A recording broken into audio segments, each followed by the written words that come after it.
Check, check, 1, 2.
What's up, everybody? Welcome, welcome.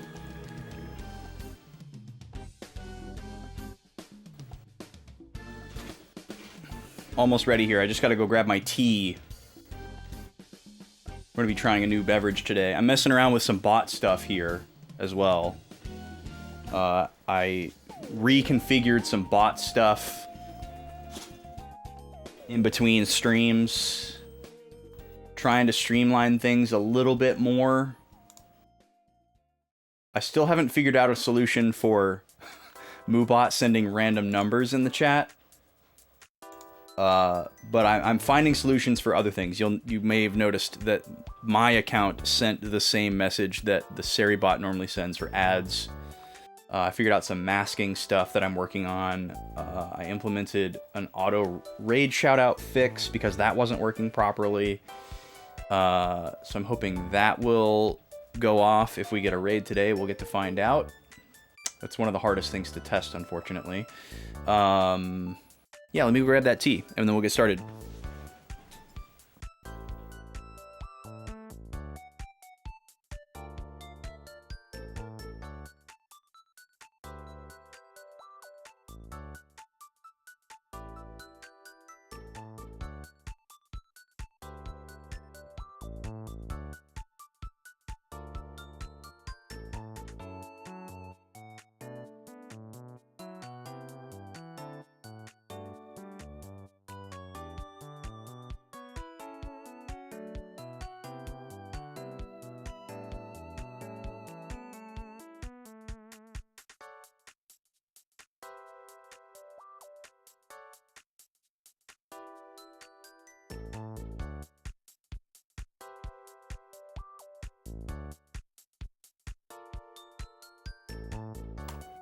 Alrighty, folks. We're going to start today with a drink tasting and light review here. So let's go right over here.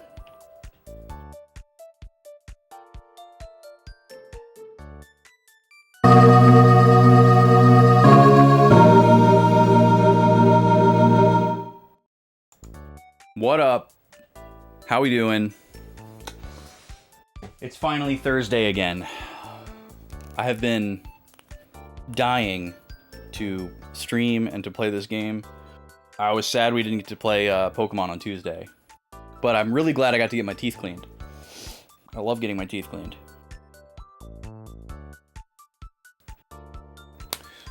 Do most people hate going to the dentist? Or is that just like a tired stereotype that's not really true anymore? Do people still usually hate going to the dentist?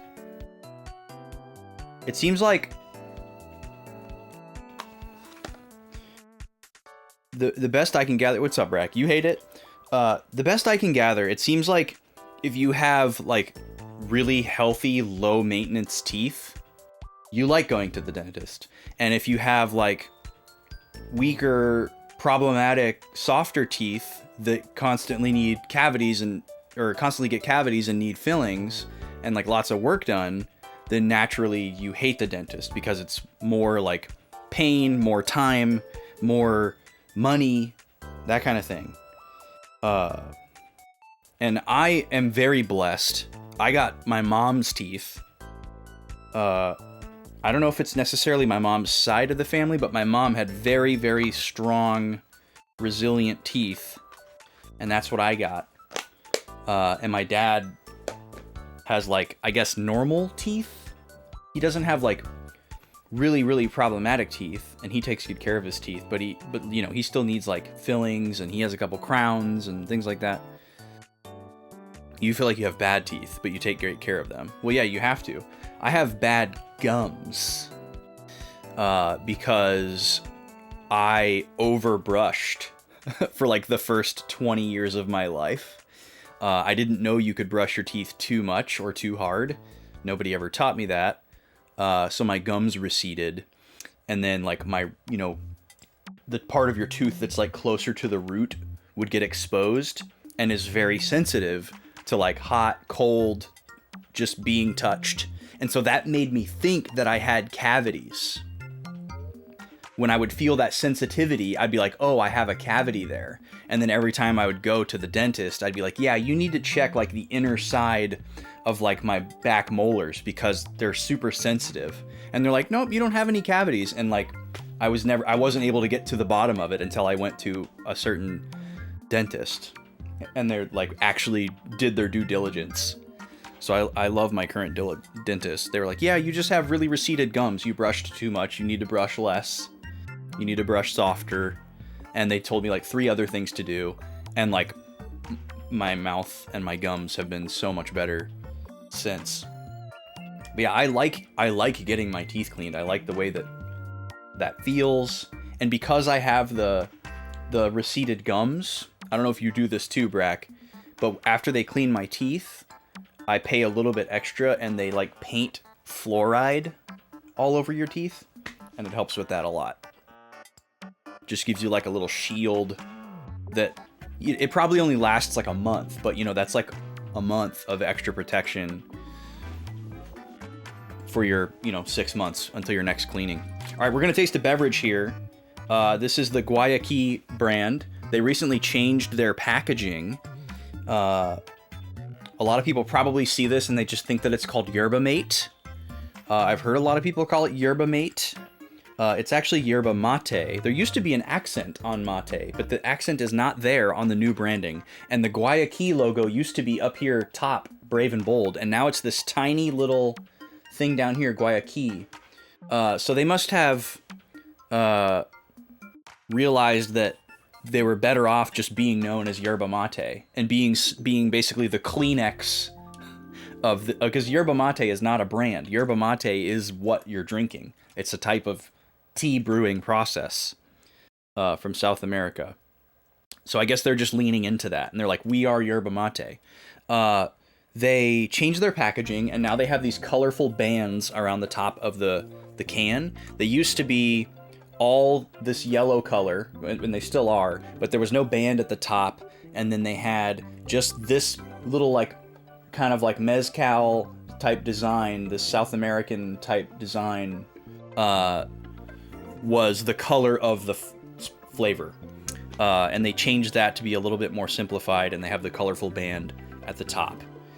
They have carbonated flavors and non-carbonated flavors, and then they also have flavors that are different levels of sugar, and it used to be really hard to tell, and I think that part of their reason for the rebrand is to make it easier to tell. This one says right on the front with a nice little box banner that says 2 grams of sugar. Their like sweeter flavors I think are like 32. They're very sweet. Those ones are really, really good. And then they have like a half sweet version that's like 10 or 12 or 16, something like that, grams of sugar. And then they have these ones now, which there previously was only one flavor of, that was 2 grams of sugar and then a little bit of stevia. The weird thing about that is they don't tell you how much stevia. It's the last ingredient, but it's just a tiny bit of sugar and then a little bit of stevia. But this one is also 5% juice. The other low sugar flavor they have is pink lemonade, and it's pretty good. And this one is mango. Bravo Mango is what we're gonna taste today. That sounds really good. Mango tea is always a classic, always a staple. 5% juice in here as well. I think I already said that. There's a little bit of orange juice, a little bit of pear juice, a little bit of lemon juice. 150 mils of caffeine in one of these, which is like a perfect amount for me. The weird tea yerba mate is 160? Or is it? No, wait, it's 200. No, it's 180. 180, whatever. It's a lot. And then I think the regular weird teas that aren't yerba mate are 160. Let's try it out. Oh, it smells delicious. I can smell the pear juice. It really does smell like a fresh mango, though. It's funny, like, there's real juice in it, but there's no real mango juice. They've just figured out, oh, if we mix lemon, pear, and orange, we can make the mango flavor.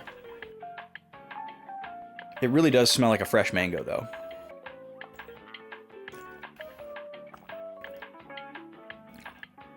Ah, it's yummy. It's very refreshing. It goes down very smooth.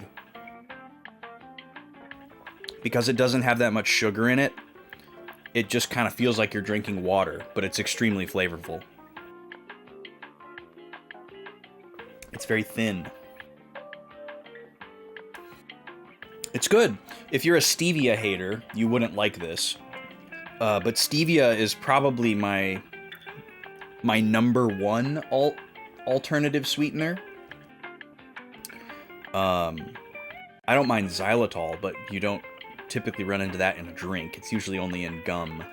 But xylitol is very good for your teeth as well. On the teeth subject, chew gum with xylitol in it. It's really good for your teeth. But yeah, stevia is probably my number 2 after cane sugar. I don't like pretty much any of the other artificial sweeteners. And then there's also like sketchy bad science out there about a lot of them too. Sucralose I stay away from, which is Splenda.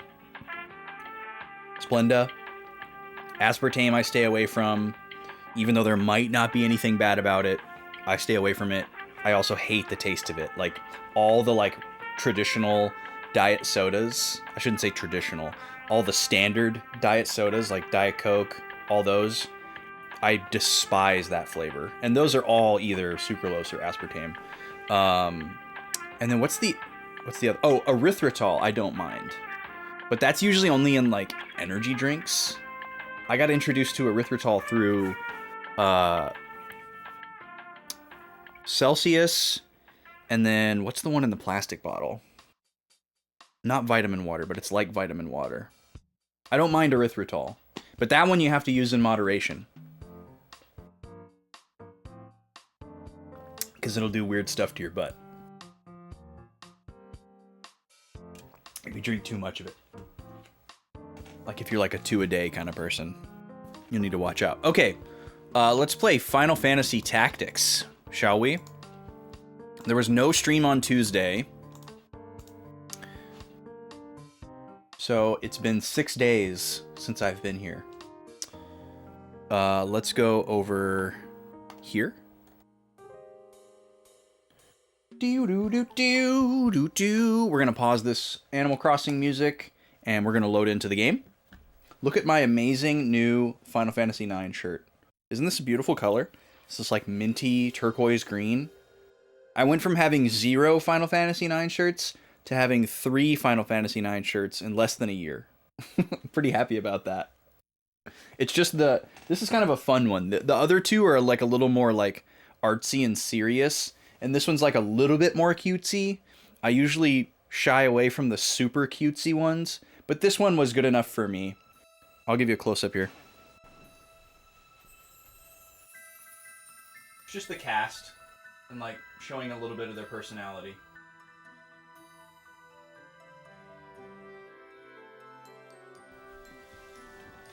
I dig it a lot. Star Wars Episode 2. Okay. So, as we tend to do at the top of the stream, we're going to do a recap. We have a special recap today. Because I made some discoveries off stream. We're going to be loading into file 14, I remember. That was our last save. Oh yeah, let's see if the notes cam is working today.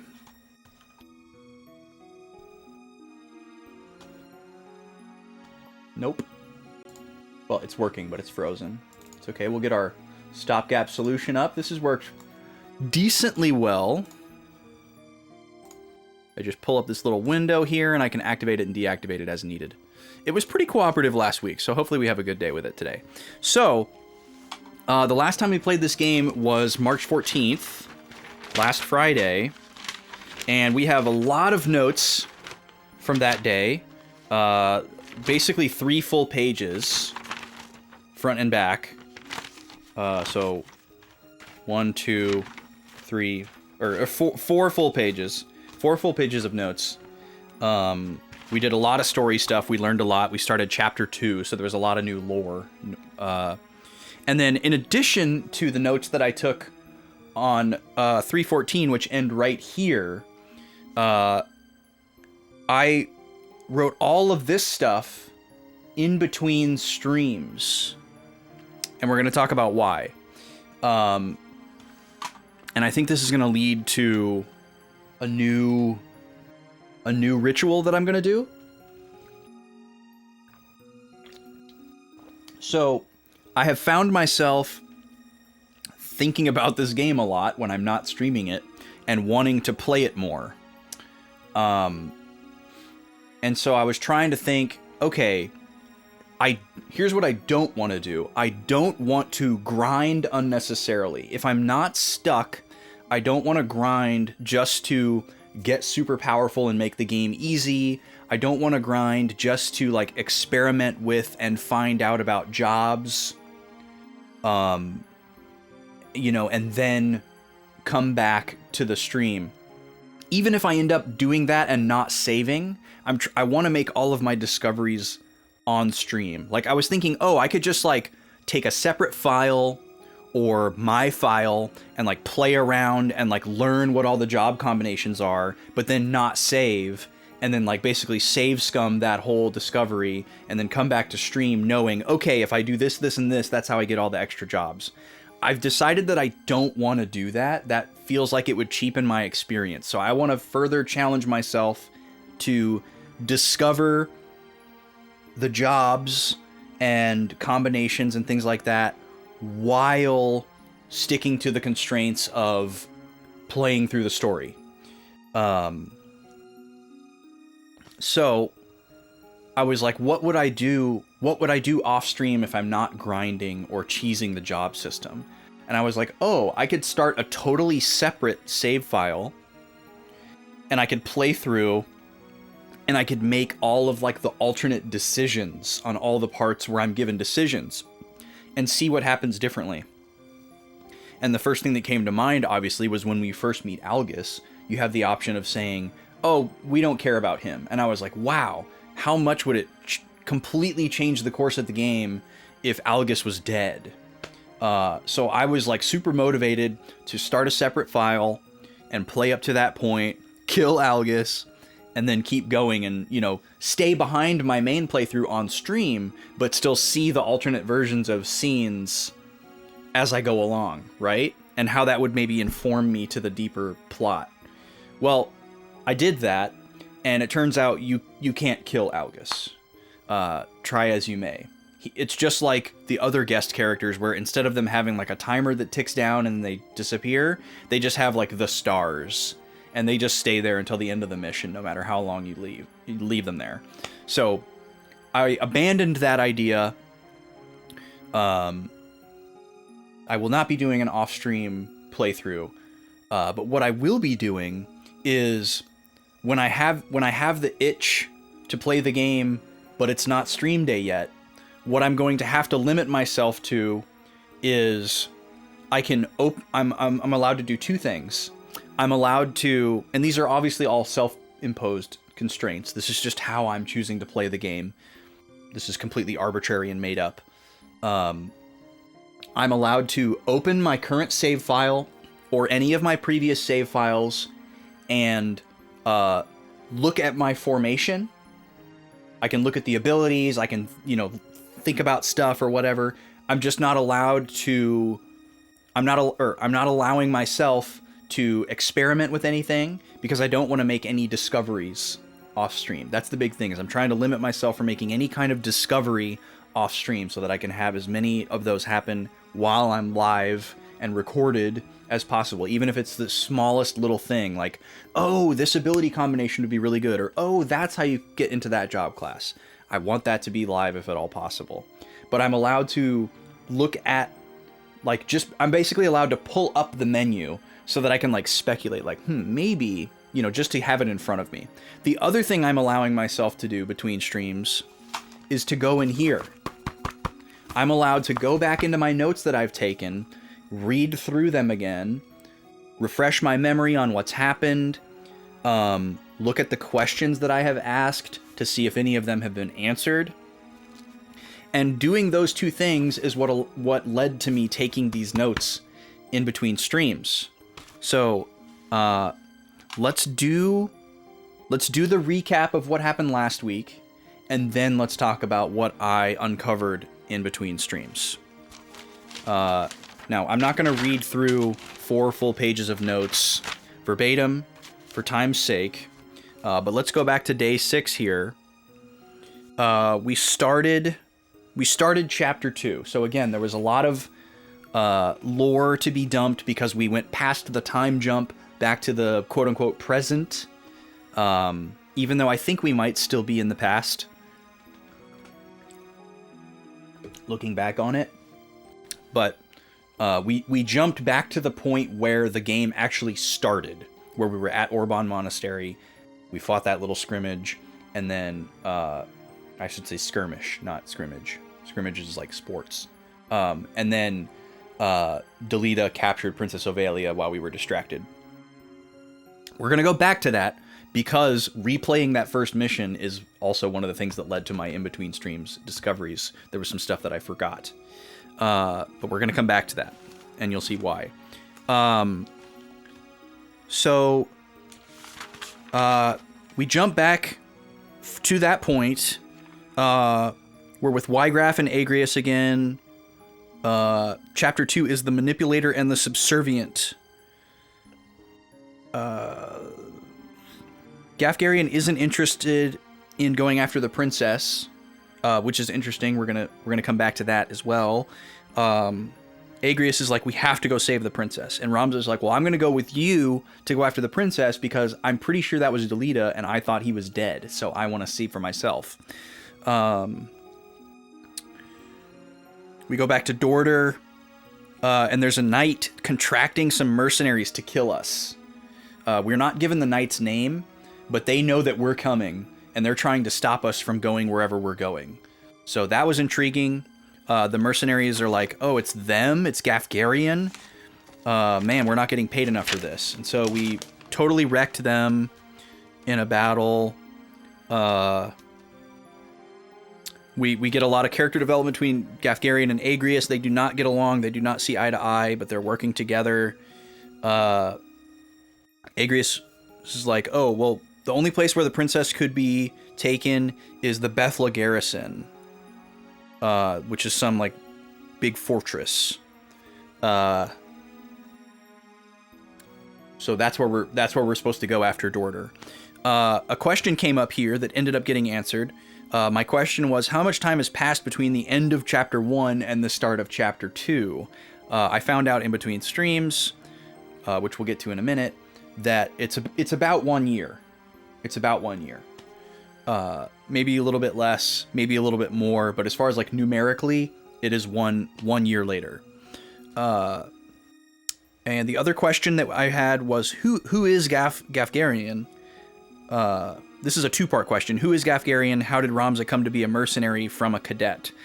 We didn't get an answer to the second part, but we did get an answer to the first part. We'll get there in a minute, because it's written elsewhere.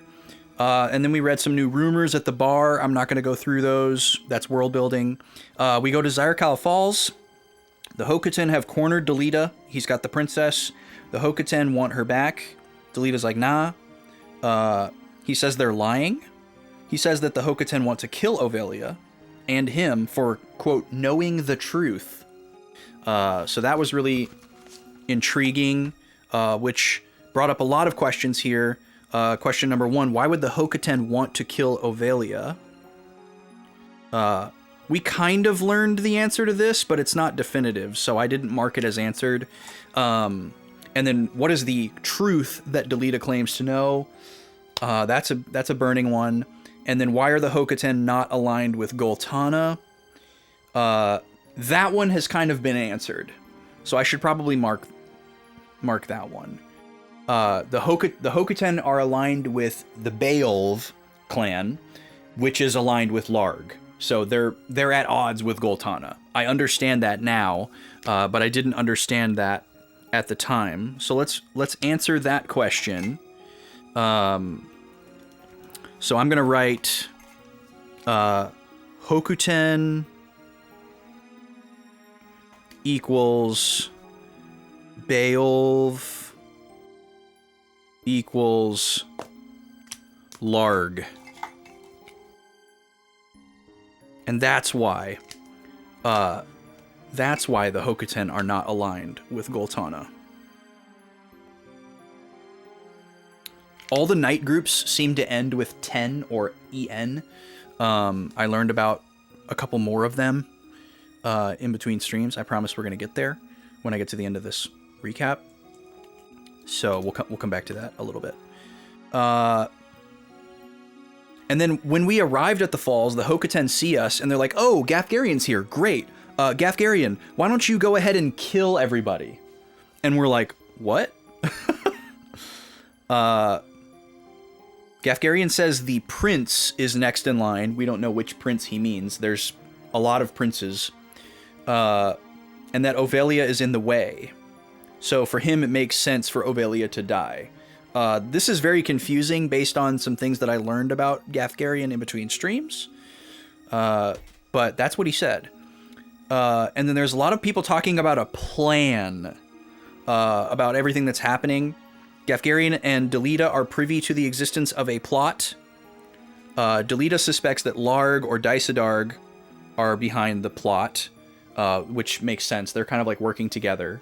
And then Gafgarian asks Delita, "Who told you about the plan?" So for some reason, Gafgarian thinks that he's like in the inner circle, and he's confused as to why Delita would be.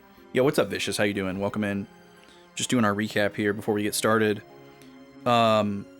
So another question I asked right after this was, did Gafgarian plan to betray us all along? It seems like maybe, but it's still unclear. So I'm not marking that question as answered. We learned that Princess Ovelia is adopted. This is a huge reveal because it explains a lot of the infighting and the motivations for trying to kill her, get her out of the picture. And you know, not that it's justified, let me be clear, but like why these people are perceiving her as less than, as a successor to the queen who is currently ruling. So we defeat the knights at the waterfall. Gafgarian just teleports away like a loser coward. And then Delita and Ramza have a chat. Delita's like, "Let me take the princess. You're not capable of protecting her." He kind of backhand compliments us. And then Delita also says that the princess knows that this was Larg's plan, assumingly to kidnap or kill her. But she doesn't comment on that. Delita implies that Queen Ruvelia and Larg want Ovelia dead. So we can't take her back to the family. Which that was also kind of a bombshell reveal. We didn't have any reason to assume up to this point that the queen wanted Ovelia dead. But if the queen is this like kind of manic wild despot, it would make sense that she wouldn't want any of the successors alive. And if, you know, the daughter who's next in line is adoptive, that kind of plays into that, you know, classic trope stereotype of like, oh, she's less than, I don't care about her, whatever. She's not mine, she's not blood or whatever. Because blood is like a big theme so far in this game. Like, not being of a certain type of blood or related by blood means everything to these people. So I think that's why they're trying to tell us that she's adopted and paint this picture for us.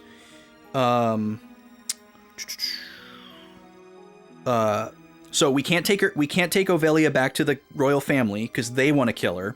And then Goltana would want to use her as a bargaining chip to get something up for themselves because they're like the opposition.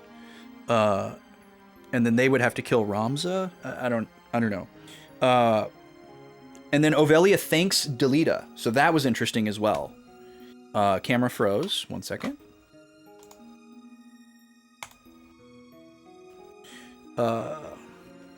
Okay, and then Agrius is like, all right, you know, sure. She's worried about Ramza continuing to help her because he's now opposing the Hokoten, which is like associated with his family. But Ramza clearly has kind of given up on them because they've kind of given up on him. he definitely doesn't seem to have any Beowulf pride left. Maybe he does, but he didn't really mention that like he did in chapter 1. He's like, I want to help the princess. So Agrias is like, well, we need to go meet this guy Cardinal Draclau at the Globados Church. I didn't understand if Globados Church was just a place or not at the time. I now understand that Globados is basically just the god of this realm. Globados is just like the religion, basically. So Globados Church is like saying the Catholic Church or whatever. Yo, Broken Quest, welcome in. Welcome to Recap Land. And that the church has jurisdiction over Lionel. So Lionel is an actual place. It's a realm. It's a zone of some kind. I don't know if it's a country or a city or a territory or what, but it is religious. So that's where we set to go. We actually lost the destination of Bethla Garrison on the map from that point, and our route changed to go towards Lionel Castle.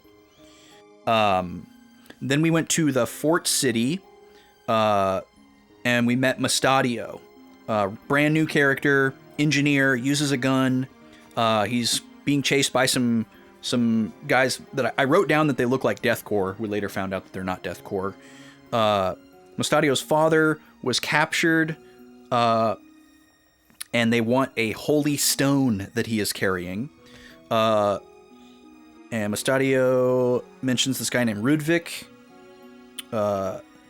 who's probably the captor, but he's not the leader of the group chasing him, we later learned.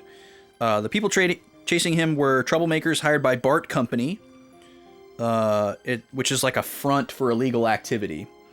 Camera froze again. Yo, what's up, Tom? Yeah, we're going all out here. Very copious note-taking. I am determined to retain and understand and dissect this game. I've kind of gone overboard. I've gotten really into this. And then that, like, I enjoy this just in a general sense, but this game also has a reputation for being very hard to parse because of how dense it is. So I'm like putting those two things up against each other to see how I do. But yeah, there's a lot of lore here. And this is for y'all's benefit too, because I feel like if you're only here for like in and out part of the stream, or, you know, you miss a stream, like you're going to be like, what's going on in this game? Catch me up, fam. So this is for y'all too, for people who want to be into the story as well. Criminal syndicate, blah, blah, blah. Agrias doesn't trust Mustadio. We get some lore about there being ancient technology in like older civilizations that exceeded the technology of current civilizations. That was kind of a new Ivalice lore dump. There's ancient tech beneath the city of Gog. That's not super relevant to the plot right now. It was just kind of a world-building moment. Count Draclau, the guy we're going to go see, was a hero of the 50-Year War. People of Lionel respect him. And then Mustadio is like, oh, I think Ovelia will be safe with the Cardinal. And Mustadio also wants an audience with the Cardinal so that he can try to get his father sprung free from captivity. But he's like, there's no way I'd be able to get an audience with the Cardinal unless I was with you guys, because he's like a common person and we're these like highborn people. So he's like, let me go with you, please, so I can try to talk to the Cardinal on behalf of my captured father. So that was kind of a cool motivation for him to go with us. Agrias is like, you got to tell us why you're being pursued or you can't come with us. And he's like, I'm sorry, I can't do that right now. And she's like, all right, well, then you're not coming with us. But then the princess is like, he can come with us. And Agrias is like, well, the princess said it, so I guess it's law now. So that's kind of the power dynamic in the party. And that's where we ended the stream, was right after that battle. We actually kind of went into extra innings to do that battle. So we are now at Zaland, the fort city. We need to shop and look at rumors, and then we're headed for Lionel. Those are our current objectives. Now that concludes where we were at the end of last stream, But now we have the discoveries that I made in between streams here. So let's talk about this really quick. So part of the discoveries I made were replaying the first mission to try and do an alternate timeline save file where I kill Algus, only to find out that you can't kill Algus, so I won't be doing that anymore. But replaying the first mission gave me some discoveries. And then also, I'm going to finally load into the file now. Also, learning or remembering what all I have access to in the Brave Story menu that I haven't been utilizing has also been crucial. So in our menu here, where we go to look at our formation and save and all that stuff, there's this Brave Story option here, and this is basically like the built-in recap. And the great thing about this is you can re-watch all of the cutscenes. So if you go to record here, these are literally all of the cutscenes that we have seen so far, and you can watch them again to get new information. So it'll give you like a little text blurb to recap what happens in it, and then if you press triangle, it'll actually play the whole conversation, and you can, go through it normally with your, button presses. It's not like automated or anything. So I kind of forgot that that's what this was. I knew that it was like a journal, but I forgot that you could rewatch the cutscenes.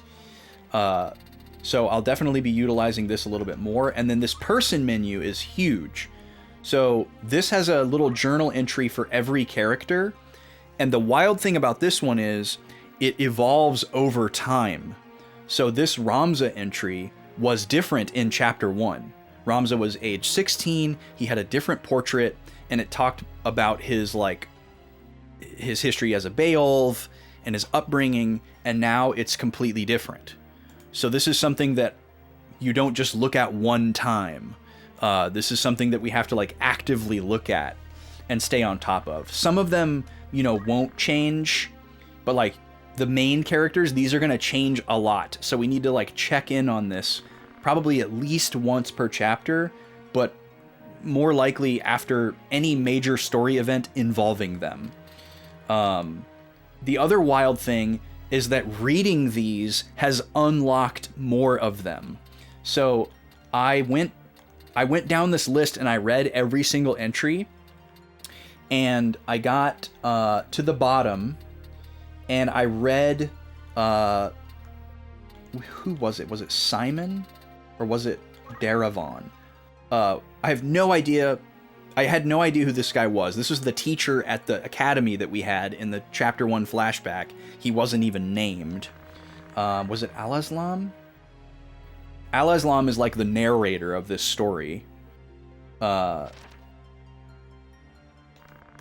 it wasn't Al-Aslam. Who was it? Anyway, this Ajora entry was not here when I first started going down this list, but in one of the other entries mentioned Ajora, and only after reading that entry did I get the Ajora entry. And Ajora is just basically the Jesus Christ of this realm. It's like an ancient prophet that the religion is based on. I can't remember which one it was in. So this is a very cool menu. The job menu, this just shows you people that are out on quests. So that's what that is. But this is very useful. So by going in here, I learned the knights that attacked at Orban Monastery in the very first fight, which is, right before chapter 2 starts. They belonged to Goltana, or they claimed to belong to Goltana, and they demanded the princess from us. I didn't remember that, so I felt that was significant to write down. Those were Goltana's men, not the Hokaten who came after us last week. And if we go to Goltana's entry, I think it tells us the name of his knights. Nanten. So yeah, he is part of the Nanten Knights, who have not actually been named in the game, other than in this entry. But yeah, a little bit of background on him. Anyways, Then the scene where Ramza's dad is dying, Balbanes. Dysadarg, I saw that scene again because you see it on the way to the Algus mission. Dysadarg says that Count Lenario has agreed to Balbanes's plan. We haven't heard anything else about Count Lenario in this game, but being that we're now hearing a lot about a plan, and that was mentioned, my eyebrows went up and I was like, wait, is this the same plan? Is the Beowulf family behind this whole coup that's happening or whatever?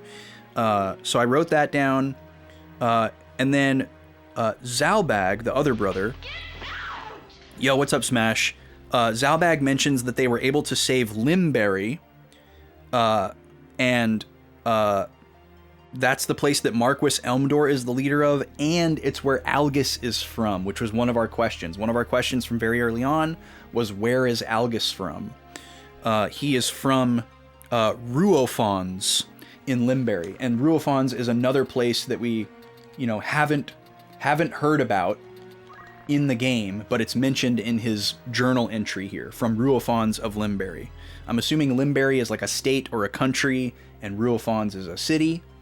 And this is another journal entry that obviously changes because this mentions him dying at Fort Zeekden, but before the Fort Zeekden battle, this entry is different. So, very, very cool stuff. We got to check in on that. And then I read Gafgarian's entry, which is where I learned a little bit more about him, and I got a little bit of contradictory information here, and I'm going to try to not overread, but I did write this down as an answer to a question, because we had the question, who is Gafgarian? Well, Gafgarian was hired by the Hokoten to bring Princess Ovelia to Igros. He led the Toten, another knight group we haven't heard about yet, Toten Knights during the 50-Year War. And then, so this basically led me to another question that I wrote down. And again, this is all in between streams. I wrote down, so if Gafgarian was hired to bring Ovelia to Igros, why didn't he have any interest in going after her after she was captured at Orban? Right? And, maybe that's just a continuity error, maybe it's an overread, or maybe he had some kind of like ulterior motive. Because if he was hired to capture Ovelia and bring her back to Igros, that's Hokoten, that's Beowulf, that's Larg territory, right? He was hired by them. So if he saw Delita running away with her, he knows that Delita's not taking her back to Igros. But he was like, nah, I'm not interested in going after the princess. Kind of weird, right? Kind of sussy. So either it's a continuity error and I'm reading too much into it, or his like real mission was just to make sure that the princess died.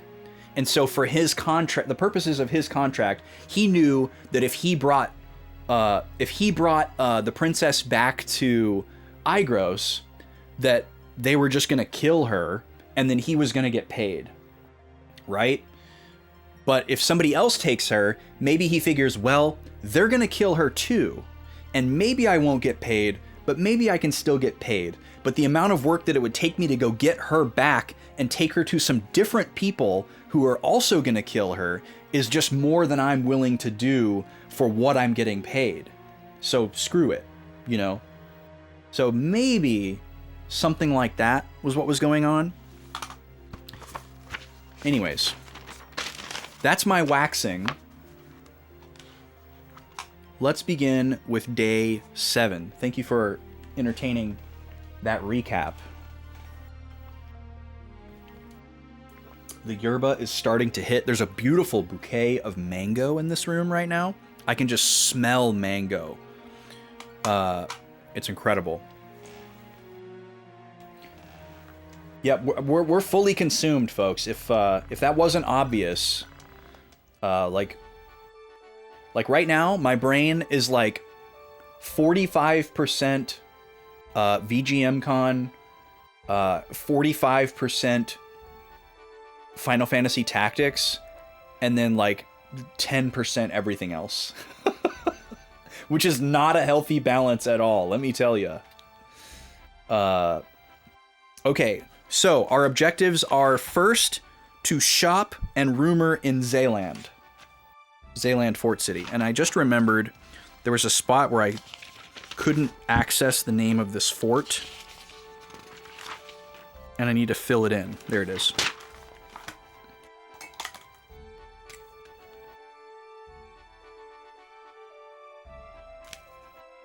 So if you're a first timer here, I have a color coding system for my notes. I try to show the notes cam when I'm writing so that you're not just staring at nothing. Actually, let's go here first. I write the notes by hand because it helps me remember better, and also it's fun. I like it. And also, there are so many things across the 3 different screens that I'm looking at that I don't want to try to find real estate to dedicate to like my Google Doc for notes and have to like pull my keyboard into my lap and type stuff in. I'm willing to give up the ability to Control F for that. Like pen and paper, marker and paper and all that is like very good, like both auditory and visual ASMR for me, for lack of a better term. All right, let's see what we can learn here. Oh, I also while I was getting ready to start stream today, I had the attract reel rolling for this game, and I saw the one that shows the jobs again. Is that Vivi placing an egg? Yep, arrive with egg. What a great emote. That's amazing. Luca! Backlow 8 yay, backlow 8 eat, backlow 8 uwat, backlow 8 party chili, backlow 8 chili. Party chili and regular chili. You gotta love that. Luca, thank you for 50 months. Congratulations on your Alexander sub badge. It looks beautiful. How are you doing today? That means a wheel spin.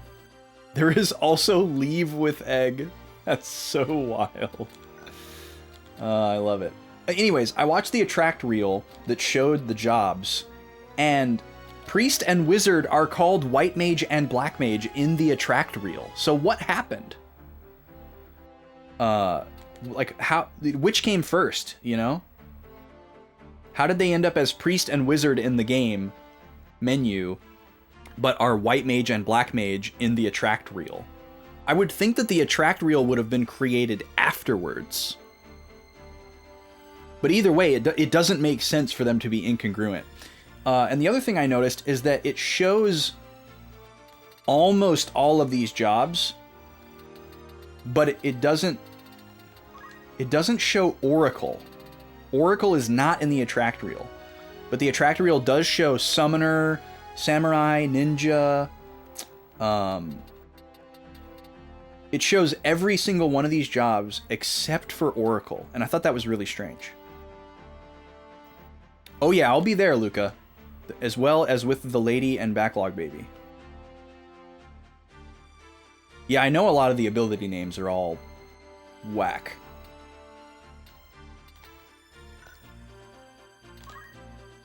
But it's funny that the job names even.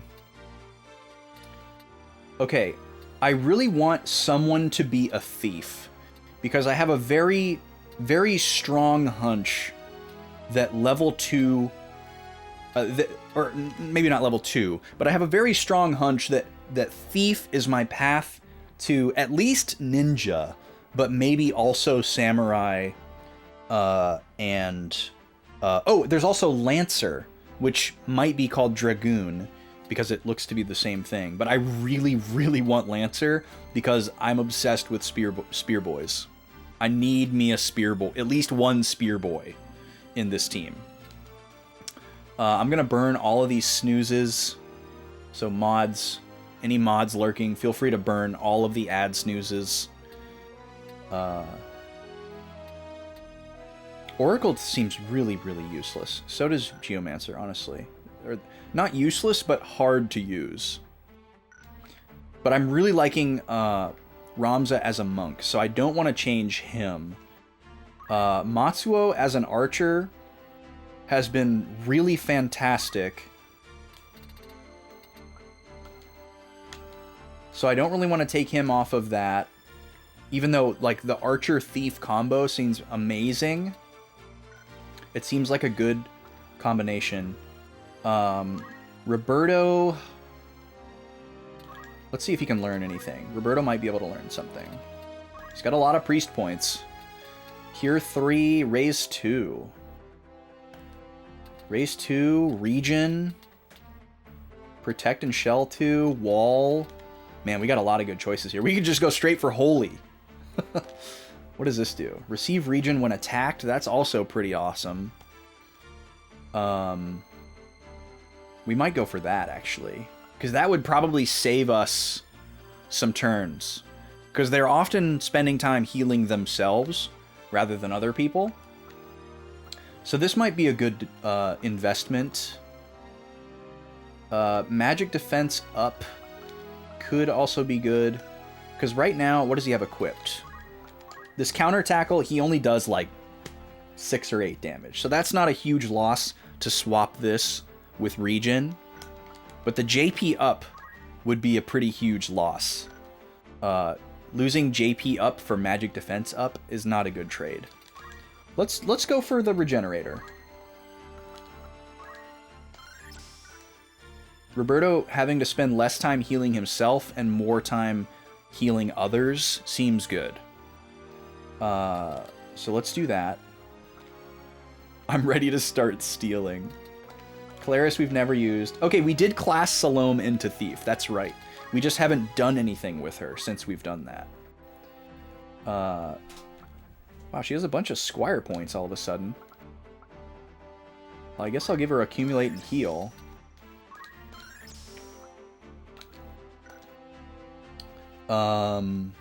So is she earning JP by not participating in battles? I'm so confused on that. Oh, on the subject of wheel spins, I wanted to talk about this. I've been meaning to post about it in Discord. I'll probably include it in the next Monday update. Oh, also, before I forget, vote in the Tuesday poll. The Tuesday poll is closing at the end of tomorrow's stream. Our new Tuesday game is going to be decided at the end of tomorrow's stream, and it will start the following... Or, it won't start the following Tuesday, because we haven't beaten Pokemon yet. It will start the Tuesday following the Tuesday that we beat Pokemon. That's what I meant to say. But tomorrow is your last day to vote for the Tuesday game. Uncharted 2 is currently in the lead, so if you want to see me play any of the other games, get in there to vote. It is a 2-point lead the last time I checked. 2-point leads with the Discord Despot, because our Discord Despot did vote for Uncharted. Their vote counts for 2. I'm a game inventor. I've invented games. I've sold games. It's nice. I played it. I'm sorry, I have to say no. Sorry, I have to say no. Okay, so I guess the logical progression here would be to go for Ice 2. God, I love that clip so much. Oh, you know what? We should go for Magic Attack up. Because we're not... Are we using JP up? Oh, we are. Why did I make Veronica a wizard with such low faith? That was a bad idea. Veronica's a bad wizard. I mean, she's a great wizard. I shouldn't say that. But why did I choose the character with 59 faith? I mean, I guess Roberto has 61. Man, when I made the other file to go kill Algus, but like 75 brave is nuts. Veronica should be in a physical class. So we'll probably have to class her out of wizard at some point. And then maybe she can just retain her black magic.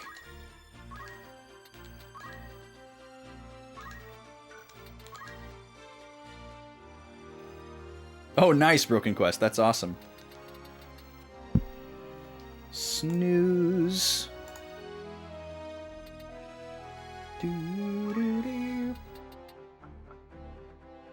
I don't... Yeah. I wish I knew the percentage on this. This is... You don't understand.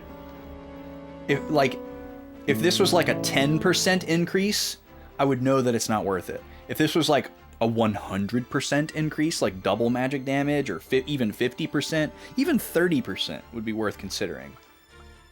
Counter magic is really expensive.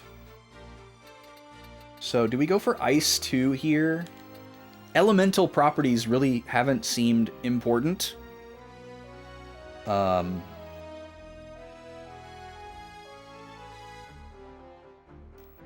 I don't know, maybe we save up for Flare or something.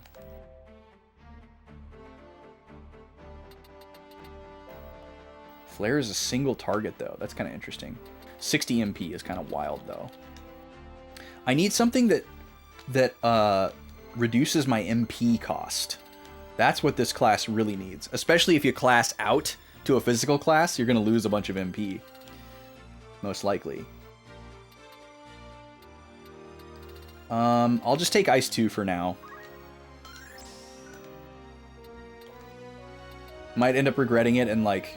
So maybe Veronica can become a black magic thief. That could be interesting.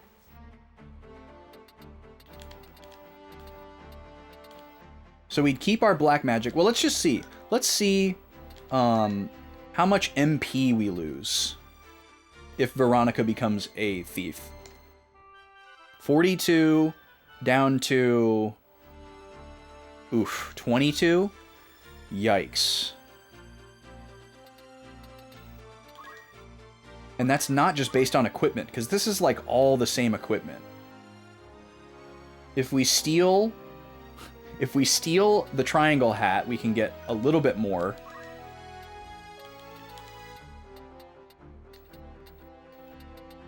But yeah, I guess it's mostly the robe. I don't think we're ready to do this yet. So we're going to go back to Wizard.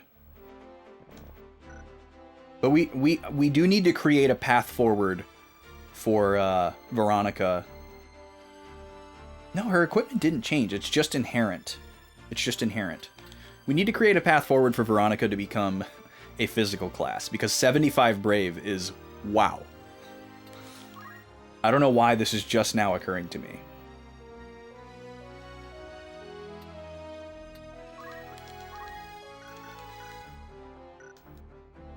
Okay. Oh, I was going to say, in my other file that I made to go kill Algus, one of the auto-generated recruits that I got had crazy good stats. Better than Ramza. I think he was 75-70. We have Mustadio now, which is cool. And Ovelia. I didn't think Ovelia would participate in battles, but I guess she's going to. And if Ovelia is like a healer, we might have to make other plans for Roberto. I don't know how long she's going to be with us. You know, our plan is to go drop her off somewhere, so we'll see what happens. Okay, let's shop. Let's shop. Why didn't I get my third snooze? Twitch, you're so inconsistent. That's so annoying. A poison rod, interesting. Chance to inflict poison with a regular attack. Rainbow staff. What does this do?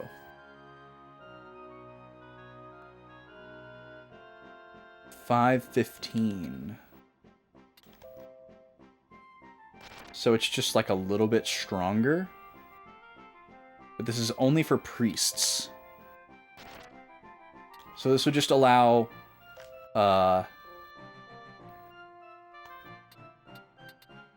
Roberto to just do a little bit better whacking.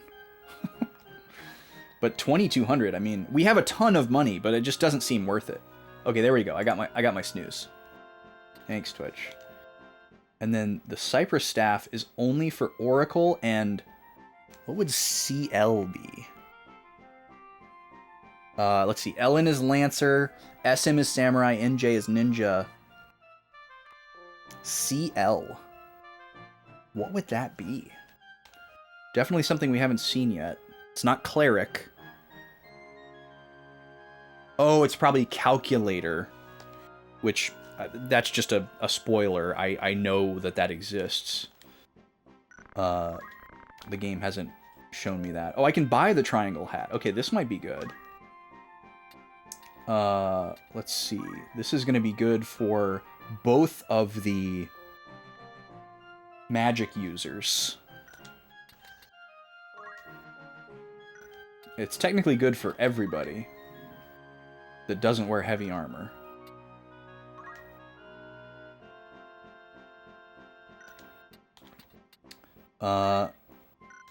Okay, let's keep looking here. Who can wear this? Okay, Archer can wear this, so this is probably better. Matsuo already has this.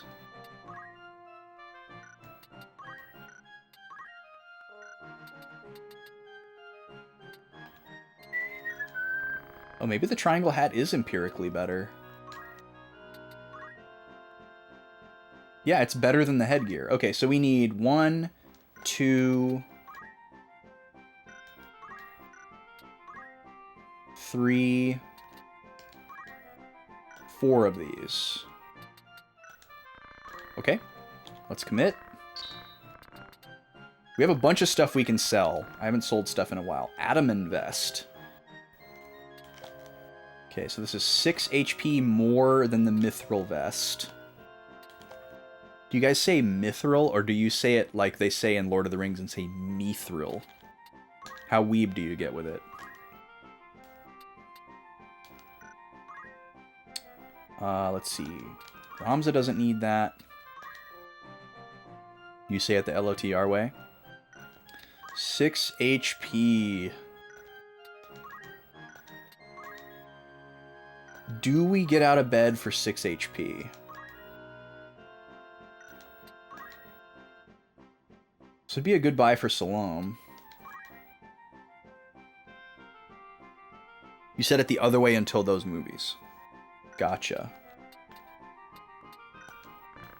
I've always just said Mithril.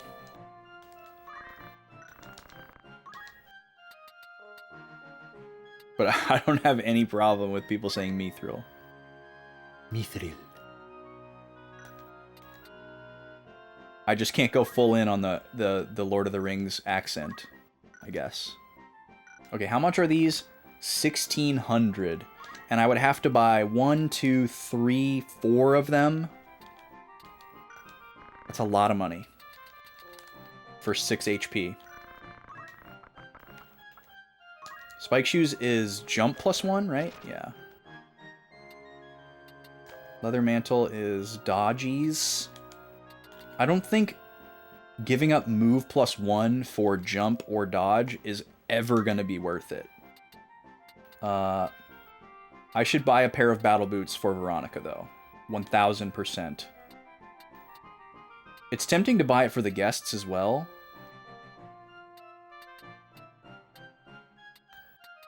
It just makes it harder to stall at the end. So let's just buy 1 pair. How are we looking on items?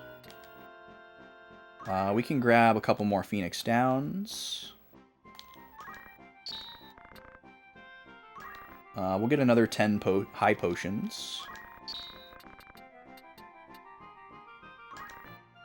And we'll restock our regular potions as well. A heavy dwarfish roll. Mithril.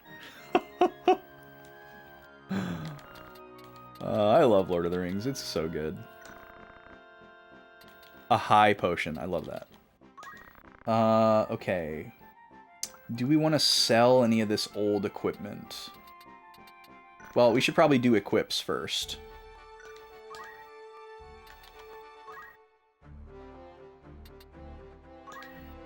So you...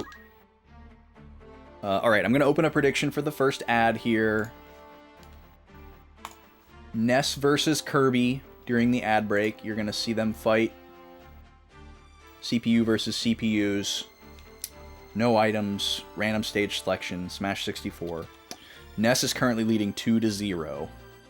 Get your points in if you want to make a wager. And when we step away for the ad, you'll get to see them fight if you aren't in ads. Okay, hat for you. Oh, that lowers his attack? Hold on. That lowers his attack by 1. That's kind of massive. How did I not notice that? Okay, I think we have to keep him with the headgear. For Roberto and Veronica, obviously, it's good. We don't care if their physical attack... Oh, I see. It doesn't affect them because they weren't wearing the headgear to begin with. So I guess we'll give this extra hat to Salome.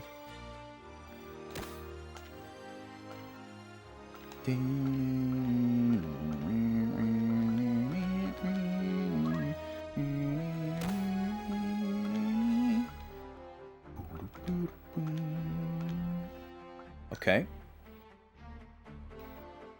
Well, hey, it's not too late for Kirby. You never know. Things could turn around.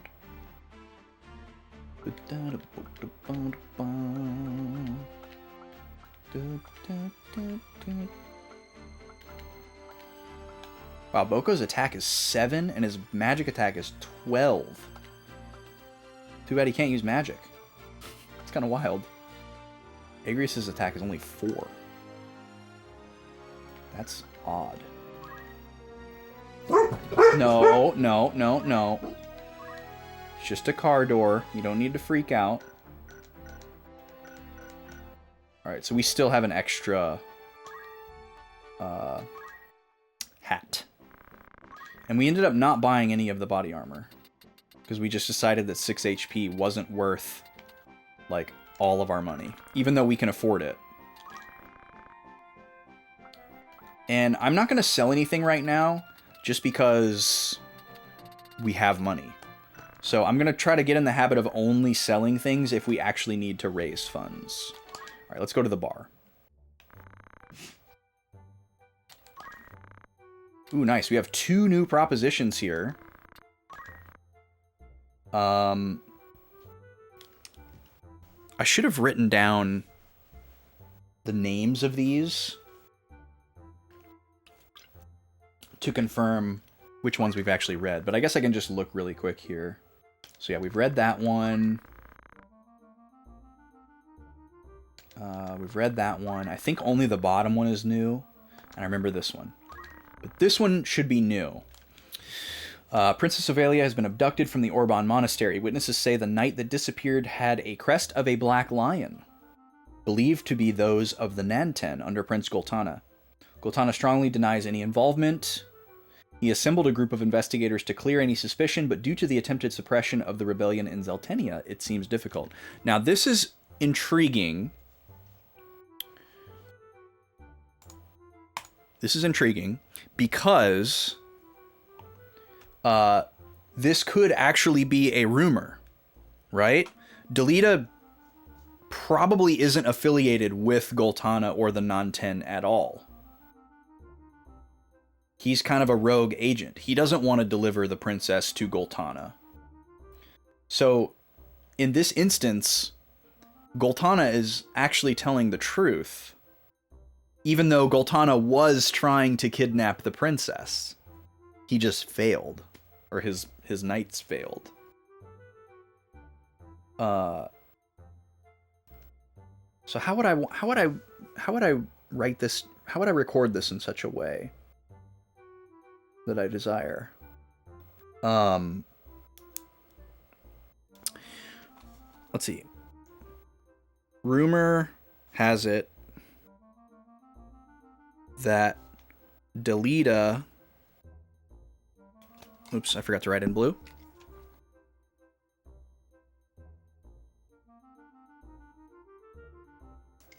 That Delita is a Black Lion Knight. Probably should have written that in orange. based on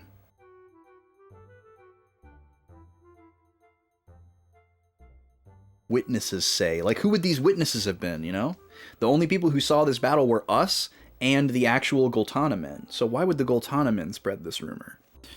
Rumor has it that Delita is a Black Lion Knight.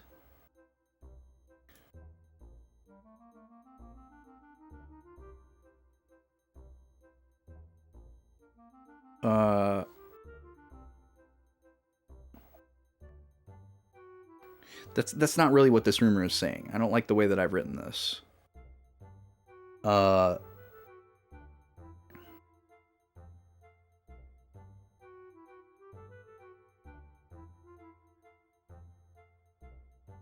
gonna completely strike this and write this in a different way. Rumor believes that... Oh, we're going to the ad. Okay, I'm going to write during the ad. See you in a few minutes. Thanks for being here. Free for all!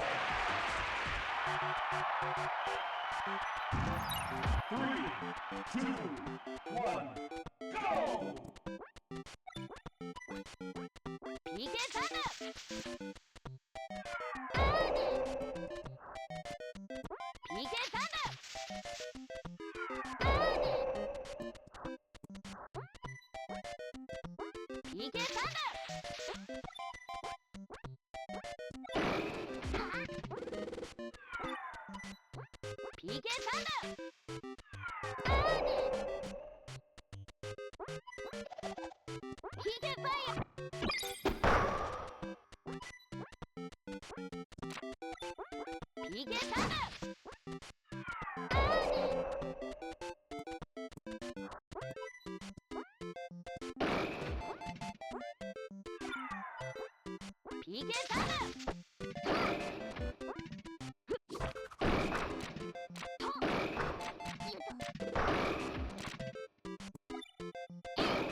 At the last second. At the last second. Absolute last second. Ness fell off. I don't know if that made the difference or not.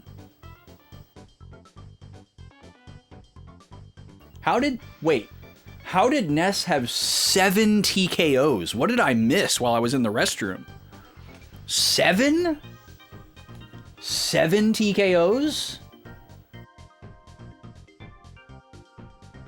What?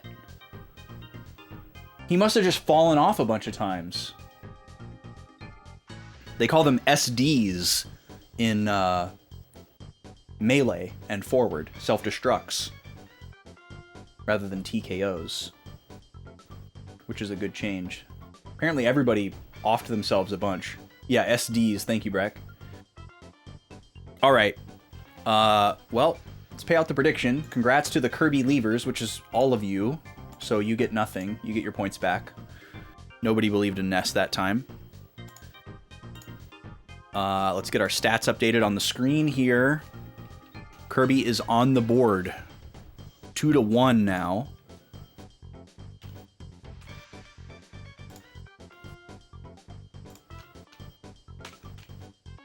And it's going to be a while, but if you want to pick the characters for the next matchup, you're welcome to do so. 1,000 channel points. If someone snipes you, you can choose their opponent. Okay, let's come back over to this screen, but then immediately go to this screen, because we need to spin the wheel. Let me get the other mic ready. It's not even on. There we go. And let's go let her rip Beyblade style, shall we? First spin of the day. Thank you again, Luca, for the 50-month resub. This one's for you. What'll it be? A game roast. All right, Luca, if there is a game in the backlog that you would like me to roast, go ahead and select one. Just make sure that it hasn't been roasted before.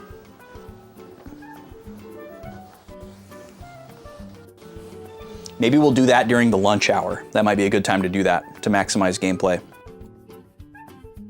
All right. We came here to play a video game. We haven't really played a video game yet. So let's do that. Get that out of here. Okay. So what I wrote down for this rumor was, rumor believes that Ovelia was kidnapped by Goltana's men, but they deny involvement. I think that's really the only thing that we need to glean from this. I don't think it's significant to say that, like, maybe somebody thinks that Delita is with Goltana or has some allegiance to Goltana. I don't think that's what this is trying to convey or relevant at all. Okay, we have 2 new propositions here. Let's take a look. Request to salvage the sunken trade vessel Hindenburg. The Salvage Association charges too much. We're looking for men who'd work for reasonable wages. Interesting. So not battle. So I can send my weak guys. Let's send Humphrey and Clarice on this salvage mission. Or maybe, hold on. What's the other one? Familiar with the Zaland Embassy? A ship with gifts for the embassy sunk in yesterday's storm. Ancient treasures were on board. If interested, salvage ships. Salvage ship. So, can I just send one to each? 6,000? Why is this one so expensive? This one's only 100. Yo, what's up, SNES? Humphrey sounds like a winner. We've literally never used him. 6,000. I mean, I can afford it, but my God. I'm just gonna send these 2. This job's from 8 to 15. We'll do 8. I don't know. Alright. I'm not going to pay 6,000 to potentially get nothing. We haven't even had people come back from our first one of these yet, so we really don't know the flow. We did our shops. We didn't really spend a whole lot of JP, but I don't think we're going to.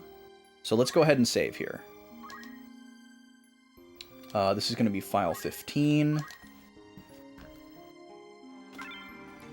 So, SS-15. We'll call this Zaland Shops plus Bar Prop. Okay. Now, we're going to Barrios Hill on our way to Lionel Castle. I really want a thief in this battle. I want somebody to be gaining Thief JP. But I don't think I'm going to be able to bring Salome with me. I'm assuming all 3 guests are going to be in this battle. Let me just take a peek. Let's just take a peek. We're going to have to watch a cutscene before we can take a peek. I want to see how many people join the fray. And make my decision based on that. We can reset after. But I guess we got to sit through a scene first. Yo, Sam, how are you? How's your tactics run going? Princess Ovelia, see? Lionel Castle is over the mountain. It's still far from this fort. I wonder if Cardinal Draclau will really help us. I hear the Cardinal is very loyal to the royal family. And right now he's neutral in the dispute between Prince Larg and Prince Goltana. Oh, interesting. That is noteworthy. See what I did there? Noteworthy. Worthy of a note. Doesn't get much more literal than that. Okay. Draclau.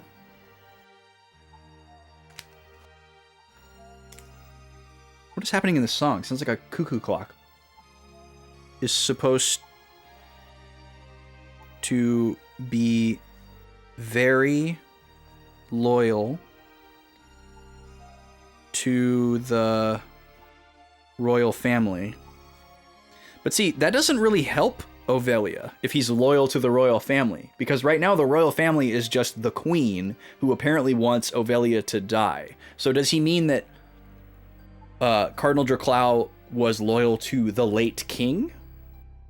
Or just he's loyal to whatever royal is in charge? But still, that goes back to the first point. You just finished chapter 2 yesterday. Nice. Congrats. Yeah, trying to read Draclau as Dracula, especially with him being a cardinal, which is like adjacent to a count. That's funny. Okay, so he's supposed to be very loyal to the royal family. I'm just going to put a little question mark in parentheses there for myself. And neutral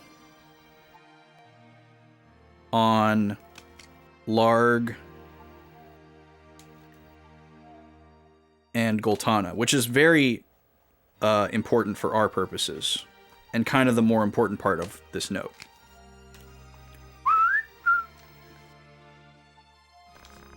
I'm sure he wouldn't defeat justice by turning you over to either one of them. I hope so.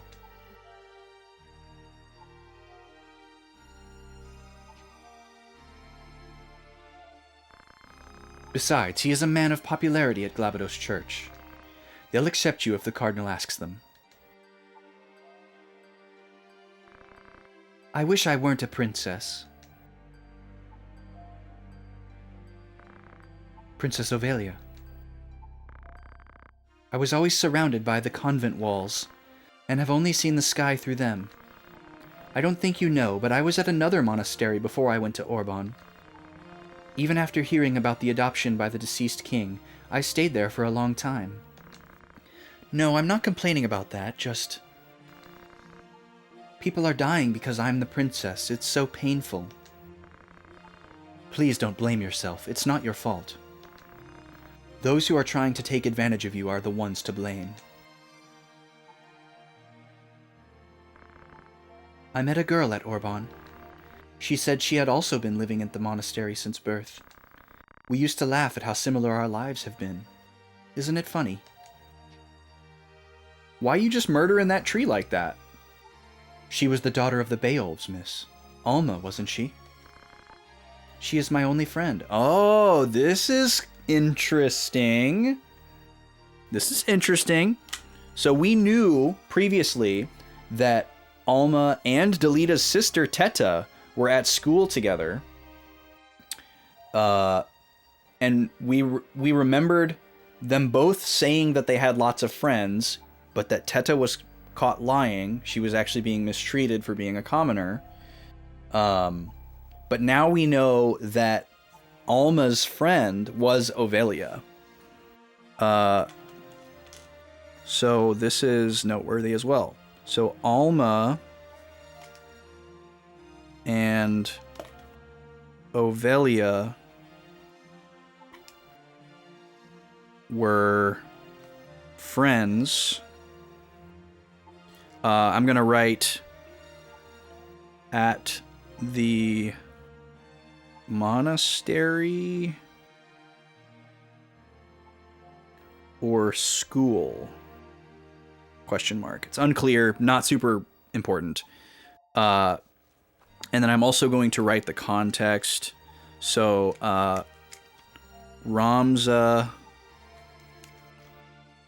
overhears this.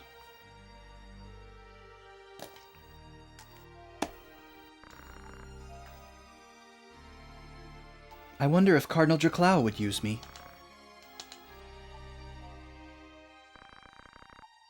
Ramza, where are you? Shall we go?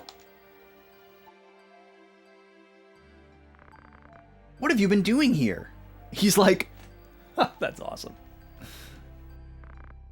How was it? Fine, it just doesn't seem like Hokoten has been here yet. How was it? What was how was it? She's grass whistling. But unsuccessfully. Ramza's gonna show her how. My friend taught me before, but I can't seem to do it right. Voice of Mustadio? Yeah, that's kind of weird, huh?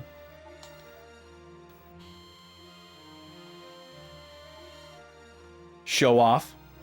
This is how you do it. Like this? There, I did it.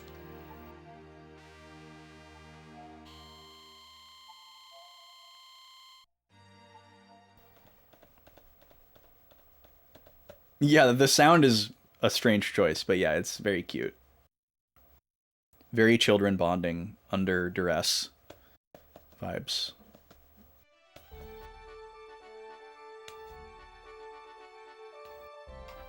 Okay, so I'm also going to write... oh, the camera froze again.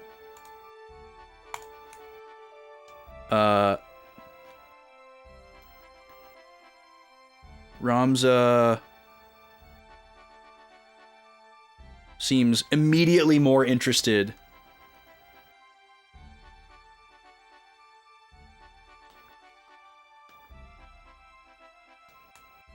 More interested in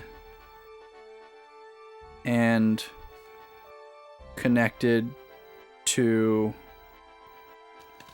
Ovelia after this.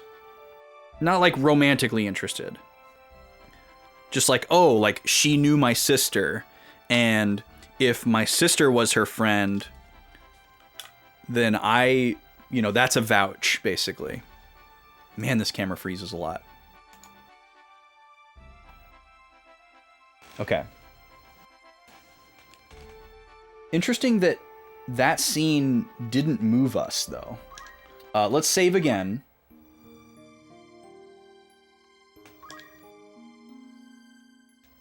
So we don't have to watch that scene again after we reset. I want to see how many people get to go to this battle. I really want a thief in this battle.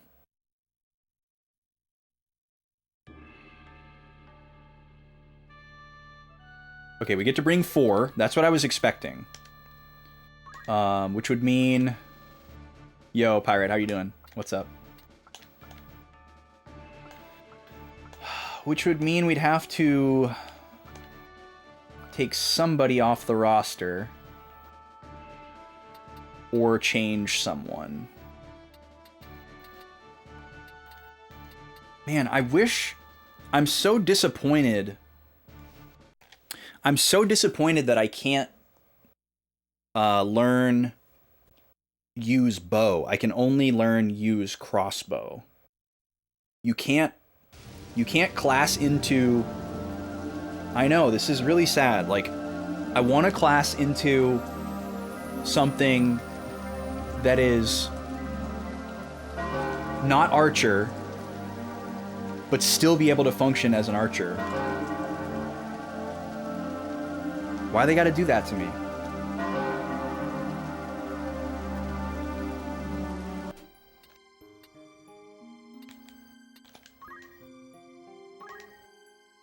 Yeah, like, you know, most of the jobs seem to have like a passive skill that you can learn to be able to like wear different armor or use different types of weapons that are normally locked to that class that you can then take into another class. But the one for archer is only for the crossbows and not for regular bows.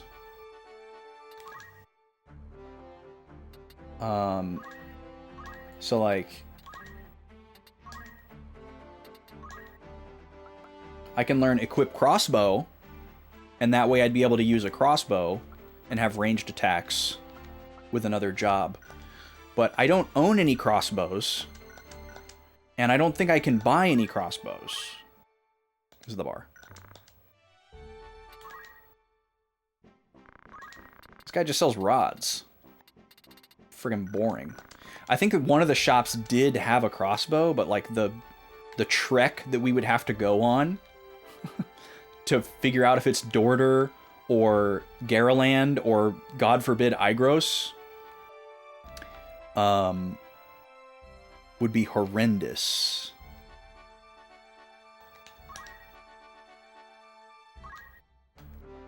I don't want to waste all those days.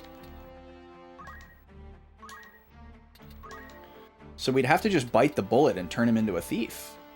And just lose the ability to use ranged attacks, which would really suck because they've been super useful. Let me just take a look at him as a thief really quick.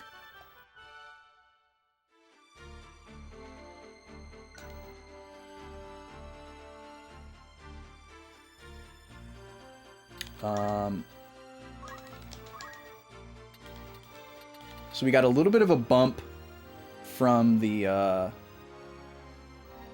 triangle hat, but he lost that one attack point, which sucks. We have our choice of knives here. I think Mage Masher is the one.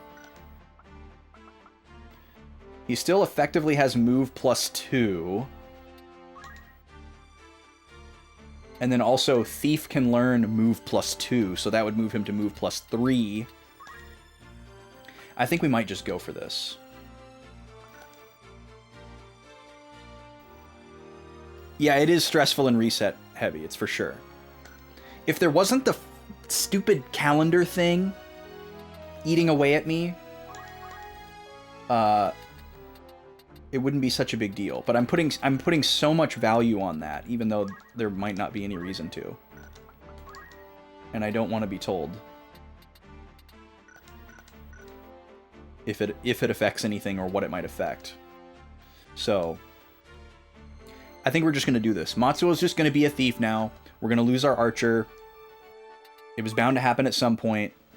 Let's save one more time, not in the tutorial menu.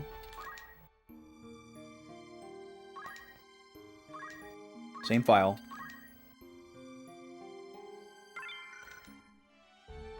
Alright. Off to Barrios Hill.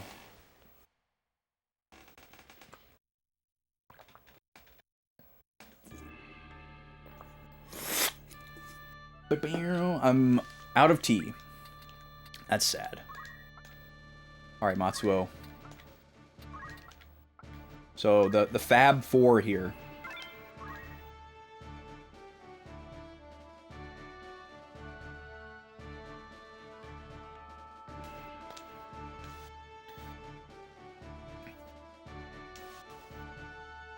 I guess we could... You know what would be interesting? We could class Veronica into Archer with Black Magic. Alright, so Rudvik's men are here. I don't know who you are, but leave the boy with us. We don't want to fight. Hand Mustadio over and there won't be any trouble, okay? Why don't you leave quietly? Tell Rudvik we'll fight anyone who tries to use war to sway the people. Then I guess we must take him by force. Here goes. There's 5 of them. Okay.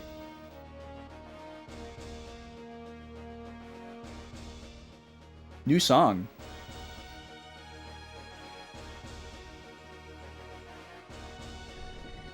I guess also... Oh, is that a time mage? 36 damage, my god! Incredible. I want to look at this person down here. What are you? Oh, you're a summoner. Scary. This is our first time seeing summoner. That is a good character to go after first. They have another one over here.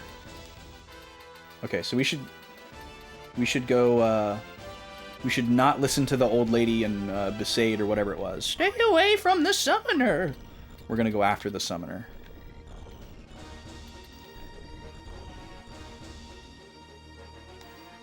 I'm gonna send all of my characters down this way.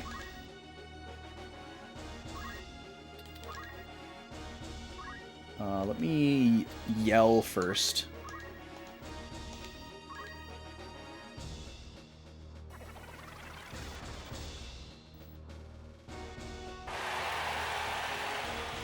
Yo, Ivy, welcome in. Thank you for the raid. And it looks like my auto shoutout thing more or less worked. It's definitely doing more than it's supposed to, but it more or less worked. Ivy, thank you so much for the raid. How was Kingdom Hearts today?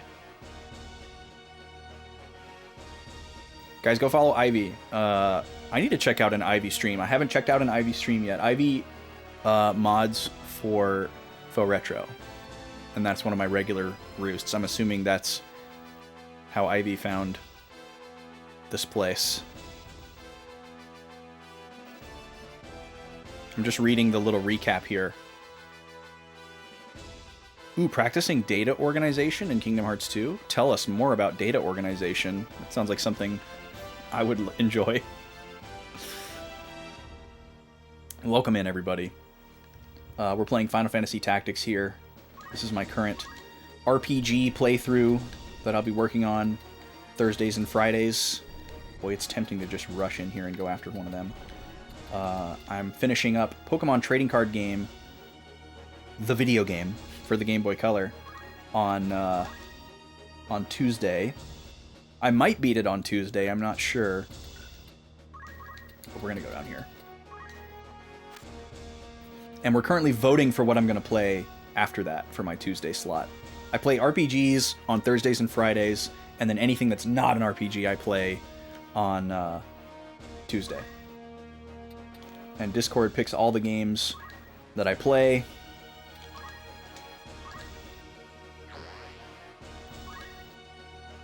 And I'm super, super serious about, like, being insulated in first playthroughs. I'm a first playthrough person, so I'm trying to be super insulated and not, you know, be told anything or look anything up or anything like that, and just only use the tools that the game gives me.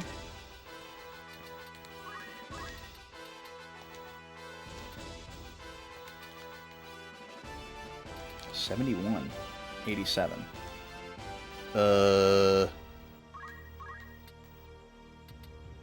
Alright, well, it's more for experience than anything. You were just killing time before work. Data org fights are some of the hardest fights in the game. Oh, that's a thing in the game. Got it. I thought you were, like, making a spreadsheet or something, which really made my my excitement go up. Like you were organizing some data that you were making. They got 2 archers. That's a problem. A knight named Rampart. What an appropriate name. Alright, Veronica, can you get close enough to cast magic on these guys? That would be cool. You do have notes on some of the fights in the game. Nice. I'm a big note taker. I got a spiral notebook for this game. I have, like, a color coding system. Wait, I have the Thunder Rod, right? I've already forgotten. Yes, so my thunder attacks are the strongest ones. Ugh, sorry, I had a sneeze there. Alright, so we're going to do Bolt 2 right here.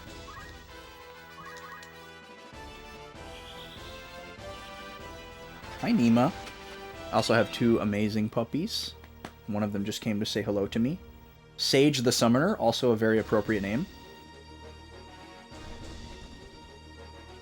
My sweet girl. You just saying hi.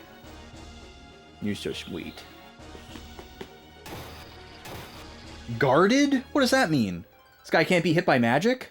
Does he have like a coral sword or something? Oh, we're getting hit with Shiva. Oh god. Does this hit everybody?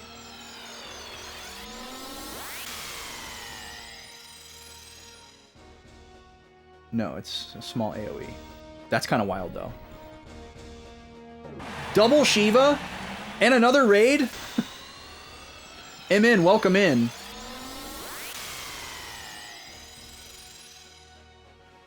A 106 damage to Mustadio. Holy moly. Welcome in, everybody. MN, how was pinball today? Folks, go follow MN Retro Gamer. Good friend of mine, IRL friend, as well as a Twitch friend. Very cool streams over there. Pixelated Pinball, welcome in. Dustin Danger, welcome in. Pork Fritter, welcome in. We're playing some Final Fantasy Tactics here. It's a first playthrough. I'm getting bodied by some summoning magic right now. Our new friend Mustadio is in a lot of trouble here. Drinking any interesting soda today? No, we have not tasted any sodas yet today. I did taste a new yerba mate flavor that I hadn't tasted before. That was quite good. Mango flavored tea that I'm vibing on right now. But no sodas today. The wheel has not blessed us with a soda. I have a spin wheel that I spin every sub. Gift sub, 500 bits, etc. And soda is one of the things that can happen. Oh, you like the lemon ones? Nice. Yeah, lemon is super solid with just about any tea. I think my favorite from this brand is the blue one, which is very non-traditional, but it's so good. All right, I got to get some damage on this summoner right here. We're just going head on. Apply directly to the forehead. What's the most damage I can do here? 60? That's pretty good. Also 60. Are those the same accuracy?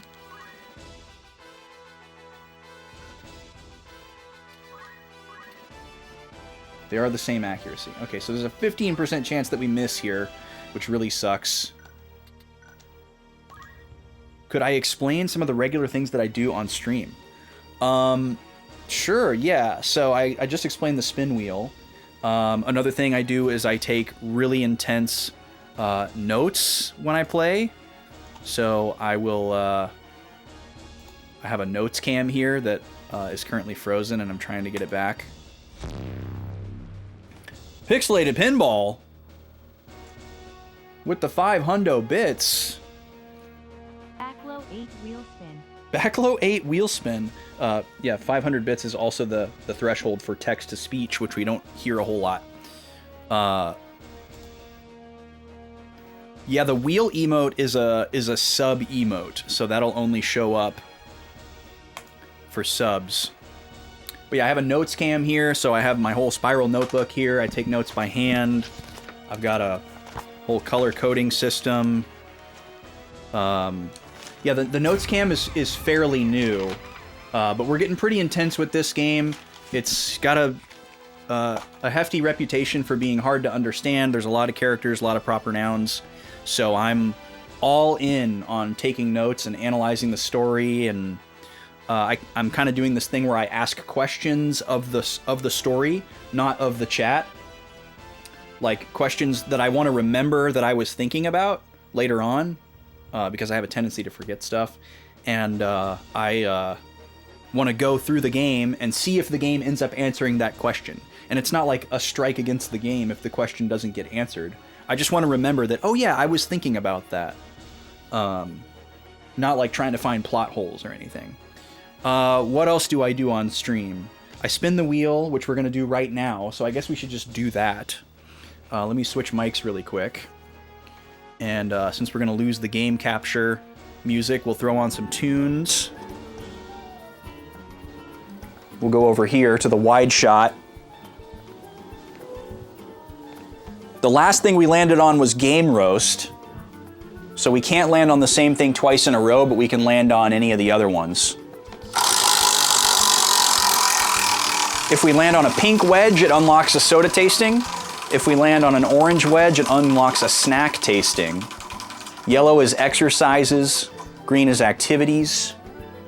We landed on Game Roast again, so that's a respin. I have an uncanny ability to land on the same thing twice in a row. So we have a rule against that. If we land on each of the 12 wedges at least one time in the course of a stream, it unlocks a bonus stream. How did we land on Game Roast again? This is nuts. I'm intentionally trying to spin with different levels of velocity.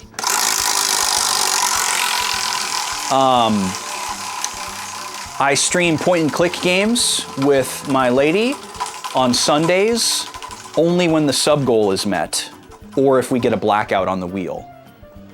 All right, there we go. We almost landed on Game Roast again, but we landed on pull-ups. So I'm gonna do 5 pull-ups in the doorway here.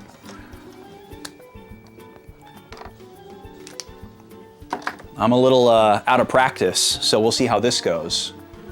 You can help me count them out here. Now don't come at me about using curl grip here. I'm aware that to most people these are called chin-ups, but if I do traditional grip pull-ups, it hurts my collarbone quite a bit. I think I have pretty bad shoulders, so I have to do what doesn't hurt my joints. And I realize that these are easier. If there's any like exercise wizards in the chat that want to come at me, don't waste your time. It's about just being active and doing something for yourself. We don't need to gatekeep exercising. I'm all one for splitting hairs and correct terminology. Just be aware that I'm aware, and it's easier to just call these pull-ups than chin-ups as a common parlance.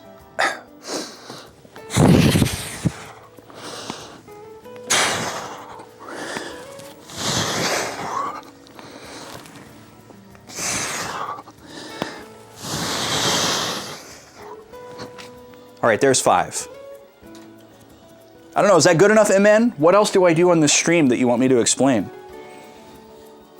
We drink sodas, we taste snacks, we do weird shenanigans, we do exercises, there's dogs, we overanalyze the game, we drink caffeine. I feel like I've covered it all. You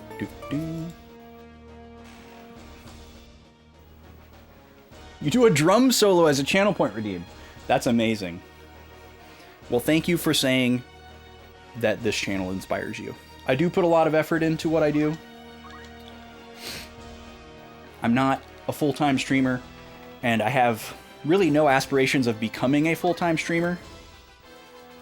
But, you know, if the money was there, I would follow it, at least for a little while.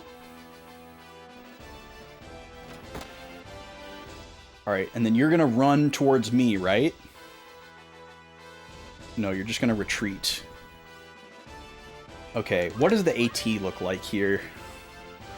Roberto is gonna get to go, Agrius is gonna get to go. Somebody needs to heal Mustadio. We should be able to take out this summoner right here, which is great.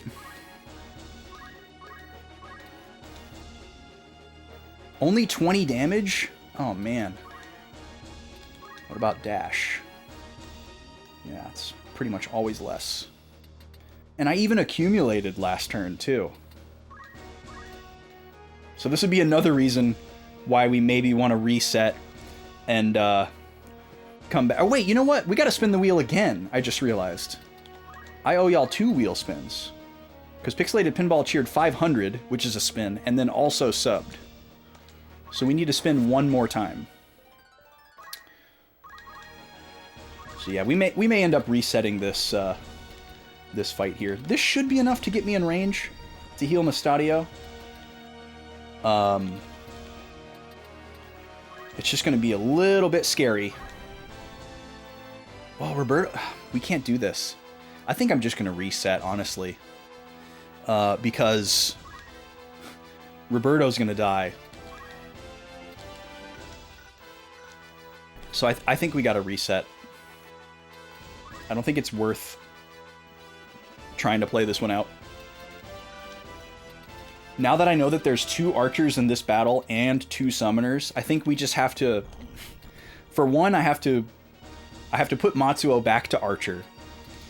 And then we also need to go the same direction as Mustadio and focus on 1 summoner so we can take out 1 summoner as quickly as possible, hopefully on the first turn. So, let's reset. And let's go spin the wheel one more time. Did you see that? I just like threw the controller down right into the space bar of the keyboard to just seamlessly put the music back on. Incredible. All right, one more spin for Pixelated Pinball. Thank you for that tier 1 sub. I really appreciate it. Maybe we can land on a snack or a soda. I have some new snacks in the snack log that I've been eyeing up. They just arrived. But soda would be cool too. Oh, okay, you got your wish. We landed on a pink wedge. Now, let me explain here. So, the pink wedges are all different. Every wedge is a different thing, right? But the pink and the orange wedges are special. The things that happen on the pink and orange wedges are a little bit higher value. So they're a little bit harder to get to. Because the first time in a stream that we land on a pink one, we don't do what's on the wedge. We instead unlock a soda tasting.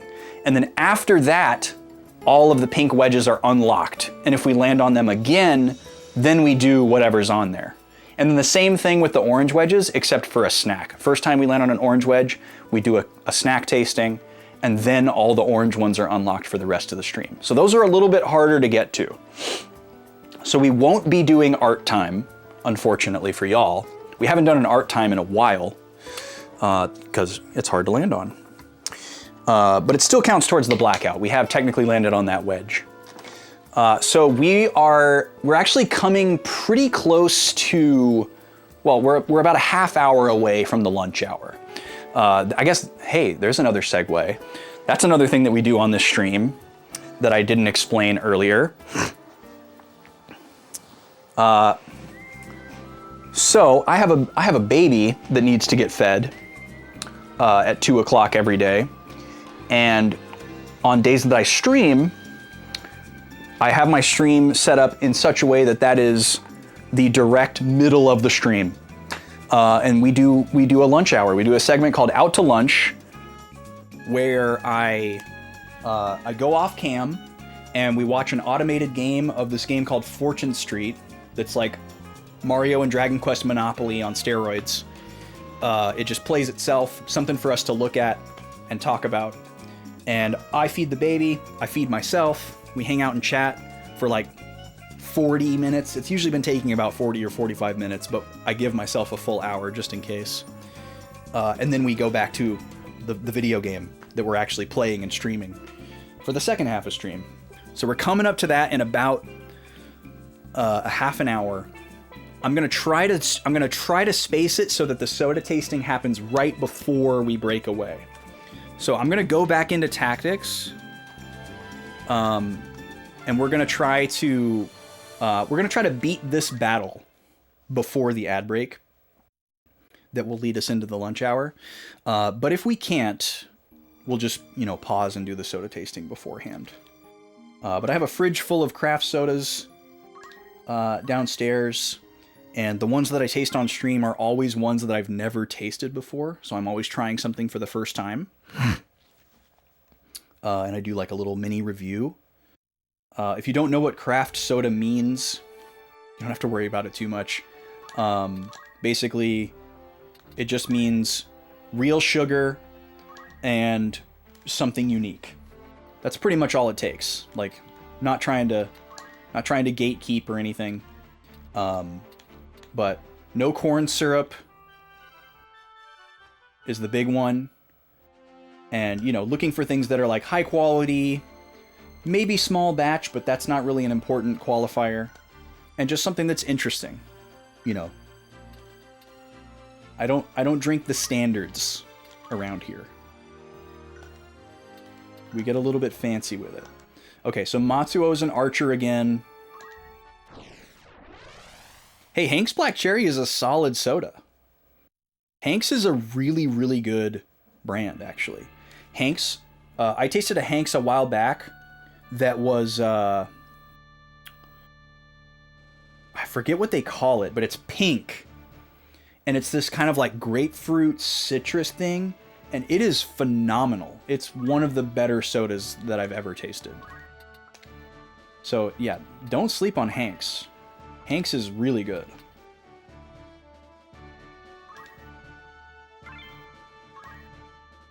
And their black cherry is like a noteworthy black cherry. It's not the best black cherry that I've had. Pompello citrus, that's it. Yeah, that's what it is. I knew it was like pamplemousse, but not just pamplemousse. Yeah, that soda is amazing. Tasted that for the first time, I don't know, a month ago or so. Yeah, it's really good. Really good. It was poppin'. Alright, so we changed our formation just a tiny bit here. We're gonna all go left and follow Mustadio to try to take out this one summoner in one go. Because these summoners are super dangerous. He pushed her back. That's a little bit of a problem. It's going to make it harder for us to hit. I'm just going to have Ramza go for this guy. 75%, but only 63% chance to hit. That sucks. Does this increase my odds at all? No. Alright, well, we gotta go for it. Nice, we got it. 75 damage is nuts, though. That's absurd. Maybe I'll go right here and do a protect. That seems like pretty high value.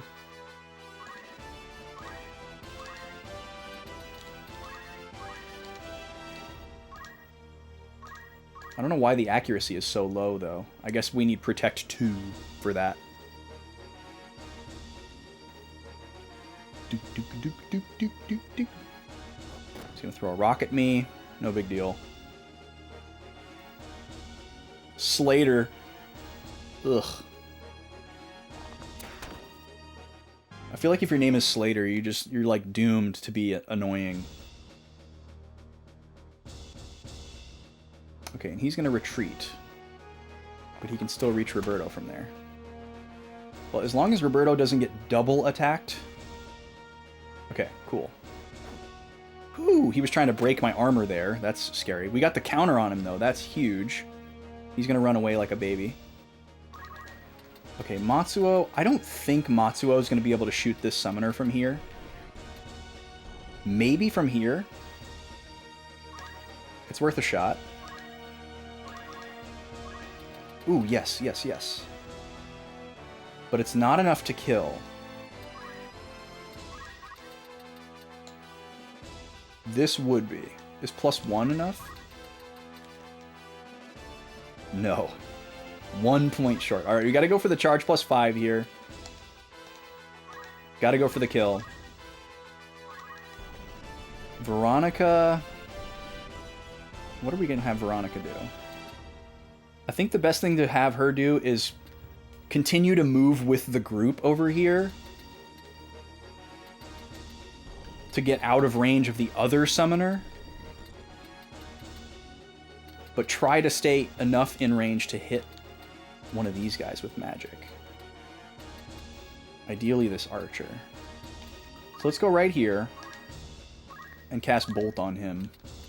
Or Bolt 2. Oh wow, we cannot reach at all. Darn.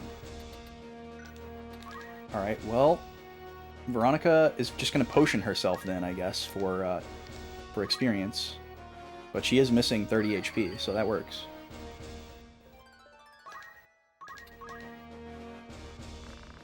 Alright, here's the Protect.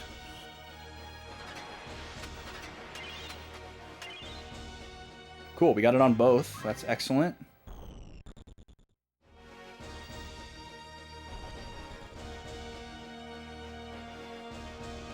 Oh, interesting. She's casting something on the other summoner.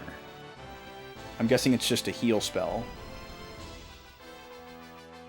And then you're going to do some massive attack. Mowgri. Heck is Mowgri? She has Rama. Dang, he looks cool. Well, Protect isn't going to help us there, unfortunately. Should have done Shell instead. Oh, and it missed because she moved? Alright, well, Mustadio should be able to take her out here. He doesn't miss. Alright, that's one summoner down.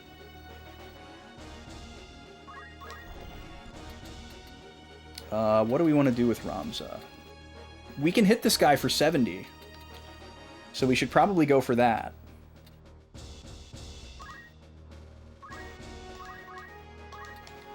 And just hope that we don't miss again. Got it. Got it. Okay, cool.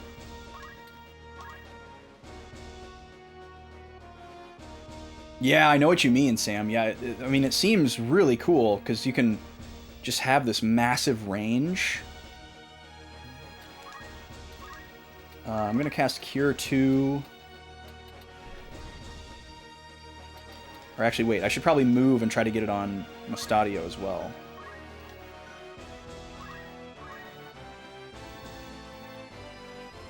Yeah, I should be able to get it off before his next turn. So we'll go Cure 2 here.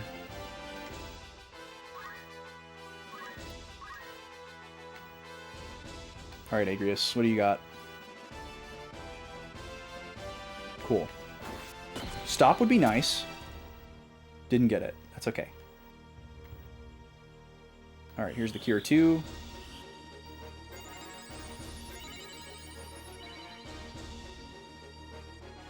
Solid heal.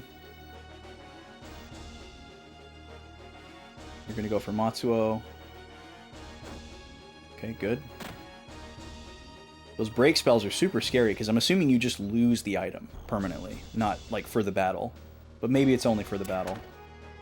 It's fine, Veronica can take that. Now, our strategy when we do these battles is to kill every character except for one character on the enemy side, and then stall. It's very cheeky, it's very annoying, but it's important to me because it's the best way for us to like basically min-max the battle. Because you get experience for every action that you take. So the more actions that we take, the more experience that we get. Rather than getting... Now, when is your next turn? It is before her next turn. Okay, so we're going to do this. 90%. That's totally worth it. Okay, Veronica, what are you going to do? How much HP does this guy have? 101, 142. Can I reach this guy from here? Yes. Oh, wait. Shoot.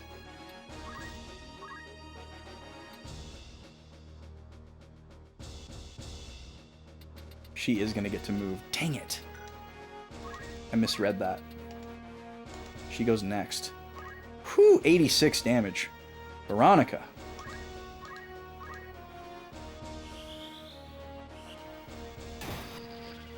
Let me see if I can get my ad snoozes back here. Trying to go a little bit longer. There we go. Alright, she's going to attack Matsuo. I don't know if her moving is going to cause him to miss, like it did last time. Nice shot, Mustadio.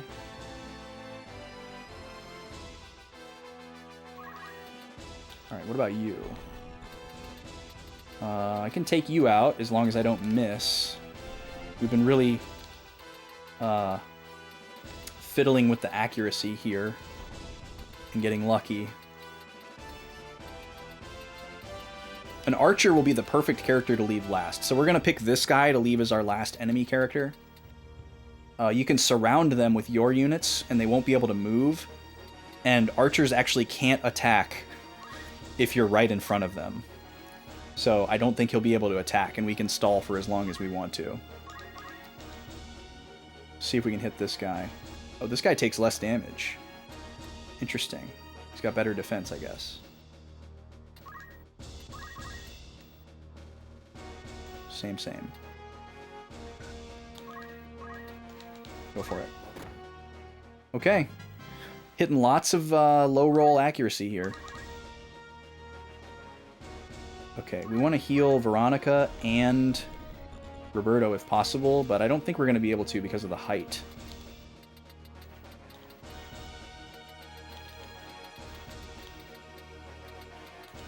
So we'll just hope for the best here. We're going to move right here. And do another Cure 2. Yeah, it's not going to hit Veronica, but that's okay. Still worth it. Okay, and who are you casting Shiva on? Matsuo?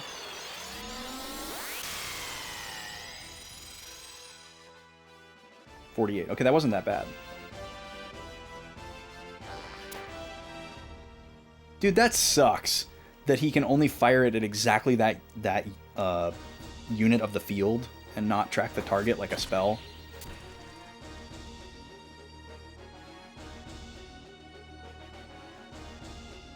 Igris, where are you going? Okay, Veronica probably needs to heal herself. Well, no, she can probably get away with taking this guy out. He's only got 23. So here's what I'll do. I'm going to move her so that she does get hit by the Cure 2. And then we'll hit this guy with a regular bolt, because that'll be enough to do him in. 73. God, that's beautiful. Alright, cool. So now she's in the AoE of the Cure 2, so she does get healed after all.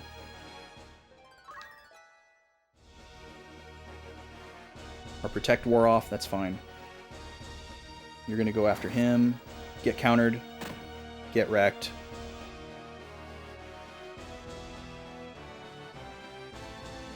My Armored Monk, Chef's Kiss. Ooh, that's a lot of damage. Okay. Oh, that was a smart play. He's going to try to take us down with him. So now our magic is going to hit ourselves. We haven't seen the CPU do that before. Can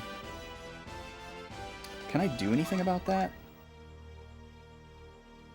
I think the only way I could fix that would be to kill him with Matsuo here. And I actually don't know if that would even do it. She might still cast it on the empty square and hit herself. But I guess it would be a worthwhile experiment. Because I can't take this lady out in one turn. So I might as well... can't hit him from here. I need to move 2 squares? Yeah. Alright, this is kind of dumb, but let's do it. Don't miss. Okay, I want to see what happens with Veronica's spell now.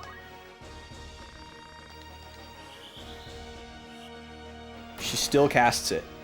Dang. So that was a pretty smart play on the other guy, on the CPU's part, to get her to take herself out, basically. We can just have Roberto bring her back. So we're going to have Ramza get rid of this guy.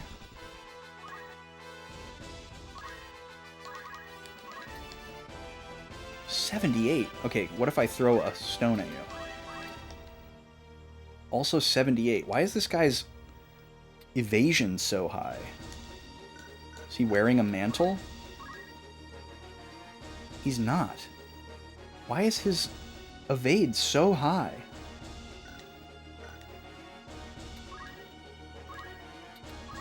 Well, we gotta go for it.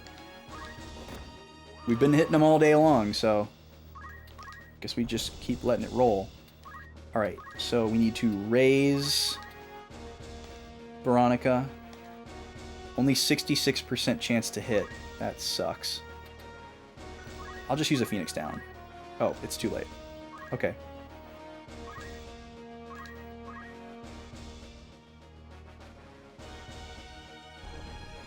You're gonna go after Ramza, right? No, you're gonna go after Matsuo again. Please hit. Okay, good. Gives me Dragon Quest anxiety. Having spells that can miss to bring people back to life. That really sucks. Alright, Matsuo lived. That's all that matters there. She's out of MP also, which is very important. Shouldn't be able to do that again. Twitch, give me more snoozes. Okay, Veronica. What's the AT look like here? Boyle. Which one's Boyle? Boyle is the one we're keeping alive. Okay, he won't go after her. Oh, Agris is using Cure 2 on Matsuo. Okay, so maybe we can move Veronica into that AoE. No, she can't reach. Okay. Well, I don't want to get her too close. On the off chance that the archer tries to go for her, but I don't think he can kill her, so...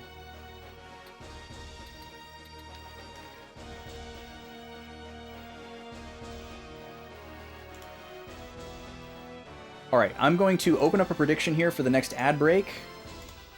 During the ads, we have two CPUs fight against each other in Smash 64. Running it on a real N64, if that excites you. Currently, Ness is fighting Kirby. Ness is up 2-1 so far. Every character fights, or every matchup fights 11 times before we move on to a new matchup. It's definitely excessive, but it's, you know, the purpose is to fill time. Once we've done every possible matchup, we're going to form a tier list and do some kind of special on-stream event, tournament bracket type thing. But we're a ways away from that. Yeah, we're just going to item ourselves here. That's the best use of our turn.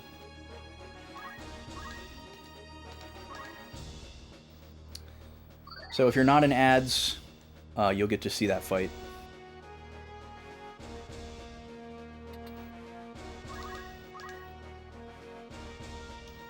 Alright, Boyle, who are you going to go after? You're going to go after Matsuo, right? Yeah. Dang. Just before Agrius's Cure 2 can go off, too. Alright, Roberto, it's time to raise again. Hopefully you can hit 2 of these in a row. Oh, we're out of MP. Okay, so he's going to have to wait and use a Phoenix down, which is fine. Phoenix downs don't miss. I'll just heal myself for now.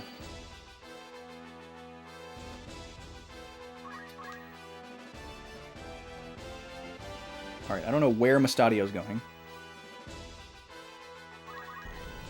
I need to get rid of this other summoner. I'm assuming I can't hit her from here. but I can try. And if I can't, I'll use Accumulate or Yell or something. Maybe with Wave Fist? Nah. Alright, so we're going to Yell.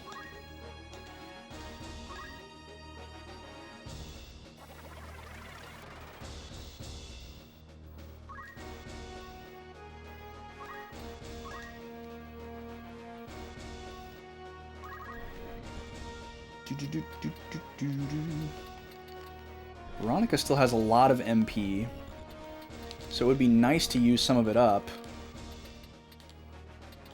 But she's just going to have to potion again this turn. And they can tag team the revive on Matsuo as well.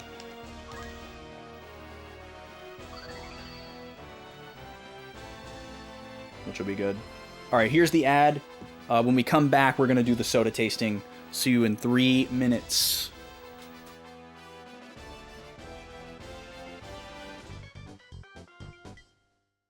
Free for all. 3, 2, 1, go!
This game's winner is Ness.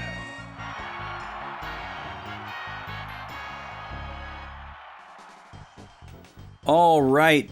The stage is a bad fit, trying to stop him from using his recovery, but he's still able to pull it out. I forgot to update the score on the screen here after the last one, so let me fix that. So Ness is now up 3-1 after 4 rounds. Sorry to the believers. The Kirby believers, that is. Once again, nobody believed in Ness. Someday y'all will figure out how the channel point predictions work. You have to have somebody vote for both sides, otherwise it doesn't work. That's okay, we're just having fun. Okay. Now then, it's time to taste a soda. So let's go over here and turn on some tunes for you. I'm still listening to intense tactics music.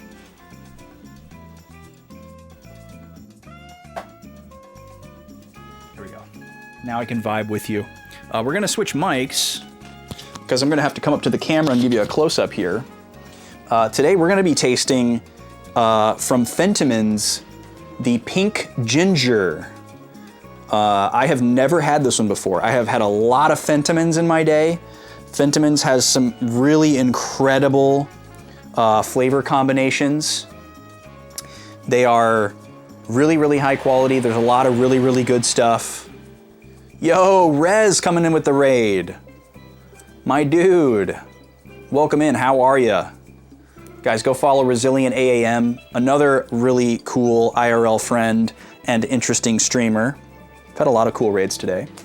Rez does music production flow streams. Sometimes he's recording instruments, sometimes he's mixing and mastering. Very talented guy, very welcoming and friendly. Longtime friend of the Backlog boys, so go show him some love. What were you working on today, Rez? Welcome in. We just took a break from tactics to run an ad, and now we're gonna taste a soda thanks to the wheel spin. We're gonna taste something brand new that we've never tasted before, just before we switch away to the lunch hour. So y'all are just in time.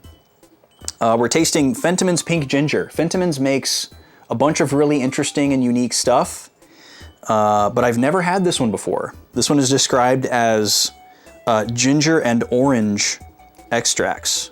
I'm a big fan of ginger, big fan of citrus, and they make, Fentiman's makes a very good cola called Curiosity Cola. They, for all the Redwall fans out there, they make a dandelion and burdock cordial if you want to get your Redwaller, if you want to satisfy your inner Redwaller. I am the man, welcome in. They also make a de-alcoholized summer shandy that might be the best soda I've ever tasted. It's this like frothy lemonade beer thing, but there's no alcohol in it. It's very difficult to describe, at least for me as somebody who doesn't drink.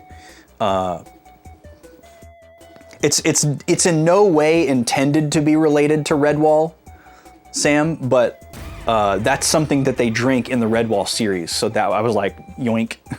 Rez! Using my sub TTS to also share love for Fentimans. I haven't had anything yet that I haven't liked. It's true. Fentimans is super solid. They're really, really good, and they're fairly easy to find. They're fairly easy to find, which is nice as well. They're kind of pervasive. Like D. Holmes said, you can usually find them at World Market. Maybe not all their flavors, probably not all their flavors, but you can find some of the staples there. Welcome in, D. Holmes. Let's crack this thing open and give it a smell. Another thing that's nice about Fentimans is the screw top. You don't have to drink it all at once. You can save a little bit for later. Smells very good. Smells pink. Smells citrusy. Smells gingery. I've had sodas that are orange ginger before, but we'll see if this is like that or not.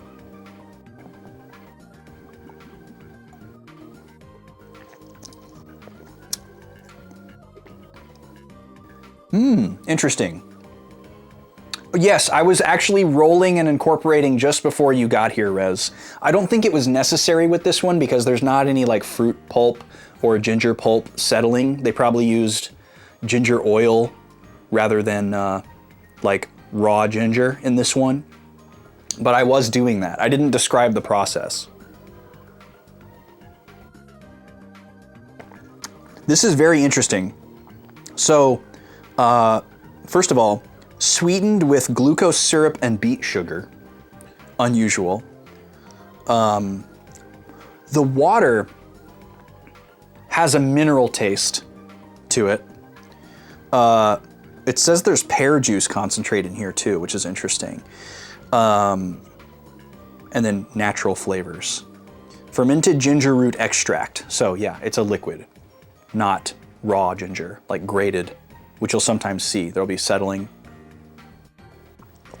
The ginger flavor is very earthy, what I would call a very dirty ginger flavor. Not dissimilar from like a Fever Tree ginger beer, I would say. Very dirty, very earthy.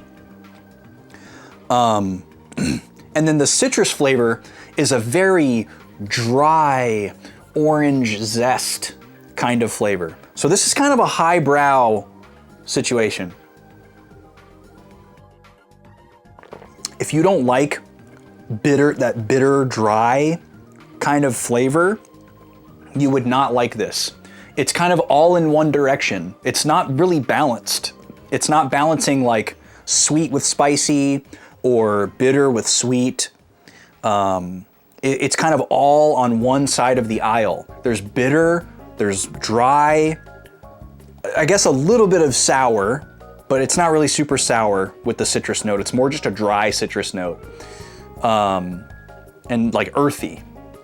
So it's really intense. And it's not that sweet.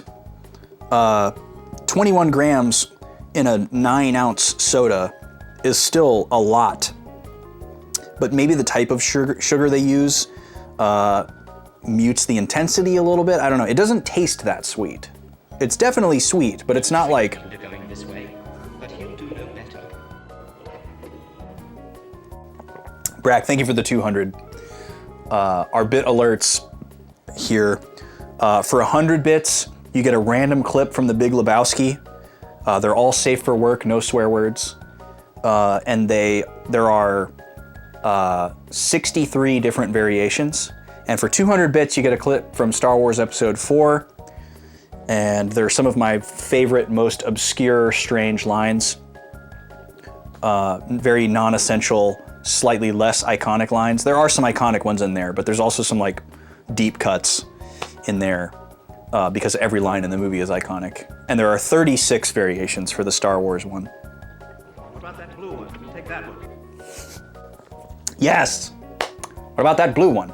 I say, every time I see something that's blue, I have to say, what about that blue one? Gad, thank you for the 200. This is a good soda. I like this soda. I don't think that this would suit a lot of people's tastes. This is definitely not like a universally enjoyable soda.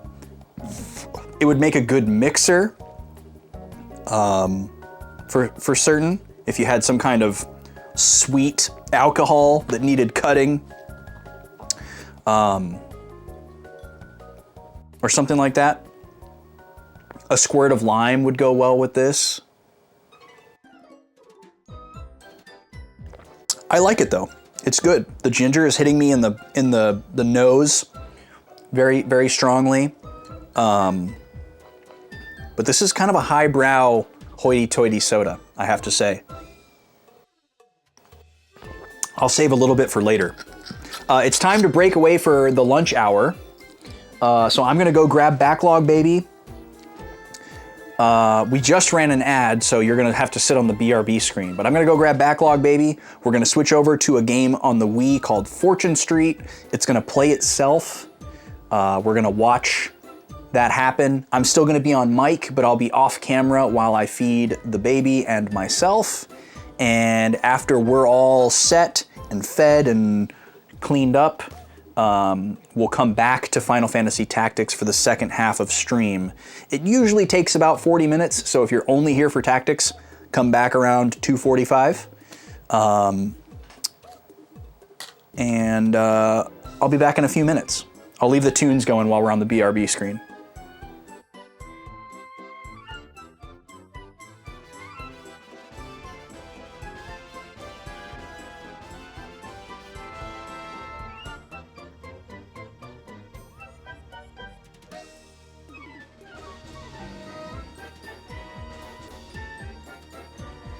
Hold on, sorry, I know you're getting double music.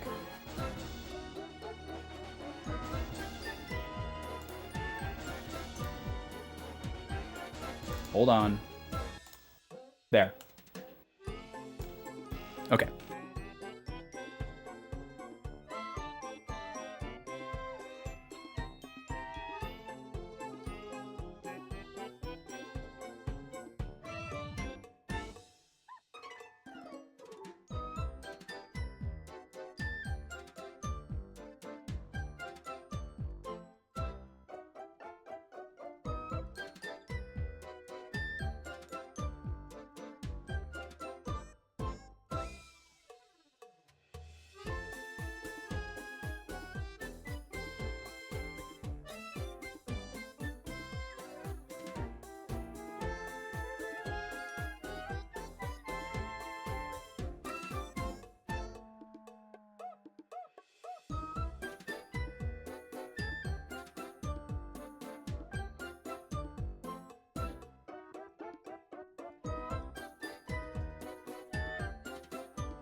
All right. It's time to play some Fortune Street. Or rather, watch Fortune Street play itself. So let's get our game set up here. We're going to switch over to our out to lunch layout. There we go. We actually have a way for y'all to be able to vote on characters. But no one's been participating in that, which is totally fine.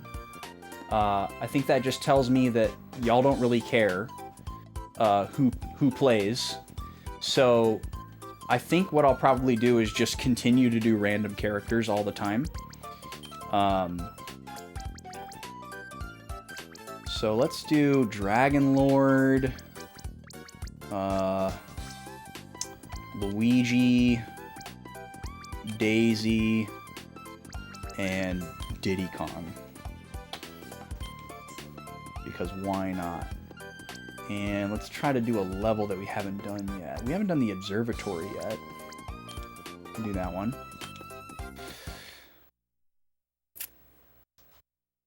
And the little guy's here. He's got his bottle going. He's working on it already.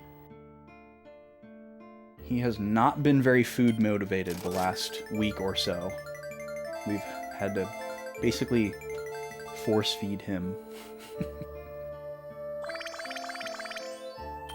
He'll either get like really antsy and excited and take like a couple sips and then be like, okay, I don't want any more. Or he just won't. He just doesn't want any. We have to just make him eat.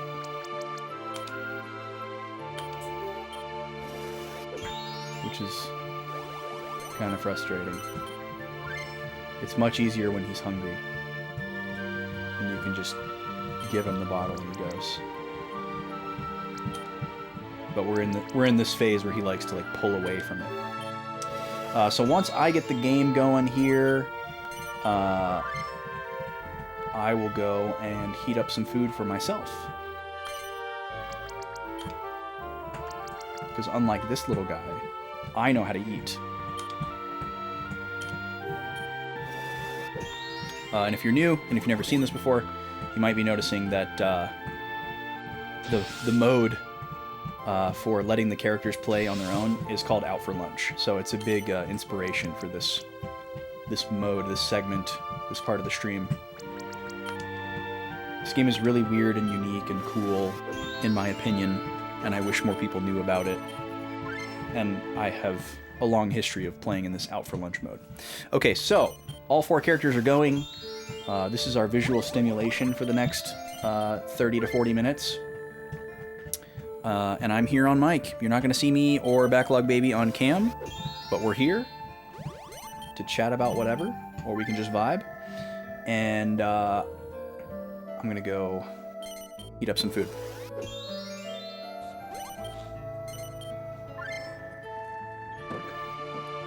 I'm staying. Finishing my coffee.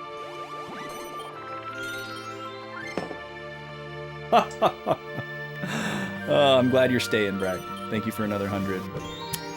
And I believe that gets us to another wheel spin. I think we're at 1,000 now. We also had the resub from Rez. So we're going to have 2 wheel spins when we come back from lunchtime. Thank you, guys.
Alright, I'm back with food.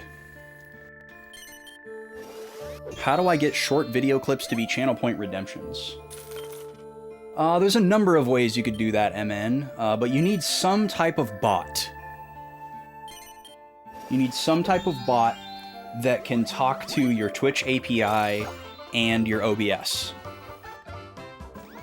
So, like, for example, I have a bot that I use, and you basically would have to go into... The way I have mine set up is I have a dedicated scene in OBS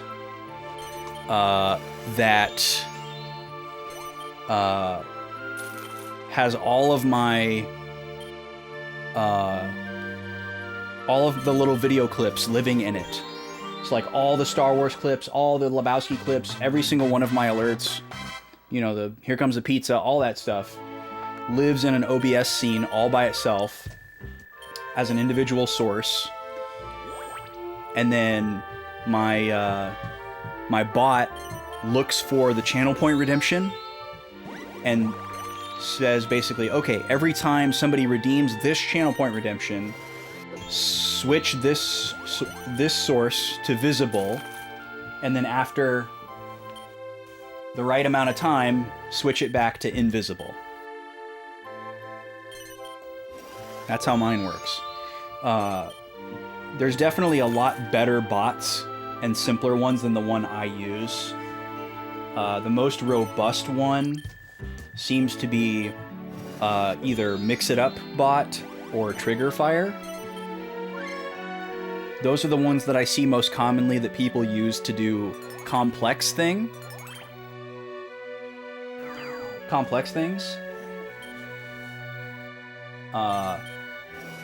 But you can also use like Streamlabs or Nightbot. Probably. Oh, you didn't hear any of that. Perfect. Basically, you need a bot. You need a bot.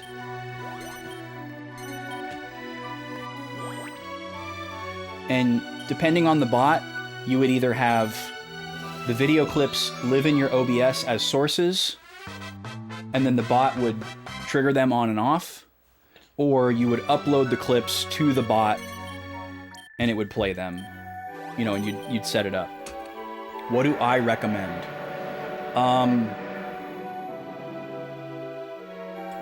I recommend not using the tool that I use. Because it has reached end of life, end of support. And it also doesn't function with the current version of OBS's WebSocket, which is why I use a really old version of OBS. In my experience, people have used Trigger Fire and Mix It Up bot for more complex interactions. But the more simple ones would be like Stream Elements, Streamlabs, Nightbot. I don't know if they can do channel point video clips. But those are the common, like, simple bots.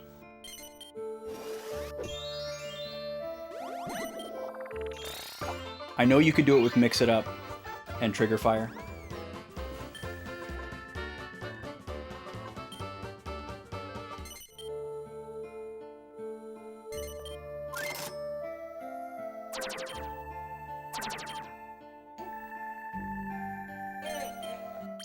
You gotta keep going, little guy. You gotta keep going. You can't just goof around.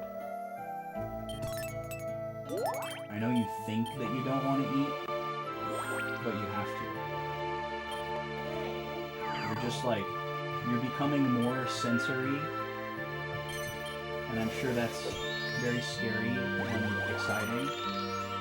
And you have all these things that you can now be distracted by. So I have to teach you how to concentrate on what you're doing.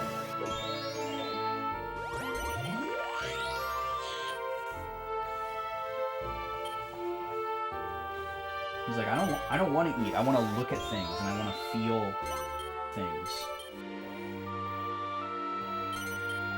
Or if something happens that I can look at, or something that happens that I can feel, I'm immediately going to forget that I'm supposed to be eating. Including me talking. He loves to just smile at me while I'm talking. Because he assumes I'm talking to him.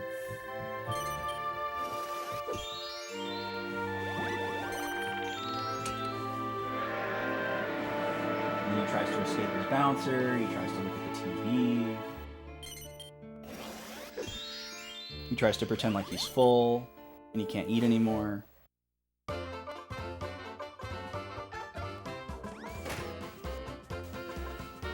But he hasn't figured out that I'm too smart for all those things.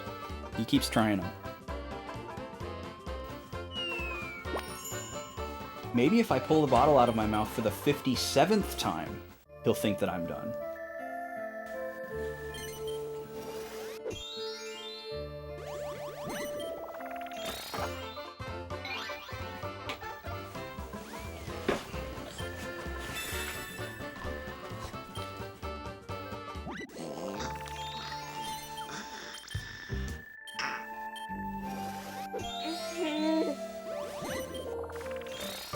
Well, you can't go anywhere. You can't escape the bottle. I promise. It's an inevitability. It must happen.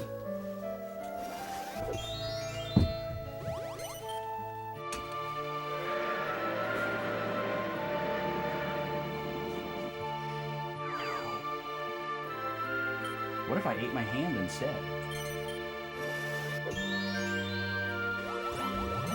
Yeah. Get out, both of you.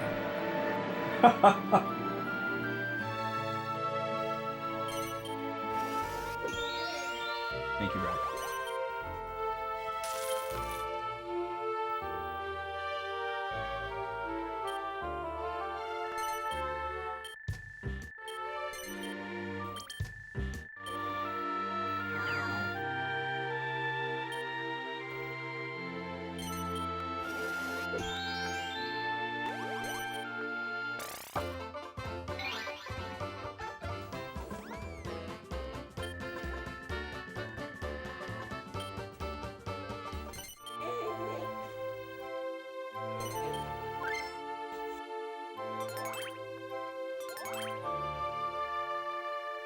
Gobi's here to let me know that she's ready for her meal as well.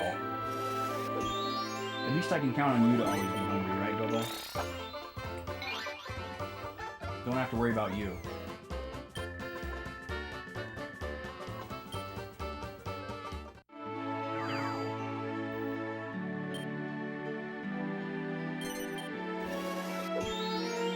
Yeah, she still has another 30 minutes to go, Kiki. But that doesn't stop her from letting me know. Also, hello.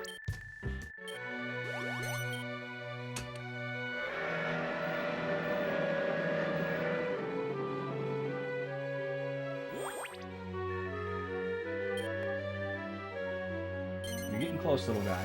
Just keep concentrating on the Mario Kart poster on the ceiling that you love to look at. And just keep chipping away. And not violently jerking your neck like a shark.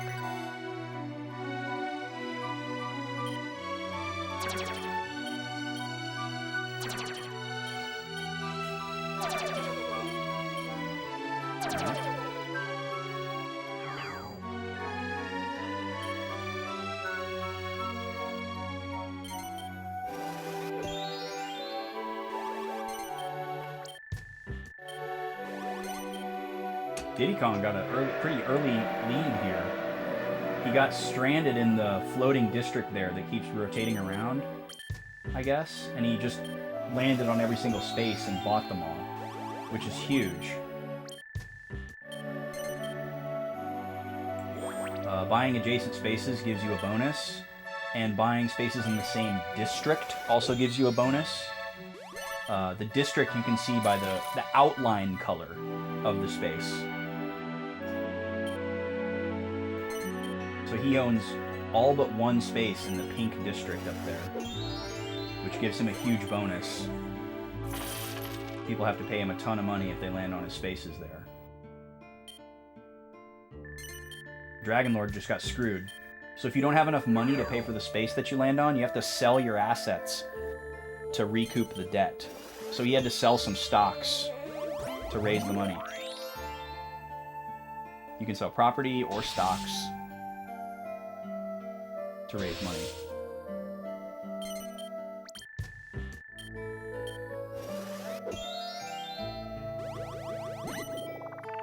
I'm telling you, this game is wild.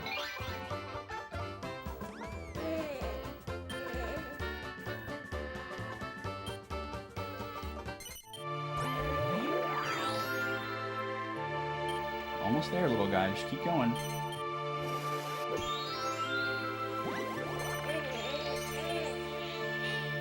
Now, I know you don't want to finish, but you're going to.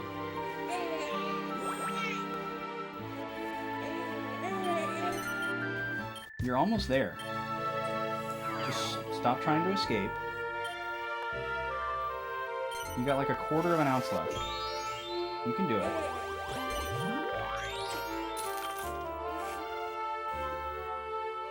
You can do it. No, you can't stick your hand in your mouth instead.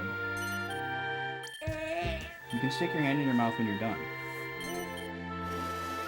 You're exerting a lot of unnecessary energy right now.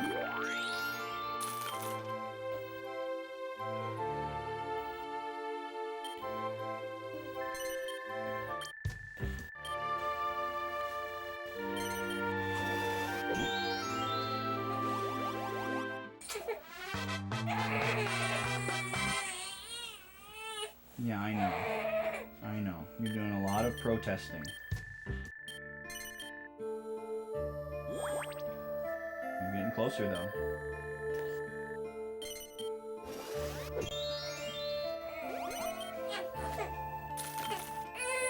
Just keep going, man. You don't need to do all that. You don't need to do all that.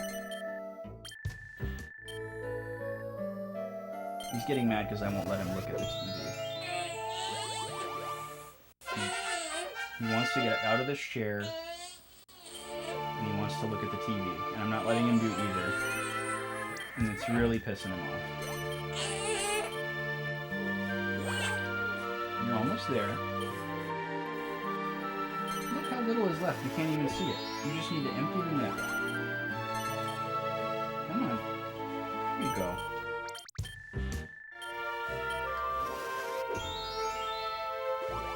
You've almost served your sentence. Imagine hating eating this much. He's like the Grinch at the holiday cheermeister.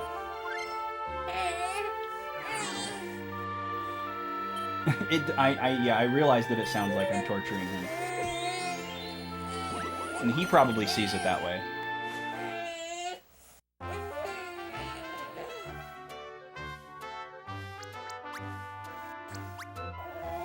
Nope. Can't look at the TV. It's very impressive that you can, you know, turn around like that. But not something that we want to do.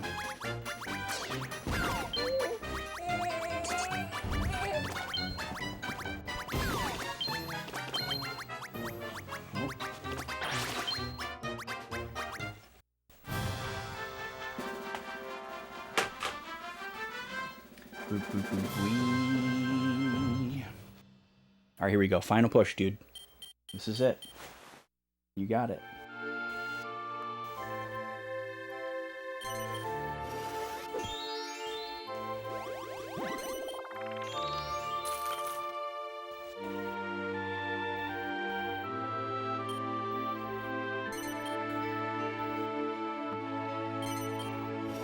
There you go. You did it. Good job. Alright, I'm gonna go put him on his tummy, and then it's my turn to eat.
All right.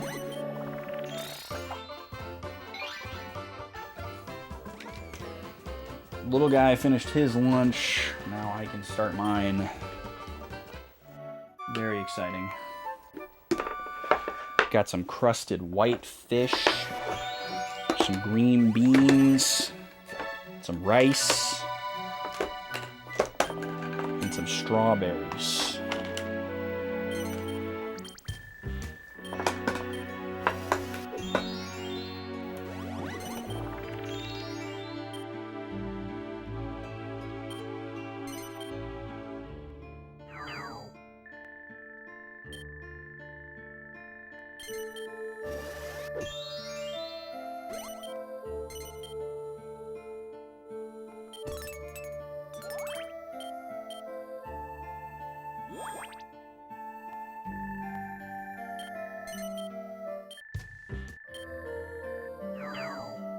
Whoa, what just happened there? Everybody's net worth, like, skyrocketed. I missed it. Diddy Kong's already at 6,000, though.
Oh man, I just remembered something from last night.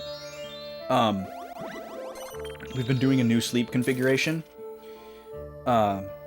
which isn't super important to the story, but like in between fits of sleep when I wake up, I have the baby monitor next to me, which has a black and white screen when it's in night vision, which is most of the time that we're using it. So periodically throughout the night, I'm looking at a black and white screen. And also my phone goes into black and white mode a couple hours before I go to bed. And I think, I don't remember vividly, and I don't remember any specifics. Oh my god, look at that one space. It cost $2,500 to land on that one space of Diddy's. What happened? That must have been the net worth jump. I think I must have had a dream in black and white last night. We just got new curtains in our bedroom, and it's like fully blacked out in there. I don't know why it took us so long to do that, but because we've had blackout curtains in every bedroom we've ever been in before this house, so I don't know why it took us so long to get some for this bedroom. But we just recently got them, so it's super blacked out in there. It's really nice. I must have had a dream in black and white last night, because I woke up this morning and I walked out into the hallway where it's not blackout from the bedroom, and the way that the color like hit my eyes of like just like the various objects outside the door and like the color of the wall and everything was so profound that I was like kind of overwhelmed for a second. And I was just like, whoa, and I didn't understand the sensation, but it was like I'd been in the dark for enough hours and like had only looked at black and white screens, so there was some kind of like recency bias, and I feel like I must have had a dream in black and white or something, which is not something I can ever remember having happened before. But the effect of walking out of my bedroom this morning and seeing like the blue color of our walls and like the various colors of like the other things that I could see was incredibly profound. I was kind of overwhelmed for a minute. Y'all ever had that happen?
I had an epiphany?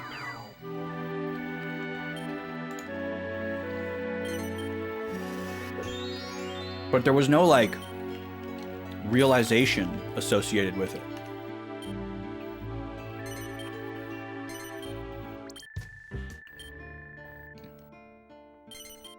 I realized that I see in color.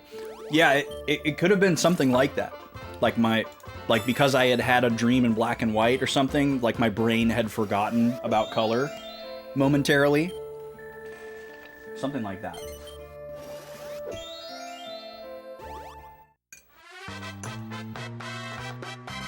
It didn't last very long because, you know, like memory or whatever. My brain remembered that it wasn't seeing color for the first time. But for maybe like 3 to 5 seconds, I was kind of like stopped in my tracks.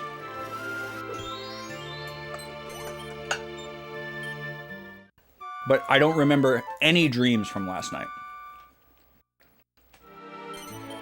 I don't remember having any.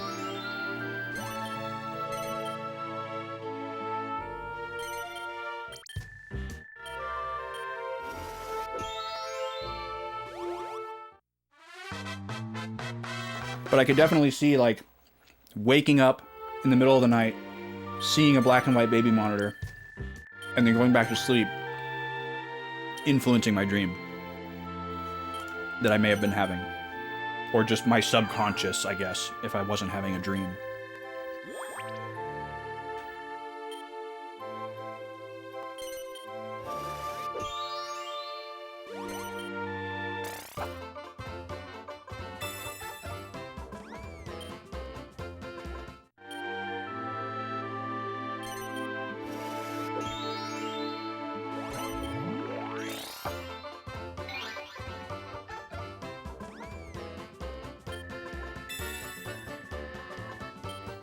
Yes, exactly. Incredible emote.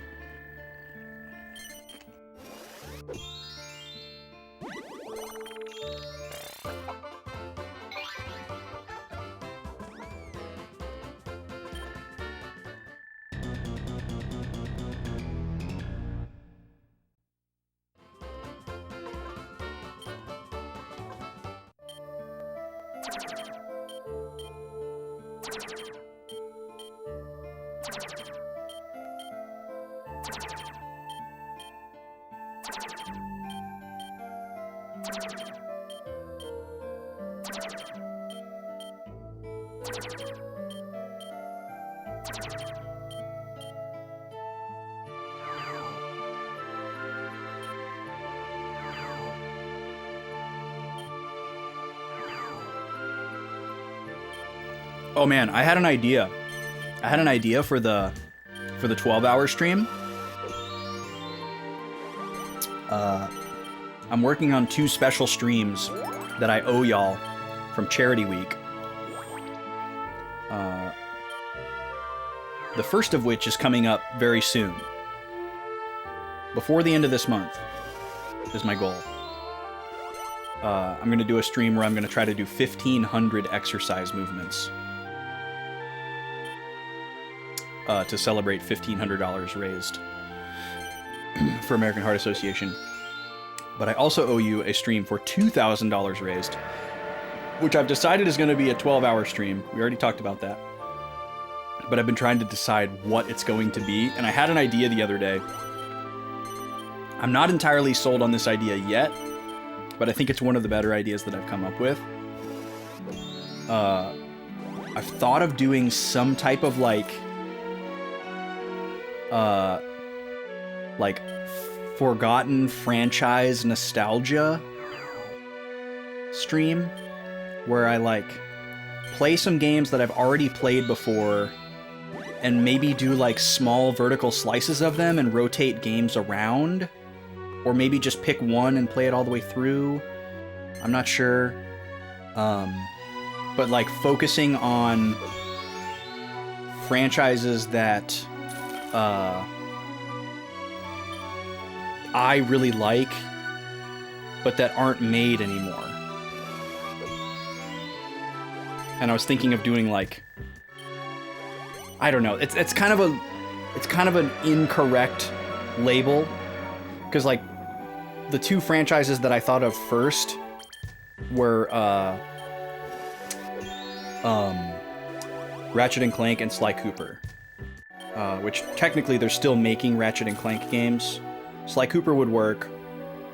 I also thought about Jak and Daxter, but I don't own any of the Jak and Daxter games, so I'd have to buy them, and I really only like the first one. But a Jak 1 stream could be cool. I was also thinking of doing like a PS3 nostalgia stream, which would work for like the Ratchet and Clank remasters and the Sly Cooper remasters, or re-releases, whatever you want to call them. I don't know, I've just kind of been thinking about those games. I was watching Indiglo play this game yesterday, and it had this very cheeky sense of humor, and like both the writing style and the way in which the comedy was delivered reminded me so much of Ratchet and Clank, and it made me want to play Ratchet and Clank. It's like a kind of like a sim game, like God View type game where you're managing something. And it's a game where you own a museum, and you have to, do the upkeep on the museum and make it better, and buy exhibits and keep people interested in it and clean it up and all that kind of stuff. And while you're playing the game, there's this like intercom voice that like comes over the intercom and does like announcements. And the stuff that it says is really funny. And it's very Ratchet and Clank humor. And it reminds me of like what you would hear like when you're driving in your spaceship and listening to the radio. There's like fake ads and like little announcements. Or when you're like rolling through a city, there will be these like PA announcements for like, like an evacuation because like you're under attack, or the planet is under attack, or the people you're attacking are under attack, or whatever. And it's all very like cheeky and like, please make your way to the nearest exit. Do not be afraid to shove your friend along the way. Like little stuff like that. And you don't necessarily catch it right away because there's other things going on. So it's kind of like an auditory Easter egg sometimes. I miss that stuff. I don't know what to call that style of humor, but it's a very specific vibe. Oh, we have a guest character coming. A cameo. They call this a cameo.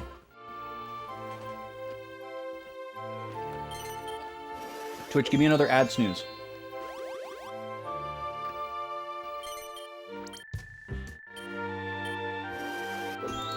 It gives me one every time. It gives me one ad snooze. That's so frustrating. It's supposed to give me 3. Sometimes it'll give me the second one.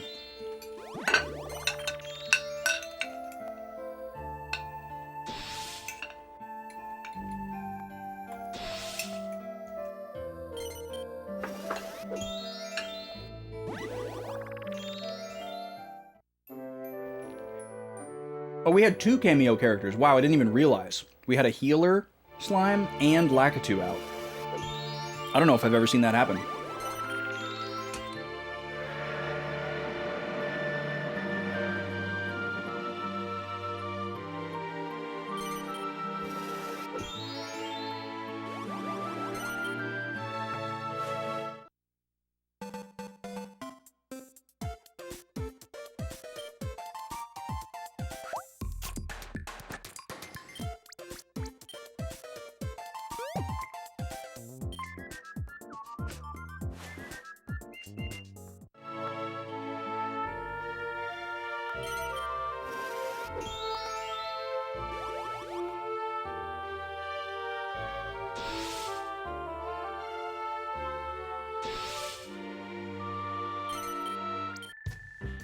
Yeah, small Mario from New Super Mario Bros. Looks kind of weird next to other characters.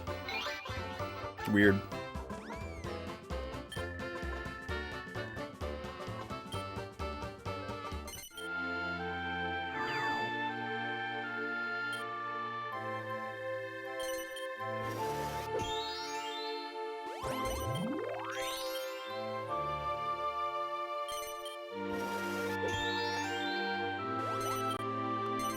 All right.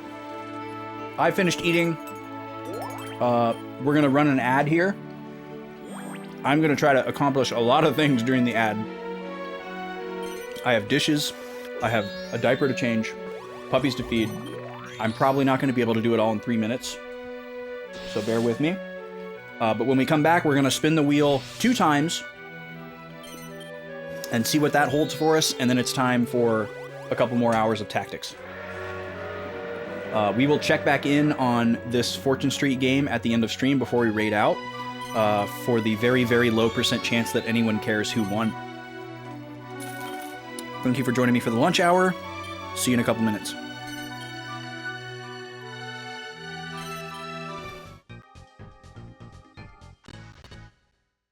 Free for all!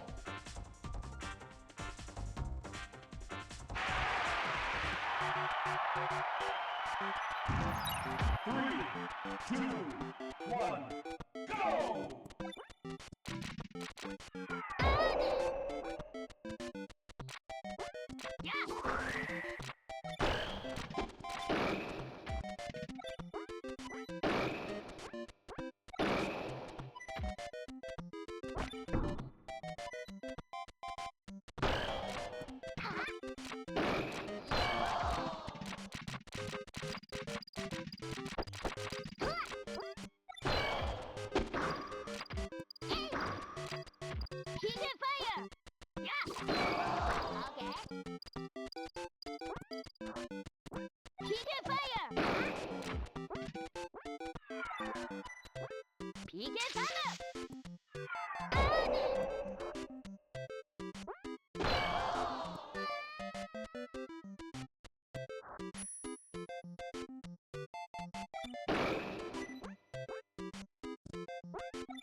This game's winner is Ness!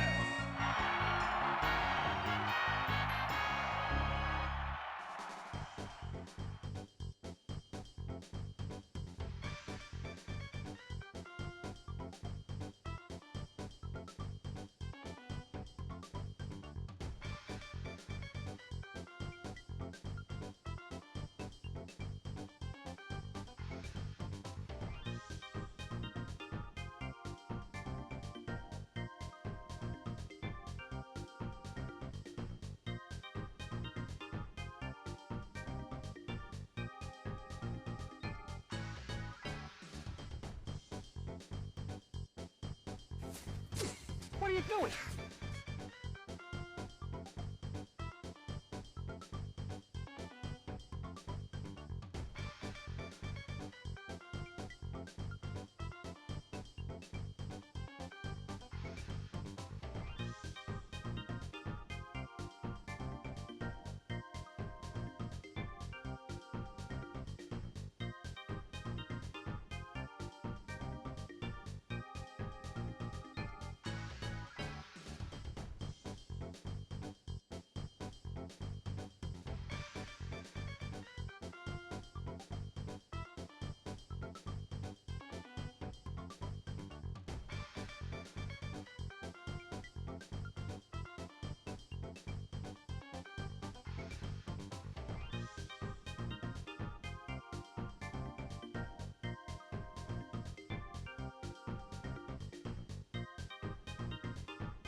All right.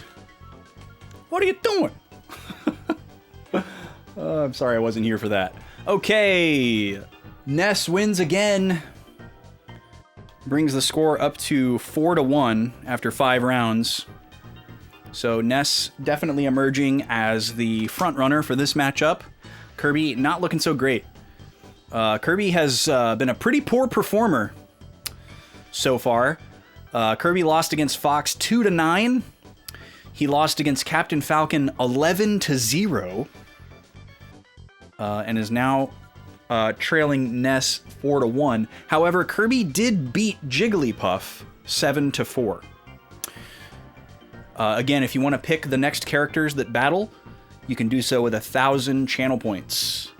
There are no wrong answers when you're choosing the red corner fighter, because no characters have done all their matchups yet. And if you get sniped, you can choose their opponent.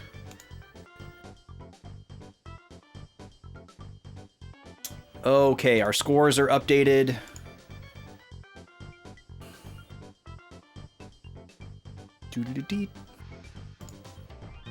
Here we go. Scores are updated.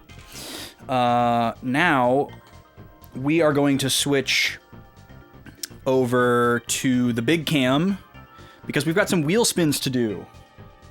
Let's go over here. Hello, hello. Music. And let's switch mics. Because we need to move around. We need to move freely about the cabin. Let's switch over to the wide shot. Get the insert on. Stream Deck doesn't want to do its job.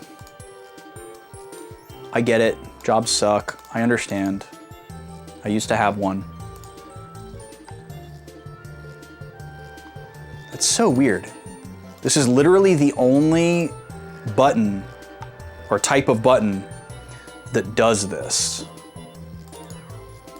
The Stream Deck is not frozen, the software is not frozen, it's on, everything's working, but for some reason, specifically buttons that type something into chat can like fall asleep, even when everything else is working properly. It's never happened to me with any other button type besides that one. Okay, let's see here. I'm gonna take my vitamins really quick before I forget. With another sip of this interesting and multifaceted Fentiman's Pink Ginger.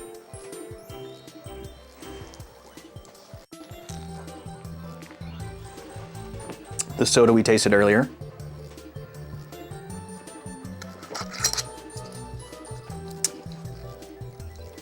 Yes, that was the soda for the day, Pixelated. You missed it, yes. Sorry about that, but thank you for triggering it. Yeah, oh, you can't see it. Yeah, Fentiman's Pink Ginger. Fentiman's is a very unique bottle shape, very easy to spot. If you have a soda shop near you, they're definitely gonna have them. If you don't have a soda shop near you, you can find them at World Market. You might not find this flavor or some of their more peculiar ones, but you'll find some of them. And they don't really miss, as Rez said earlier. They make great stuff. Lots of really interesting flavor combinations that you won't get from any other brand, which is always admirable. Okay, we're gonna spin the wheel 2 times. We've had a lot of bits come through today, so one of these is for 1,000 bits milestone, and the other one is for Resilient AAM's resub. I believe it was 53 months. All right, the last thing we landed on was art time. We can't land on the same wedge 2 times in a row, but we would make an exception considering the last time we landed on this wedge was the trigger of a soda time. So if we do land on art time again, you will get your art time.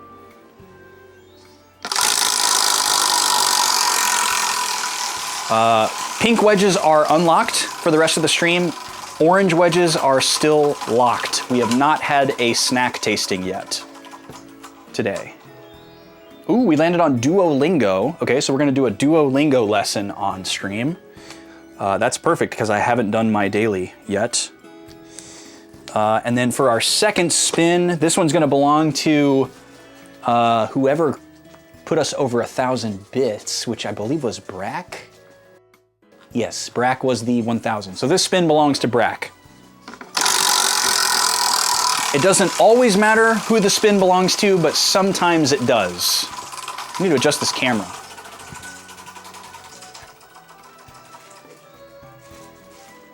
There we go.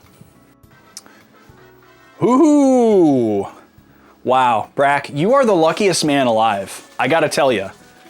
So we just landed on Discord Despot, which is normally a momentous occasion. We have a special role in our Discord server called the Discord Despot.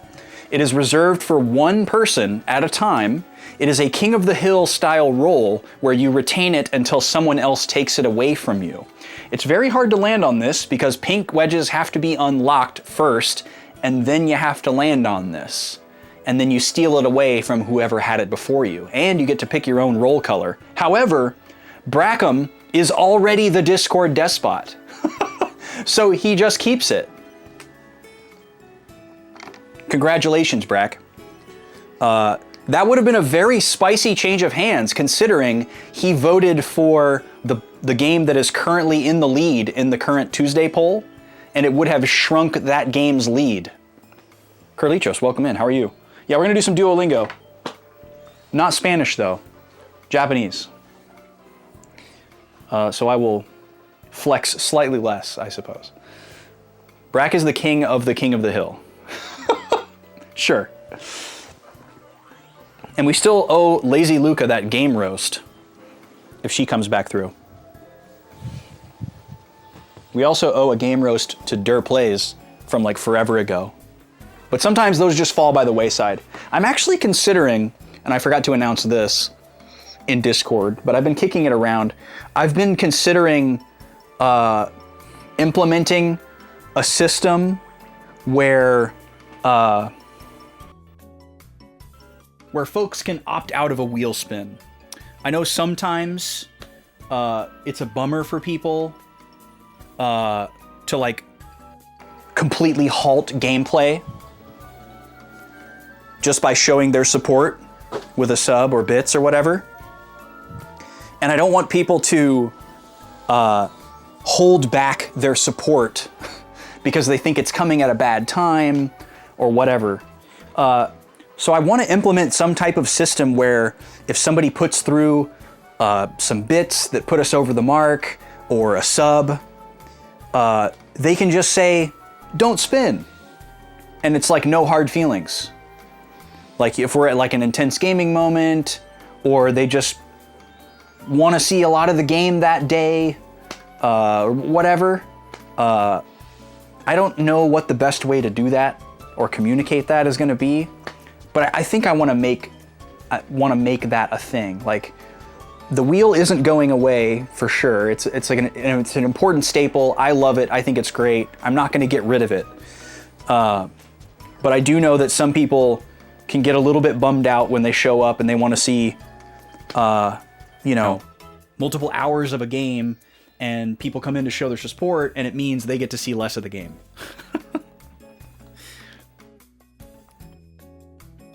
especially when we already have so many other things that take away from the gameplay, like Backlog Baby and the puppies and whatever, all the things that I have to do like around the house during the ad breaks. Okay, we're gonna switch back over to tactics, but we need to do this Duolingo lesson first. Jesus Christ, Powell. Yeah, Powell, what were you thinking, man? So let's do this. Let me get my Duo open. I think it's just gonna magically pop up on the screen here. Yeah.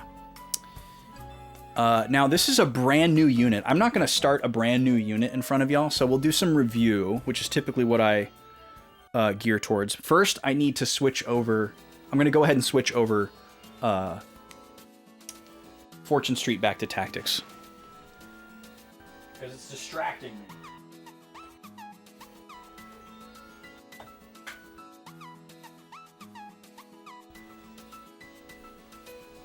The Wii is so loud. Okay. I also think I hit the controller with my my foot during the break, and I may have accidentally wasted a turn, so that's fun. Okay, so let's do a quick little Duo review here. Let's do some legendary for this unit right here. Talk about games. Now, I usually do Duolingo on mobile, and the desktop app has a history of giving you stuff from completely unrelated lessons. So, for the purpose of practice, it's kind of fun because it'll catch you off guard and give you stuff that you haven't seen recently. It also has this amazing thing where Duolingo will go back and will add material to a lesson that you've already done, and you'll go back to review it or do a legendary challenge on something that you've already completed, but there will be new material that you've never learned before because they restructured the curriculum. So that happens sometimes too. And it's giving it to you in a review context, so you're not really learning it. Duolingo sucks, but I still get a lot out of it. Taoshimasu. That's what I hear. Katsu. I don't even remember what this is related to. Nigate.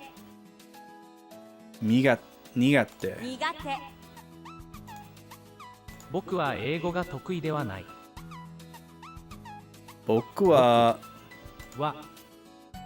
英語が得意? Wait, did it say wa? 僕は英語が得意ではない。得意ではない。得意ではない。This does not sound familiar at all. I'm not good at English. 得意ではない。Okay, sure. 料理は苦手だ。料理は苦手だ。I am bad at cooking. ゼルダはボスを倒しました。ゼルダはボスを倒しました。Zelda beat a boss. ボスを倒しました。Yo, what's up, Dom? How you doing, dude?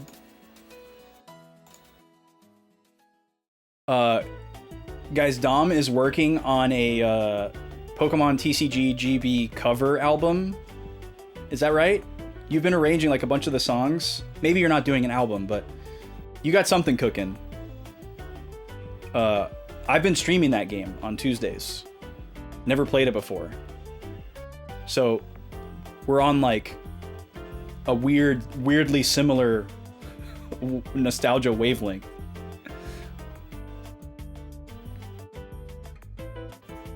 It's some of the best TCG music. I mean, it's a great soundtrack, but that's an odd way to put it. How much other TCG music do we have? Oh, it's a great soundtrack. It's funny to hear you say it's some of the best TCG music, though. Like, I don't know any other TCG music. Game Boy TCG. I guess there's the Yu-Gi-Oh games, but I'm not familiar with those.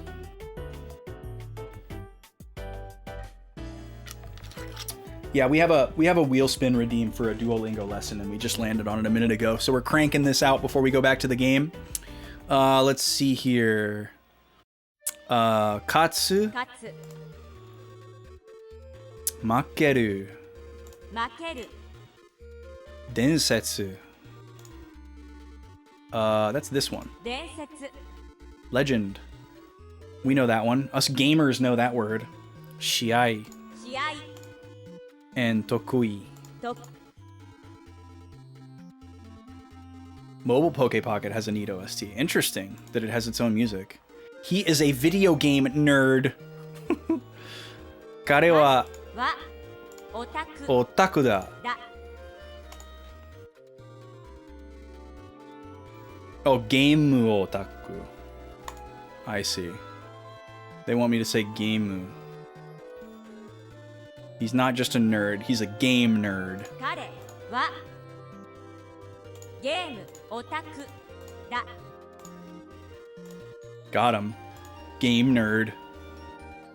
試合試合負ける負ける負けます負けます勝つ勝つ得意得意このボスのレベルは高すぎる。 Okay, fair. Yeah, I guess there are a lot of TCG card games. I just am not familiar with them. Say that again? このボスのレベルは高いすぎる。This boss's level is too high. 高いすぎる。田中先生は最初に来ました。最初に来ました。田中先田生中先生はは、Wait, say that 田 again? 中先生は最初に来ました。最初に最初に来ました。来ました。 So he arrived first? He came first. Okay. I didn't realize Slay the Spire was card related. And I guess I kind of forgot about Balatro. I'm like intentionally avoiding Balatro because I know I would get addicted to 息 it. 子は古い伝説が大好きです息子は古い伝説が大好きです Furui densetsu ga daisuki desu. My son loves old legends.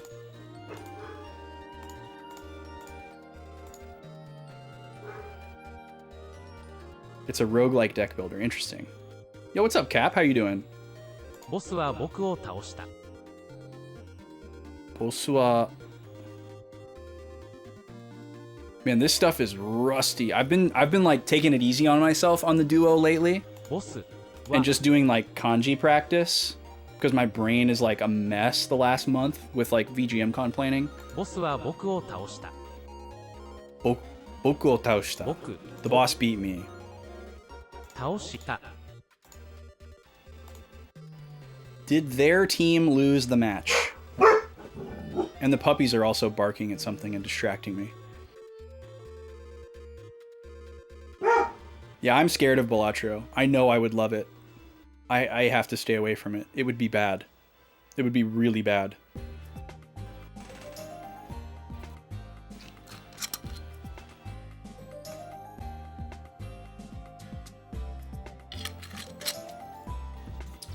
Did their team lose the match?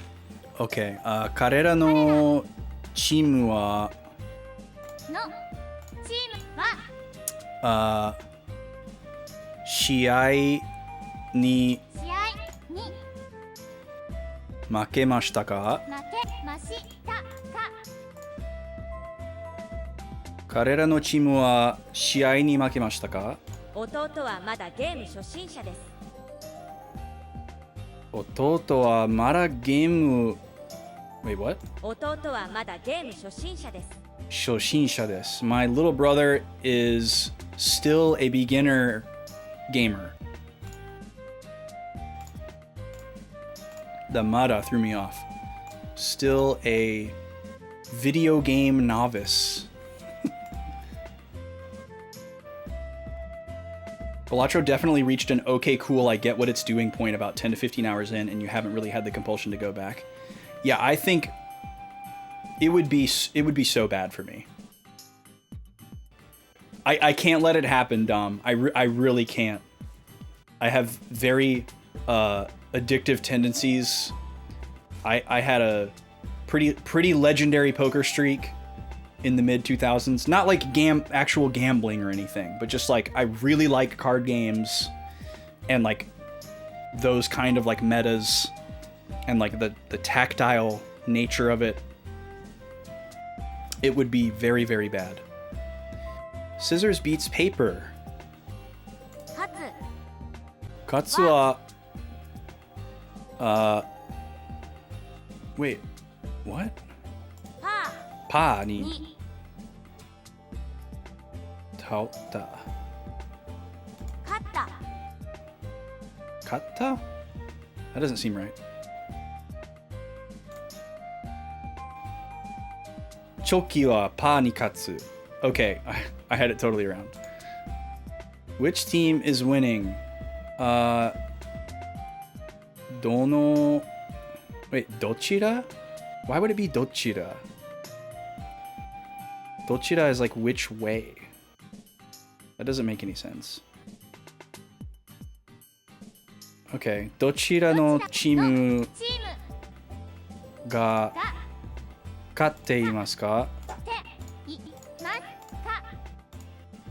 Weird. That doesn't seem right at all. You're really into Pokemon TCG right now? Playing the actual competitive tourneys. Wow.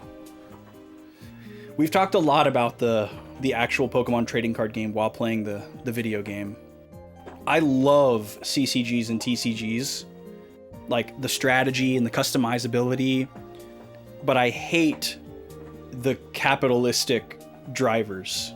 I hate how fast the cards rotate out and how you can't like make something really cool and then stick with it. Like you're forced to eventually abandon everything that you come up with. And like I guess if that aspect of it didn't cost money, then it would be fine. But because it does, it's like it's so subjective to gatekeeping and stuff. And I guess if a new set came out like once a year or something, it'd be a little more sustainable, but it's just nuts. I could never keep up with it. Okay, let's try this again. Choki wa pa ni katsu. Alright, that was a rusty review. That was good.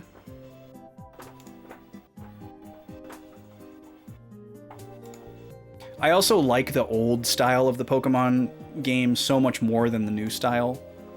I like the slower, simplistic style. That's another reason why I've enjoyed the Game Boy Color game so much. Is like there's strategy, but it's like really straightforward, and you don't need to understand how every single card works in order to be competitive at the game. Or I guess if you wanted to know every single card, you theoretically could, because there's only like 200 cards that exist. All right, sounds good, Dom. Yeah, you bring those decks. We'll make some stuff happen.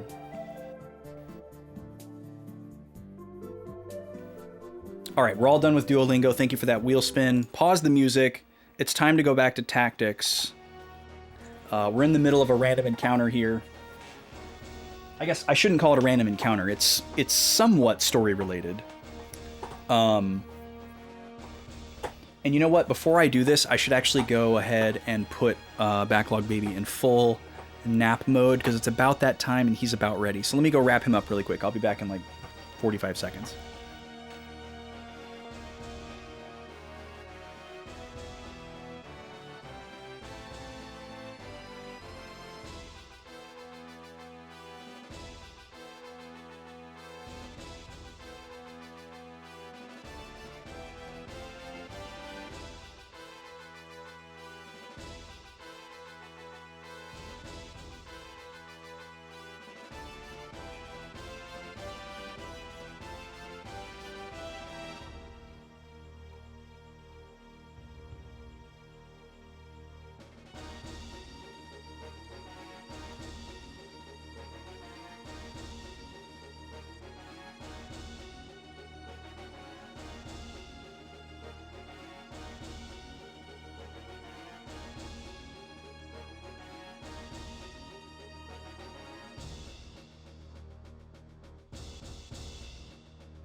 Okay.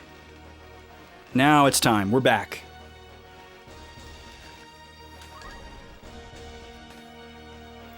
So, we need to take out this summoner, and we need to revive Matsuo. Let's take a look at the AT here. Roberto's gonna go. Boyle's gonna go.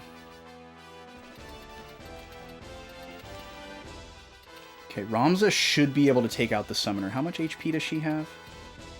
Oh no, never mind. She has 18. Okay, so who else gets to go? Mustadio. Mustadio's probably not going to be able to get close enough to attack her. So she's going to get one more attack off. I also don't want to revive him without having Veronica right behind. So I think what I'll do here is just move him into position, and then we can waste a turn doing something else. Like... not a lot of choices here. I guess I will just use an item on myself. Kind of an unfortunate waste. Oh, actually, that's not even going to give me experience because I have full health. So I have to just chill. And this archer guy, we're going to keep him alive.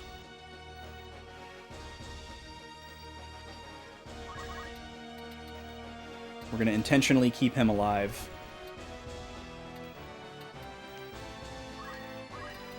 Oh, she doesn't have any more MP, that's right. Alright, well I think she's trapped now. Don't dodge me. Good.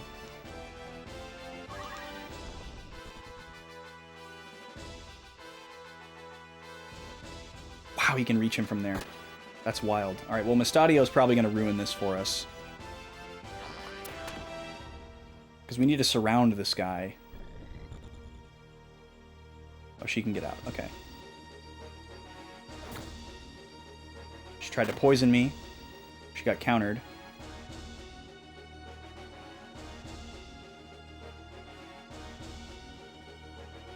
This might actually just kill this guy.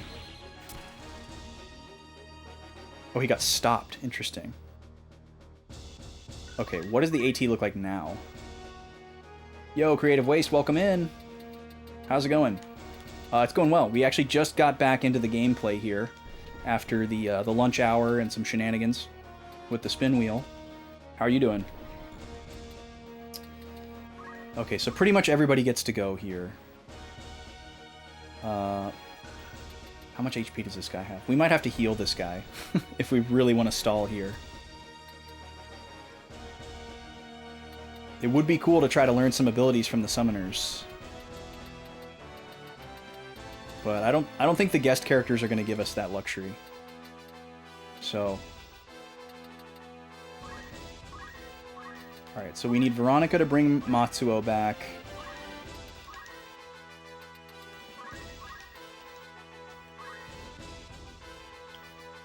Baby's doing good. He's doing good. He thinks that he doesn't need to eat anymore. So we've had to really force it on him the last, like, week or so.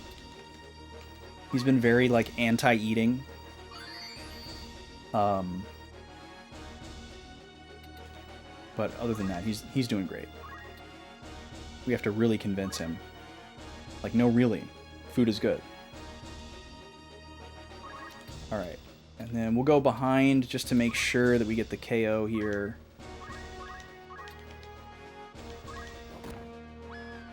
Alright, that's 2 summoners down.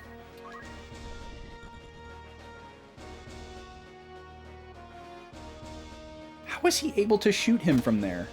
Alright, well that's the end of the battle. We don't get to pick up anything. That's unfortunate. Why are they after you? Will you explain? Sorry, but I can't tell you now. He's in that too. Hard to get him to sit and finish a meal. So you just throw yogurt tubes at him. Yeah, I mean, I wish he was at a point where I could just be like, all right, fine, you don't want to eat. I'll just give you your food and you can eat when you're ready. Well, he can't do that. And in order to keep our sanity in our schedule, we basically just have to make him eat, which he does. But he's like, you know, trying to get away from you and getting mad about it. As Kiki put it earlier, it sounded like I was torturing him. He's 2.5, gotcha. Okay, we're back at Igros Castle. This is huge. Dysadarg is talking to Gafgarian and telling him to capture Ovalia. So let's switch the notes cam on here. And let me unfreeze it.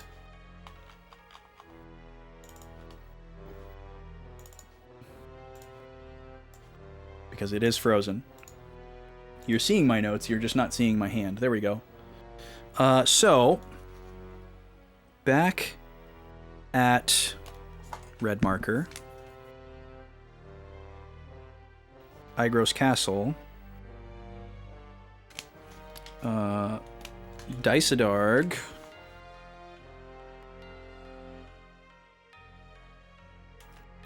orders Gafgarian to do whatever it takes to capture Ovalia. And I guess I didn't write down anything about the battle that we just did, so let me quickly write down a group, well, just for my own sake. Before this, we battled a group chasing Mustadio at, I don't remember the name of that location. I'll write it down in a minute. Okay. The same goes for Agrius and the others. Kill them. Wow. Dysadarg orders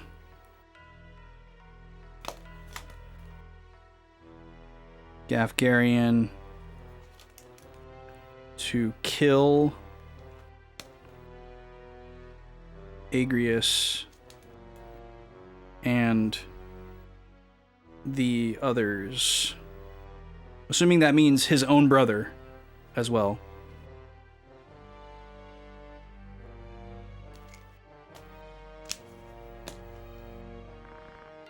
What about Ramza?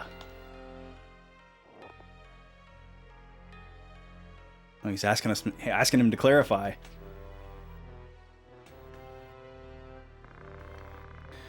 He's a disgrace to the name Beowulf, and he's in our way. I left him alone because I thought he'd learn how harsh the real world is. I never thought he was that dense. Did his strong sense of justice come from his father? My father spoiled him. If he obeys orders, fine. If he resists, we have no choice. It's hard to believe his own brother said that. Sickening. Wow. Bold of Gafgarian to say that in this setting. I gotta get some water, frickin' Gafgarian boys. Okay, so Gafgarian clarifies about Ramza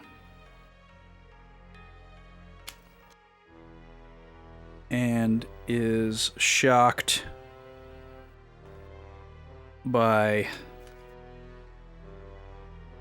Dysadarg's callousness and indifference.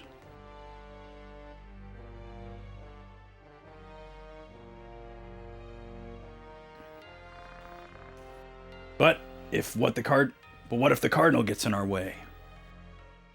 Thanks, Hello Killer. I do too. I wish it didn't die every 5 seconds. With the church supporting him, even the prince couldn't do anything easily. I've already prepared for that. There's no need to worry. So that's that. The more I know, the worse you appear. If that's how you feel, then you'd best watch your tongue. Don't forget your head can be easily cut off. Hey, stop that. I'm your loyal servant. Remember, I'm not stubborn like your little brother. Then don't make any more mistakes. Speaking of that, who did you order to kidnap Ovelia?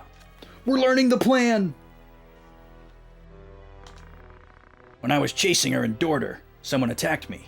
What was that about? Yeah, true. Did he order that attack on Dorder as well? They found the criminals in the monastery woods, dead. Someone learned of our plan and is trying to stop us. Anyhow, as long as Ovelia is with Agrias, there will be many chances to get her. I hope so.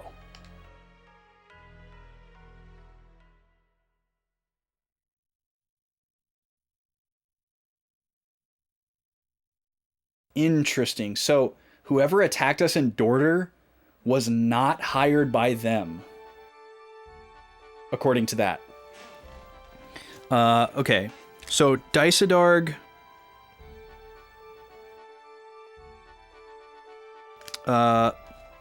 speaks to a larger plan... Oh, notes cam is frozen again. Speaks to a larger plan... but we still learn nothing.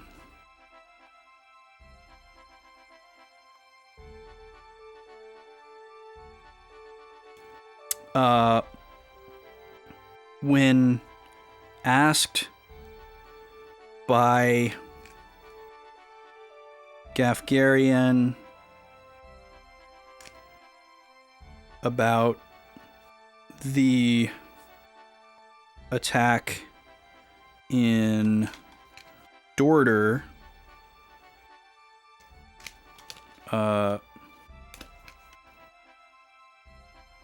Dysadarg implies that it wasn't him and was a result... How do I put this? I kind of want to watch that scene again.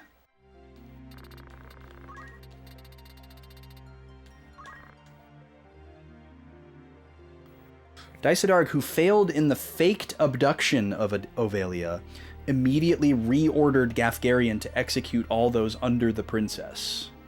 Even as a brother, you were no exception. In addition, due to the incident at Orban Monastery, Dysadarg found one trying to foil his plans. The faked abduction. What does that mean?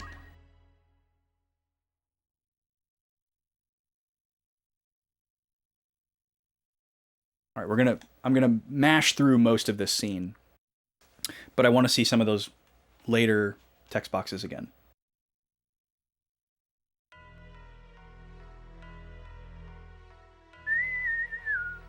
The office of Igros Castle. Very specific.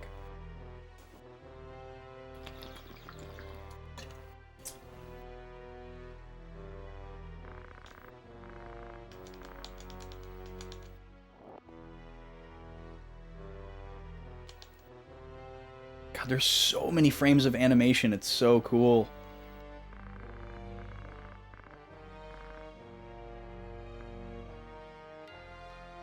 It's funny how people see games like Sea of Stars or whatever that have the 2D sprites that have so many different frames of animation.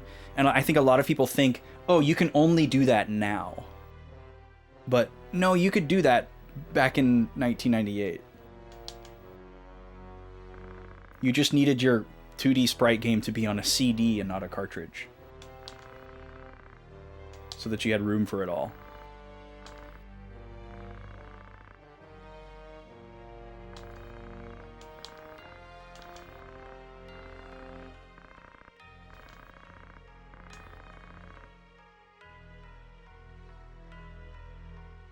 Okay, this is the part I want to read again here. They found the criminals in the monastery woods, dead. So that must be referring to Goltana's men. Someone learned of our plan and is trying to stop us. Okay, so Dysadarg implies that it wasn't him and was a result of someone knowing their plan. With their in quotes, because I don't know who all's involved. As long as Ovalia is with Agrius, there will be many chances to get her. I'm not sure what that means either. Okay, I got what I needed. The mystery third party, yeah.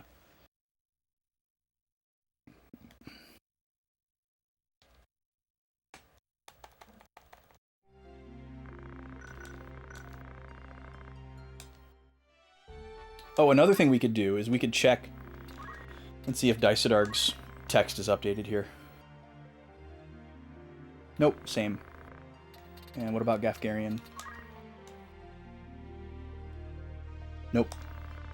So yeah, I'm gonna try to get in the habit of checking these after a scene involving them happens.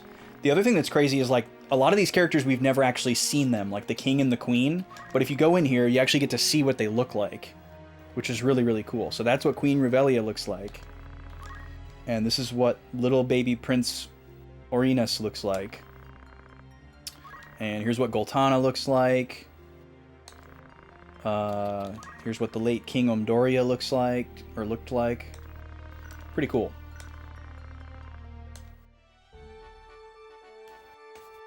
Okay, let's go to our formation screen, do some cleanup. Any monk abilities ready to be learned?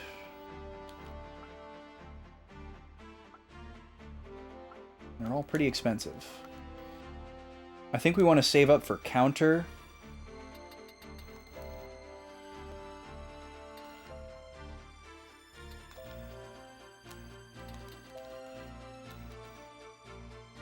Earth Slash might be the next one to go for after that.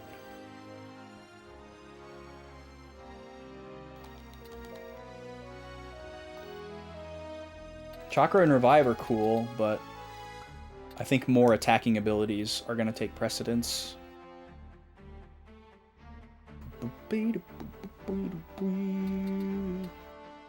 Oh, here's an idea. Here's an idea. We need more Squire JP for Ramza. For an experiment.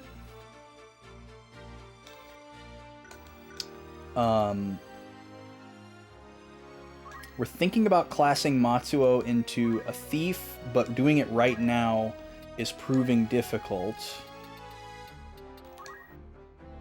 Because I want him to keep being an archer.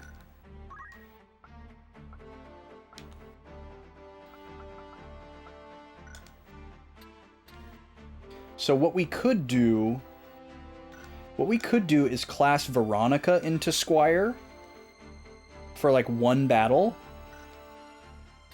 to get the JP we need, and then class her into Thief because she's better suited for a physical class with how high her Brave is.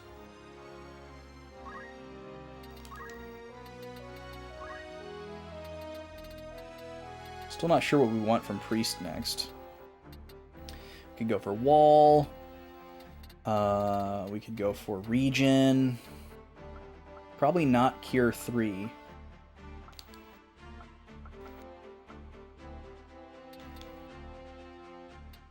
How much does Wall cost? 24. Dang, that's expensive. Yeah, that's not really realistic for a long time. Regen only costs 8. So that might be more worthwhile.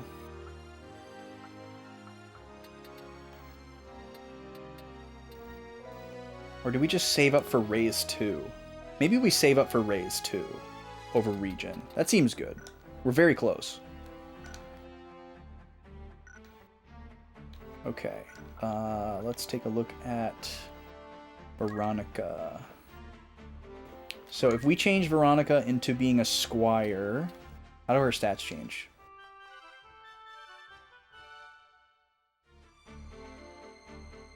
Okay. Yeah. That looks pretty good. She's going to be doing some awesome damage. And we can still give her her black magic. She won't be able to cast as fast, and it probably won't do as much damage. But she'll still be able to utilize it. And she's much less likely to have an empty turn. Now that she can throw stones and accumulate and stuff like that. Let's see. Let's also give her heal, just in case it comes up. We're going to have her be a squire for the next battle, so she can earn some squire JP for everybody. Hopefully enough to put Ramza over. That's really what we care about. And then I think I might class her into thief.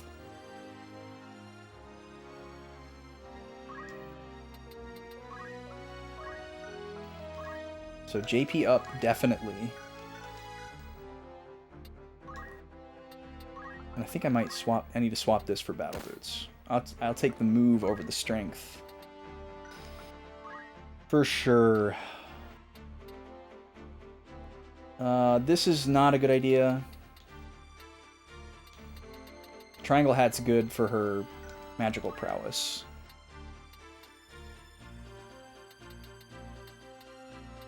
She can't use a shield. Alright. Cool. And then... So, Ovelia wasn't in that battle, so that was good to know. Agrius and Mustadio, let's check their abilities really quick.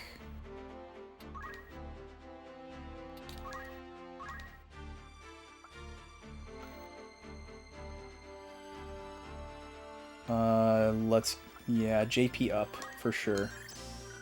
Get that on right away.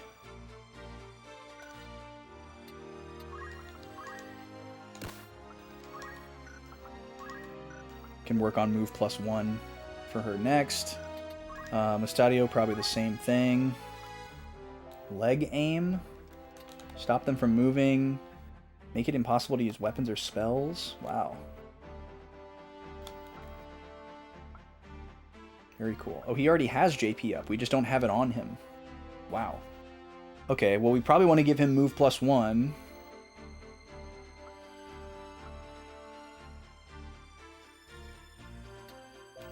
Should we give him these?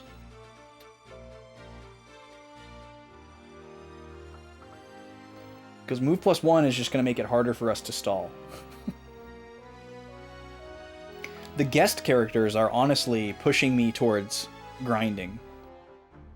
Because doing random encounters, the guest characters don't attend, so I can stall better.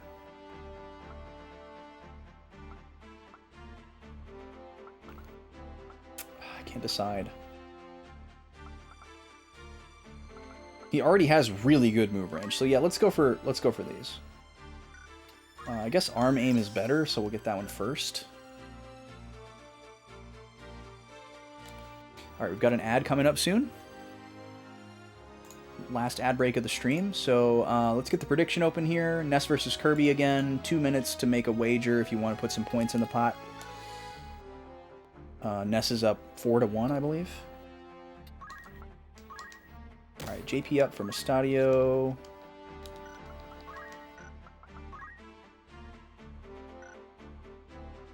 Does he know how to charge? Does he actually have archer skills? He has charge +1. But we could give him like throw stone and stuff.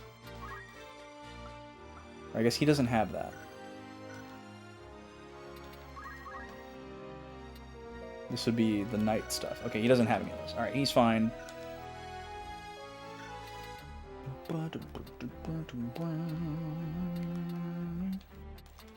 Okay, and then Ramza...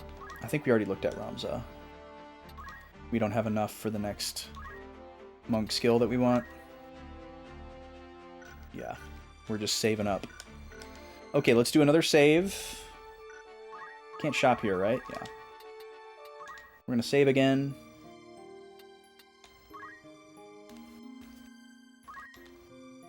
And we're going to be back to slot 1.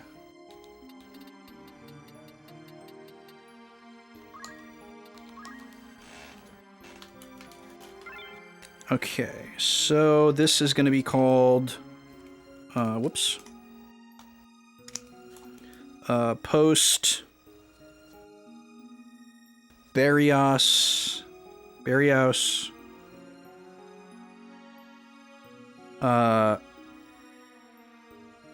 JP spends.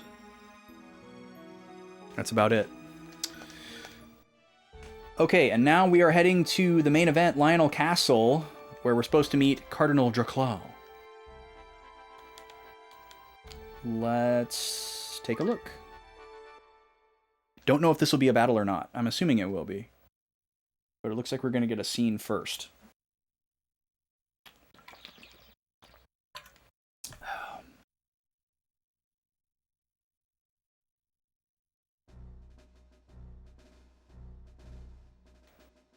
Ooh, red guys. This is our first time seeing red guys. They're always green. Who are you? What do you want? I'm Agrius Oaks of the Lasalia St. Kono Knights.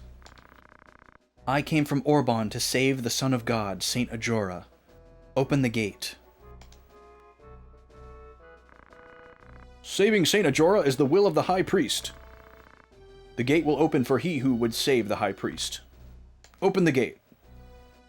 So she said the magic word. She said a bunch of proper nouns, and they liked that.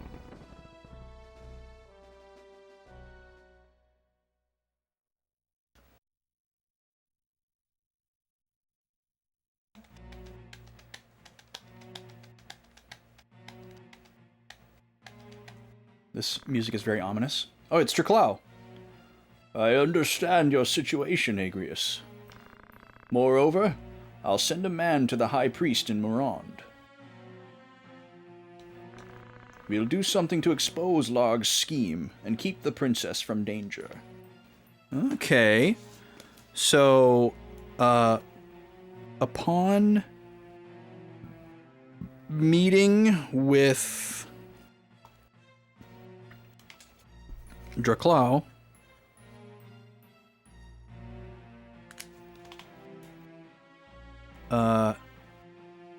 he sends a man to the High Priest in Morond. That's a new location. And I guess technically the High Priest is a new character too, but I'm not going to write High Priest in pink or blue until they have a name attached to them. To the High Priest in Morond.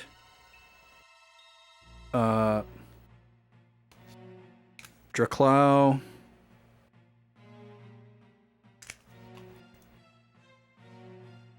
Wants to put a stop to Larg's scheme.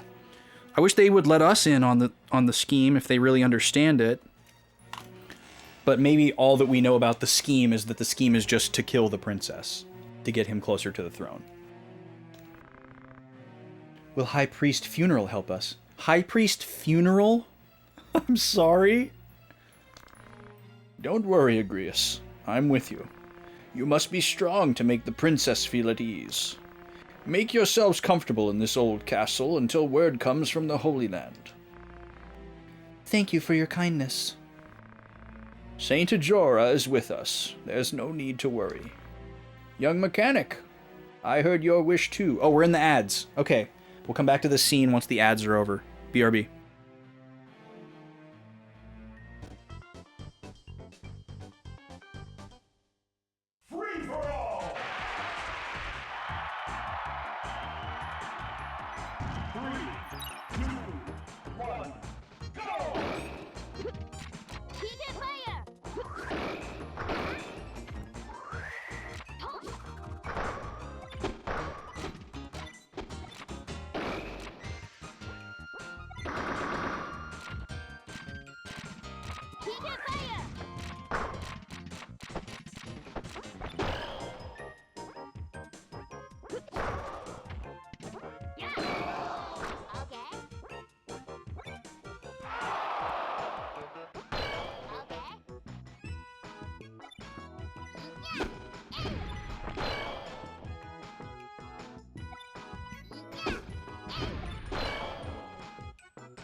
All right, one more for Kirby.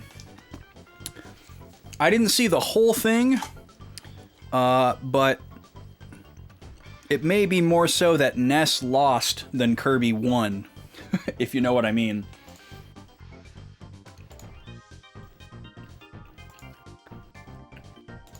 No one believed.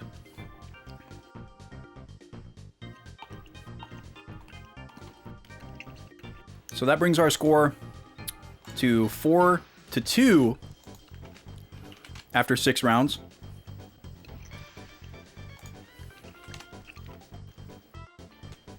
Five more rounds to go. Still wide open if you want to pick any characters for the next matchup. Let's get back to tactics.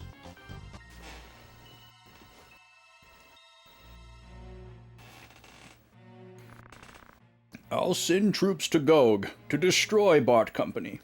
So this guy, in addition to being like a holy man, also has some type of military command.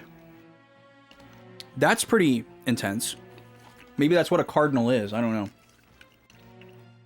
know. Okay. Draclau.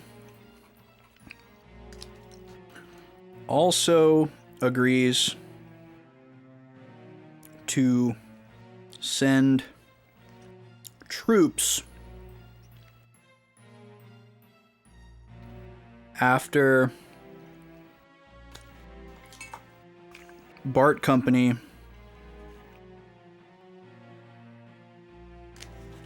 in Goog.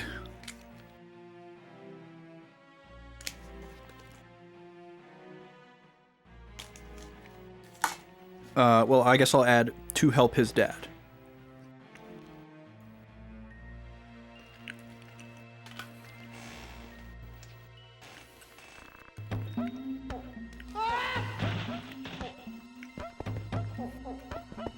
Thank you. Thank you for Goron City. Sunaj, welcome in. But would you explain why they're after you two? I can't. That's all right. Is this it?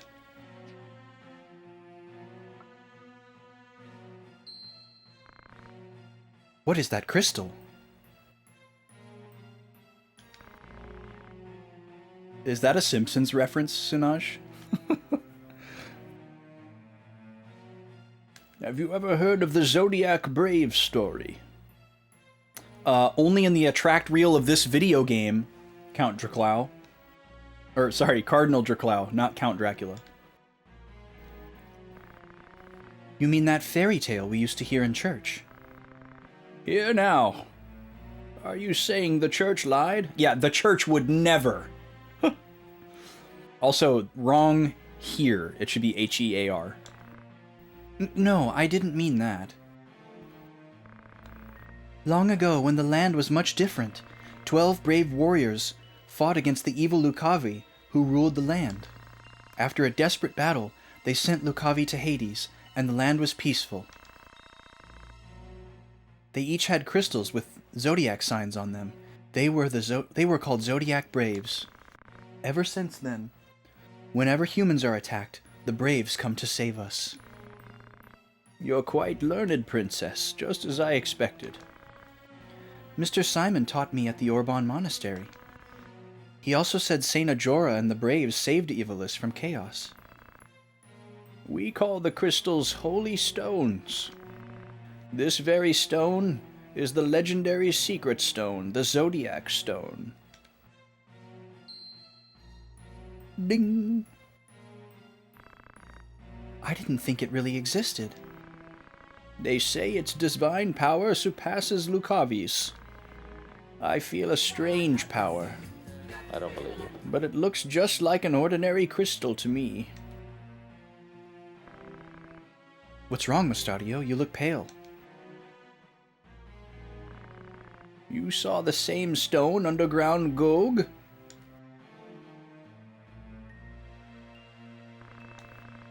Many broken machine parts are buried there. But if the stone gets near the machines, they start to howl. Bart Company's after the stone, right? I don't know what power the stone has, but Rudvik wants to use its power to make weapons. My father told me never to give the stones to him, so they abducted him. Don't worry, Mustadio. The church will see to his safety. While our men fight, we'll get the stone back. Yes, sir. Okay, so where is the stone? I thought Mustadio had the stone. Maybe he's just keeping that from us right now. I'll go to Gog with you. Thank you, Ramza.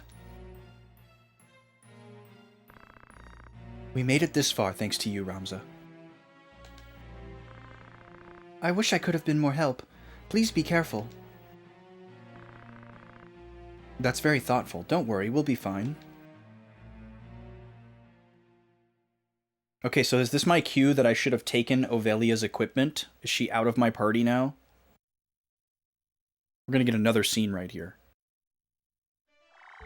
Oh, no, we're not.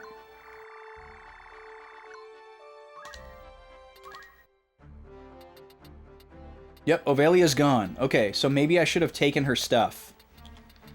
So we can do that. Okay, let's write down some thoughts first. Switch over to page 2 here.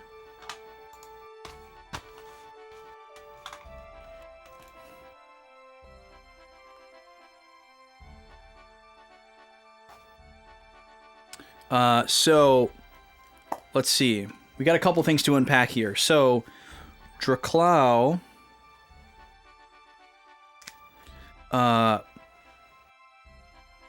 reveals that the Holy Stone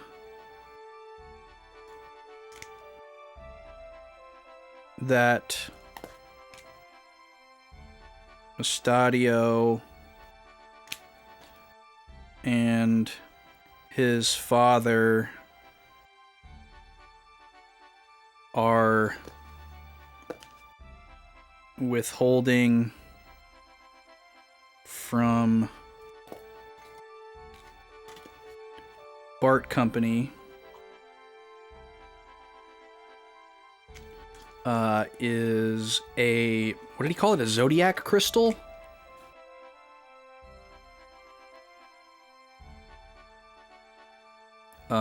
Tied to an ancient legend.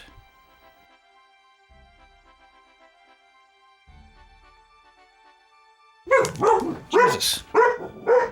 Ancient legend, we'll say pertinent to the formation of Ivalice and its religious history.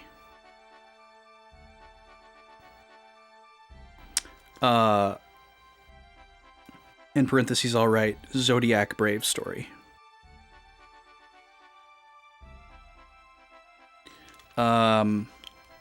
It is suspected that Bart Company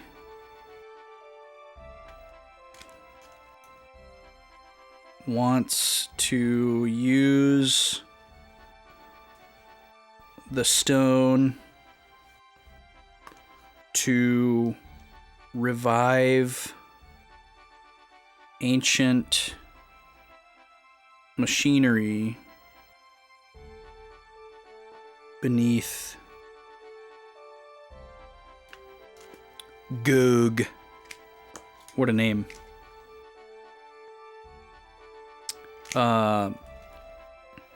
And then we are to accompany Mustadio to Gog. Wait, that's red. Okay. And that is our current objective. So that gets a little green highlight next to it. I'm going to reset really quick and steal Ovalia's stuff, because I am not above that. That's why we cascade our save. I don't want to use save scumming to scout skills or things related to the job system.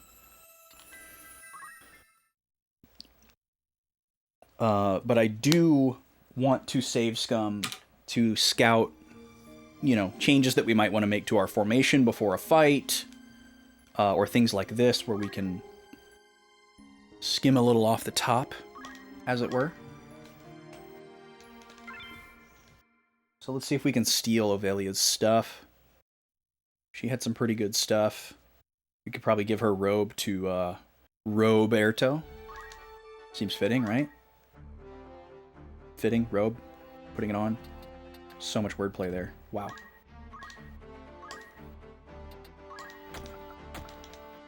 Take those. And we'll check out this scene again here.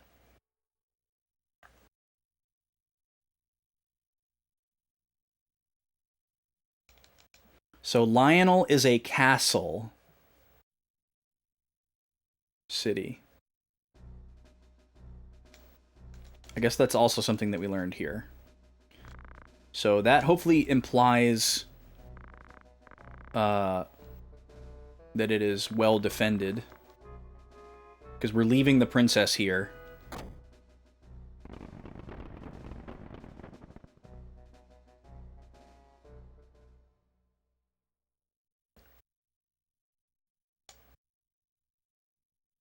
Hopefully that turns out to be a good decision.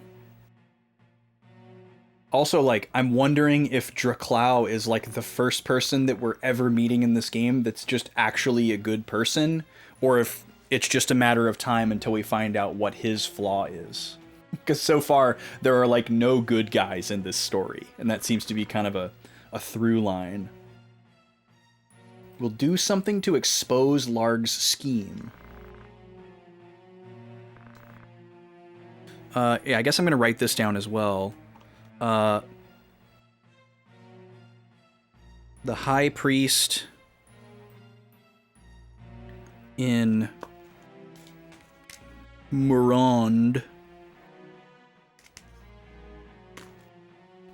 is... Now we get to write his name in pink. High Priest Funeral. What a wild name for a High Priest.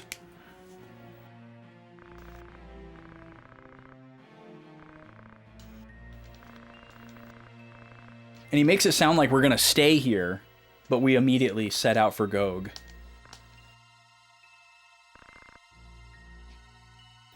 Also, it's interesting that he gives Mustadio the opportunity to explain. And he says no, but he's like, that's alright if you don't want to explain, because I just already know.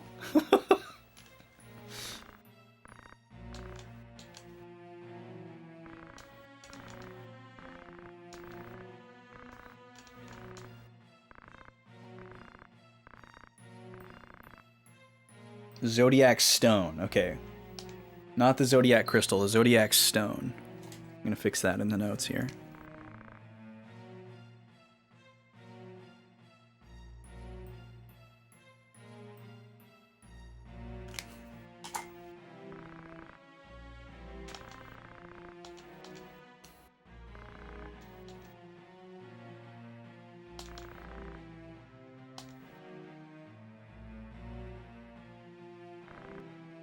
Yeah, I could have sworn that when we first ran into Mustadio, he was carrying this stone, and that, or carrying a stone, and that's why they were chasing him. My father told me to never give the stones to him, so his father is also aware that there's more than one. Yeah, I just wrote, Mustadio's father is captive, and the group chasing him wants a holy stone. Okay, so he didn't necessarily have it. That's just me misremembering. That's why we write things down. Because my memory is not reliable for little nuances like that.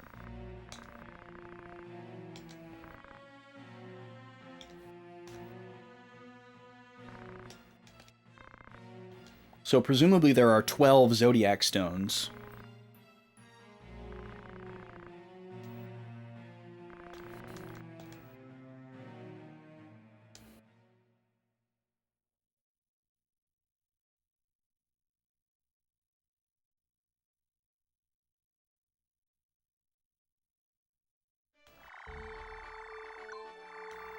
Okay, so we don't need to do any more JP spends, but we do need to save again.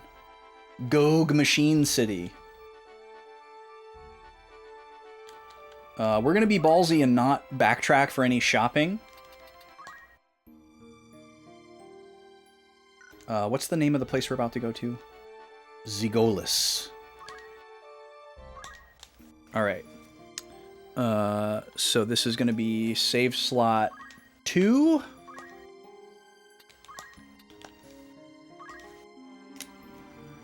SS2, and this is pre-Zigolis, post-Lionel.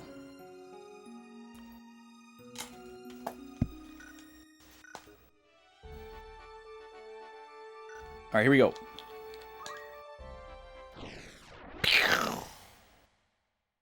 So this is our battle to use Veronica as a squire. Ooh, we get to bring 5 people this time. This is awesome. Okay, so we're gonna have Matsuo and Veronica up front, and then in back we will bring Roberto. It's tempting to bring Boko, but I think I want to bring Salome instead, because this way we can get a head start on some Thief JP as well, which is what we're gonna class Veronica into.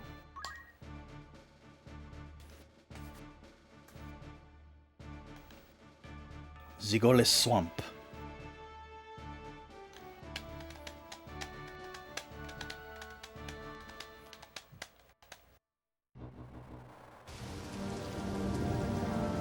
Oh no. Why so sad? I guess because of the rain? We got monsters.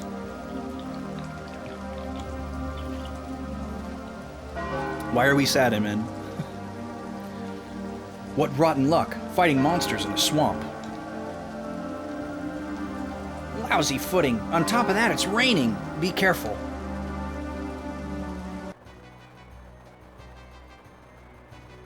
Cause I gotta go soon. Okay, that's fair. Ooh, sauna time though. That sounds nice.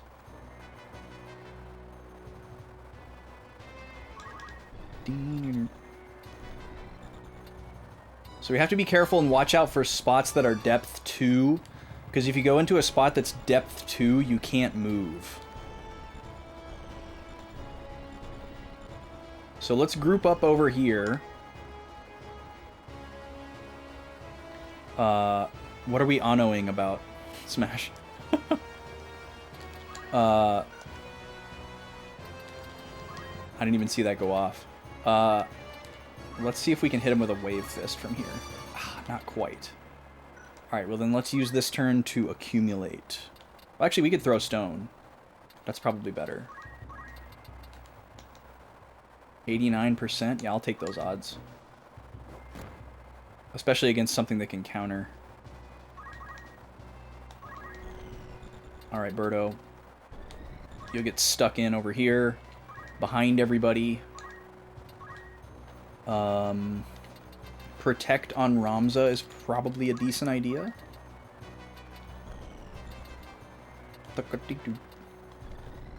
He's gonna get attacked a lot.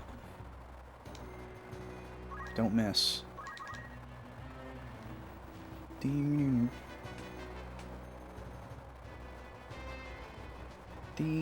have an Ahriman too. Skeletons, a ghoul. Oh, you have magic.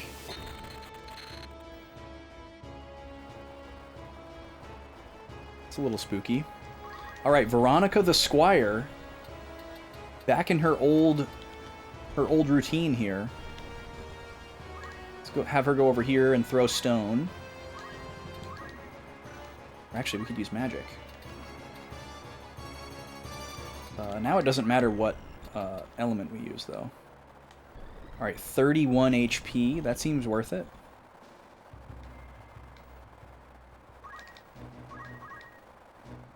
And then Matsuo.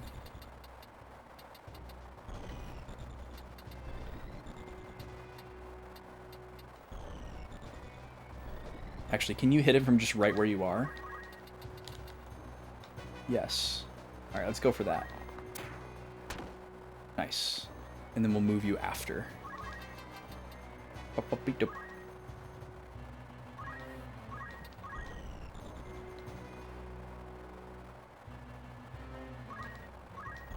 Yo, Duke, what's up? Welcome in. How's it going? Wow, we can get all the way up here. I guess we could just go for... Well, no, because we're going to get hit by that magic. So let's not do that. What can you do? Can you throw a stone? You can throw a stone. Let's see. Maybe right behind Ramza works. If we can't throw stone, we can accumulate. I just want to make sure we get experience this turn.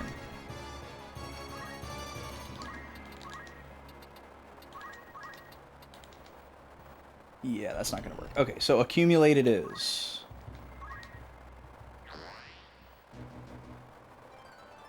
We got to make sure Salome takes an action every single turn so that we get our Thief JP up.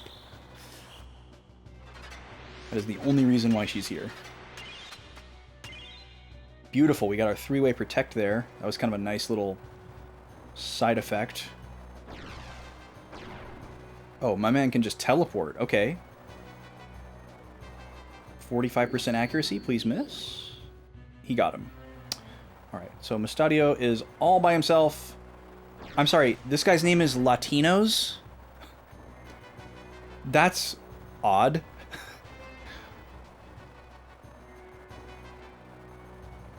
You don't represent all of them, sir.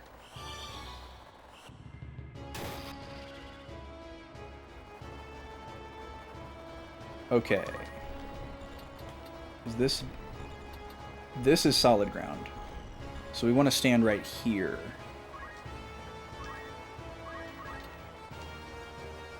$60 HP. He counters me, that's fine. Who all's going here? Who all gets to go? Just Roberto. I might need to send Roberto back this way to wake up Mustadio. Because he does have Asuna. It's kind of a huge waste. But I don't really know what else to do. And we may have our other characters start falling back this direction anyways, because we kind of want to stay grouped up and have them move in. So let's go right here. And Asuna Mustadio. Say that 5 times fast. Hopefully that hits. We get no JP if it doesn't. Here comes more little magic shenanigans.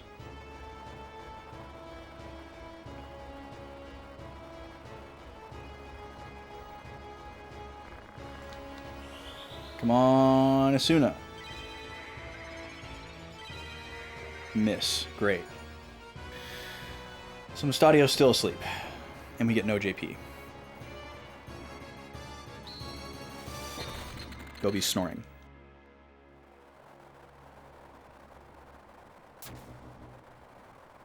Alright, he's gonna go hide in the water, I guess. Can you get him with a stone? Not quite.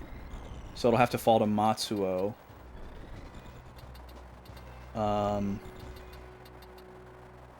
Let's see. Veronica. You could stand here. You could stand here. Or here. So we could definitely throw a rock at these guys. But this guy has less HP and he can inflict sleep.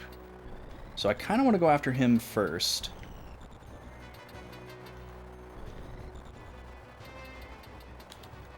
So let's go over here and we'll throw a rock at this ghost. Which seems really silly. Maybe we'll go right here and do it.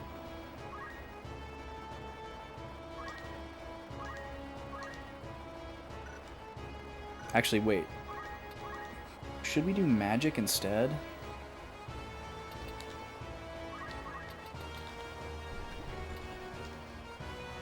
When does this go off?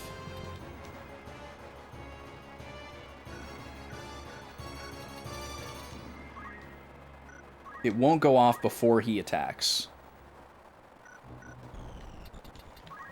So that wouldn't be the best idea, because he might move to a position where we get hit by it. Oh wait, it does go off before he attacks. Okay. Sure, let's go for the Bolt 2 then.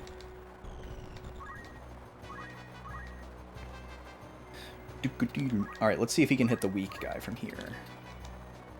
85%. Ah, we really need this to hit.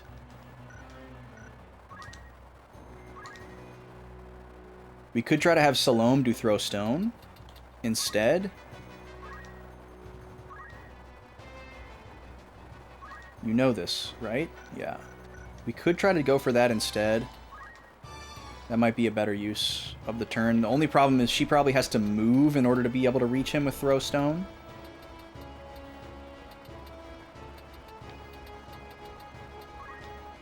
But I think we have to deal with that, unfortunately. Maybe I'll move here and fire at the ghoul. And that way, between the magic and the arrow attack, we can take him out. Let's go for that. 65! Alright, we're going to attack this guy instead. What is your name, sir? Your name is Nihilus, or Nihilus. And when do you go? Not for a while. So we can probably charge +5 you. Make sure I don't misread it this time. Yeah. Alright, charge +5 on you. So we can get 44 damage. This is what we get for not... for learning Concentrate, but not equipping it. Alright, first of all, how far can you throw a rock? We're 1 unit away. So let's move Salome over here. And hopefully we can kill this guy with a rock. It's pretty important that we do. 89%. Don't love those odds. Alright. Cool. Good job, Salome. Got it done. I can't believe this ghoul's name is Latinos.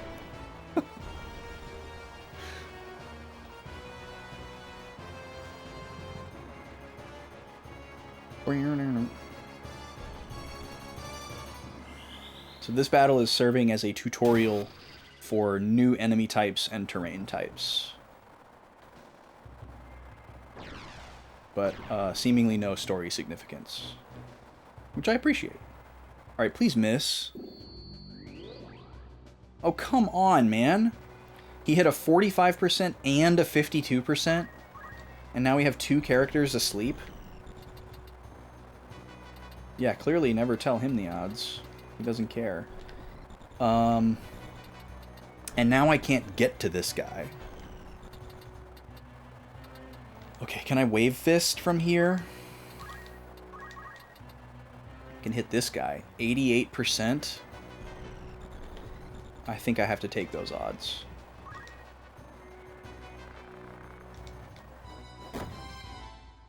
Cool. I'm gonna just stay here. Got him with the charge +5. Beautiful. Nice job, Matsuo.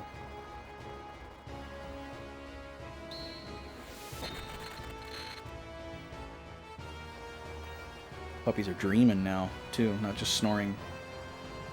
Alright, our Protect went away. Okay, Veronica, can you kill this ghost, please? 74%. Okay, so this guy's thing is he dodges everything, I guess. The problem here is that I am surrounded by water.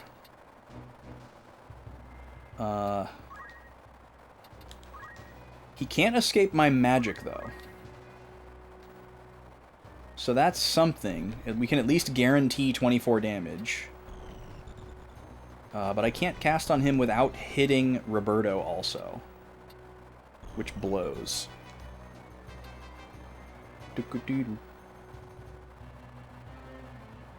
the only character that can cure sleep is asleep. So we are just at the mercy of however long sleep can last in this game. Which appears to be pretty long. And this guy can counter, so we could miss this attack and then get countered. I'm not too worried about his physical prowess. That would just really suck. Actually, this can heal sleep, can't it? Oh, nope. Darkness, silence, poison. That's it. Okay, who gets to go? Matsuo and Salome. I think we just need to double up, triple up on this guy, and try to take him out. no matter what. Where can Salome move to? Salome can move to there. Okay. So let's just go for the straight on attack here. We got it. That's very good.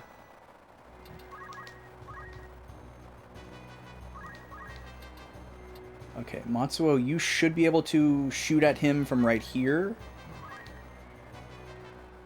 Gobi's having a very intense dream. Just making some very funny snorting noises. 100%! Finally! Wow, it's so good to see 100%. Get out of here. His clothes are just floating. That's so funny. Okay, Salome. You can go after this guy, but we don't want you to stand in the water. And there's a carcass right there, so you have to stand right in front of him. But that should be okay, right? Ramza can heal you if absolutely necessary.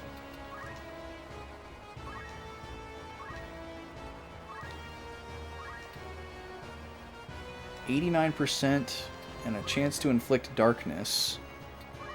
We could also try to knock him in the water, which would be really interesting. Because this is a depth 2, and he would be stuck. I'm gonna go for it. Plus, this can't miss. Alright, we didn't get the push. That's fine, though.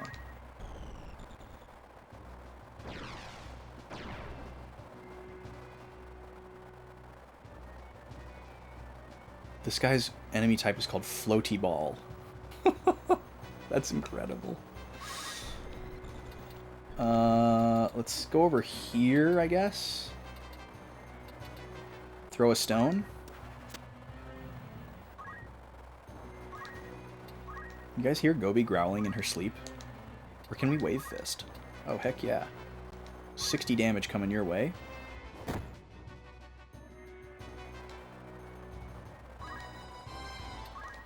Doo-doo-doo. He's gonna go that way. Okay.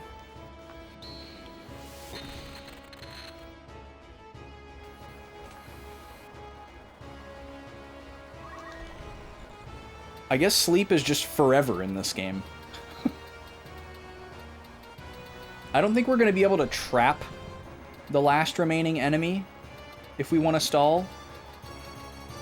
So we may actually need to leave this guy alive and change our formation and start sending everybody this way to take these guys out. They can also move farther. So we're going to start sending everybody to this corner, and we're going to leave that skeleton guy all by himself while we try to stall out some extra actions. We're probably not going to get any good drops from these guys. Their crystals aren't going to have abilities that we can learn, but if they drop chests, we maybe get some items that we can at least sell, if not use.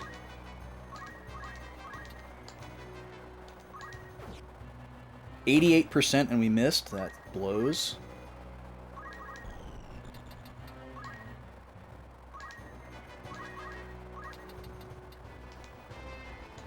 $84? Alright, cool. Alright, so we're just going to abandon Mr. Skeleman. Let's see. Don't want to go there. I'm glad I know about the depth thing from the tutorial. I'm sure most people that played this for the first time found that out the hard way.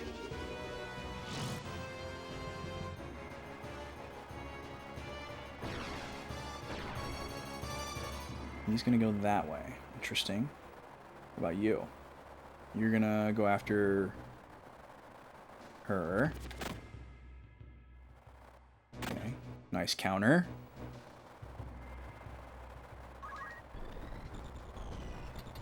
What can you stand on over here, Ramza? Oh yeah, we should be able to wave fist from right here. Can you punch a ghost? Yeah, this ain't Pokemon. Punch him.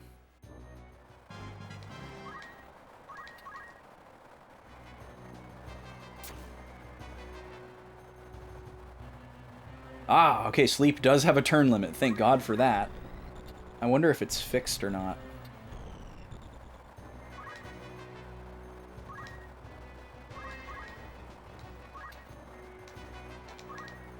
Okay, attack you. Salome can get all the way up next to this guy. That's incredible.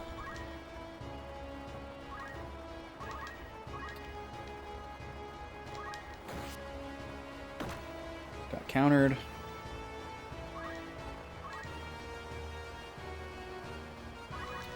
Alright, Ramza should be able to take out the ghoul here. Yep.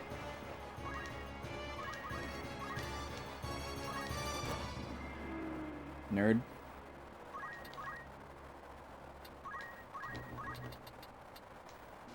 %, love it.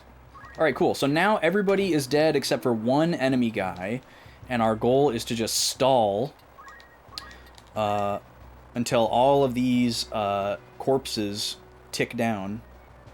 The problem is Mustadio is going to just end the battle by turning him to stone. Oh, that was so cool, but not what we wanted. Are you alright, Mustadio? Yeah, I'm okay. Past this swamp's the ocean. We're almost to Gog. Alright, we get nothing. Well, not we get nothing. We just don't get to stall. We have so much money, though, folks. We have an absurd amount of money. I'm sure we're going to need it. Maybe we'll get to shop for some cool stuff at Gog.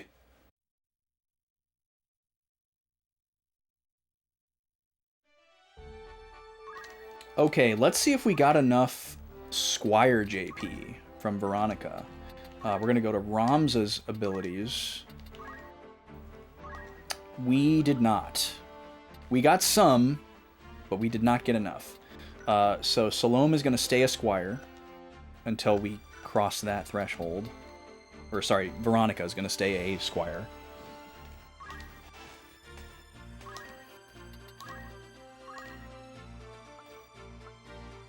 Anything we want to teach her in the meantime? Nah, we'll save up for accumulate, if anything.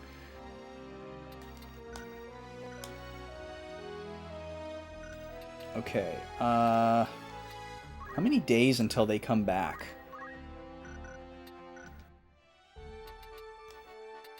That's right, we go in here and we go to job. Not what you would think. Okay, still 5 more days until these 3 characters come back. Oh, and 5 more days for that one. Interesting, so they'll come back at the same time. We'll see how they did. Okay, back into the formation menu. Matsuo, can you learn the new archer skill that we want you to learn? Ooh, 700 points. Okay, absolutely. What were we saving up for? Should we just get plus 10 instead of plus 20? Or should we save up for plus 20? I don't really know how the scaling in these works. Like, is plus 5 times more powerful than plus 1? Doesn't seem so. Is plus 10 twice as powerful as plus 5? Probably not. But the charge time is also a factor. It just doesn't tell us anything.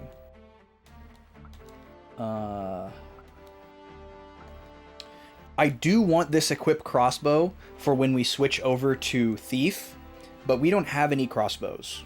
So until we see a crossbow in a shop, I'm not worried about it. But I'm also not really worried about these. So I guess we'll just keep banking JP.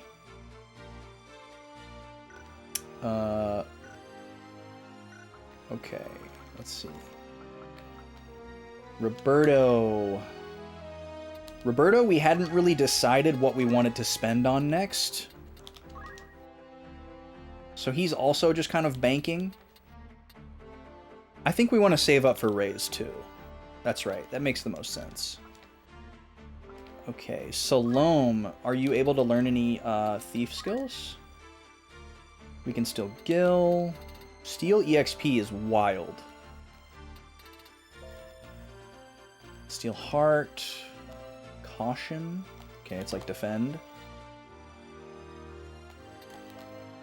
Catch. This is good for farming money, I'm sure. I'm tempted to save up for Move Plus 2. Move Plus 2 seems incredible. But Steel EXP also seems awesome. And I know that the Steel equipment ones are like super high value at certain points in the game. Like there are unique characters that have like special weapons that you can only get by stealing them from them. Plus it like, you know, makes it so that they're not as strong as well, even if you don't want the weapon, because they no longer have it. But Salome is not going to be our main thief. So I guess it would be all the more reason for her to go after Move Plus 2 over anything. And then our character that's actually going to class into thief, Veronica, she can go for the equipment stealing ones, because she's going to get much more thief JP. Speaking of which, does Veronica have JP up on? Yes. Okay, good. Make sure that's that way. Mustadio, are you ready to learn anything new, sir? You are still saving up for, I guess, leg aim.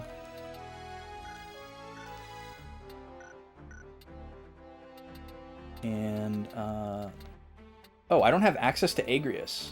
So I guess Agrius stayed at Lionel Castle with Ovelia. Alright, so we're going to save again. Slot 3. So this is post Zygolus. Pre... Where are we going? Gog. Now, I have a feeling this is going to be a long scene and a long battle. We have about 15 minutes left of stream.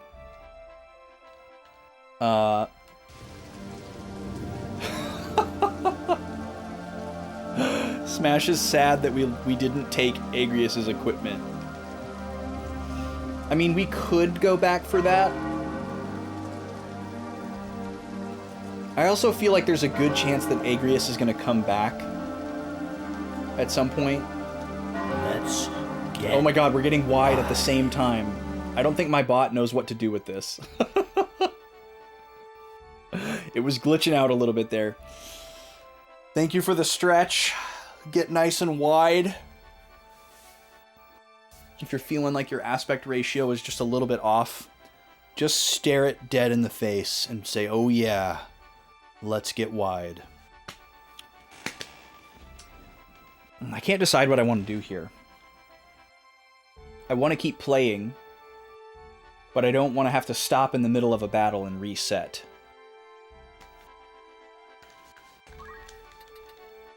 Let's go into our Brave story here and see if we have any new information about some of our characters.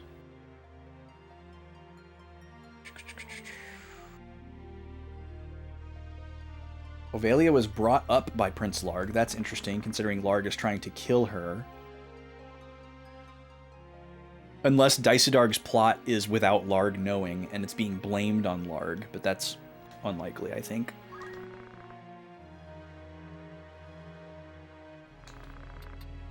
Daisadarg, anything new? Nope. How about Draklau? I bet Draklau... Oh, Funeral is now in here. Marge Funeral. What an incredible name. High Priest of the Morand Globados Church. Although not in full power, still has enough executive powers. To do what? But it could be said that the High Priest of the Church has power equal to that of the King. There are Temple Knights who secure the safety of the High Priest. So, he's not in full power, but he has as much power as the King.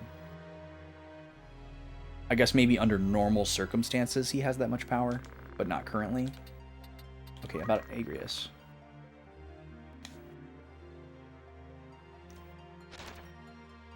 Nope, none of that's new. Okay, Draklau.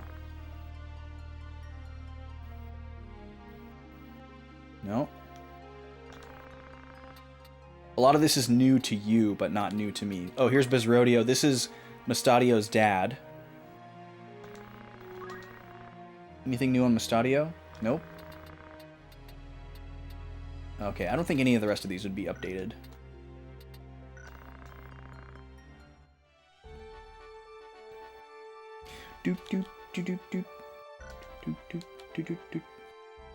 Oh, you know what?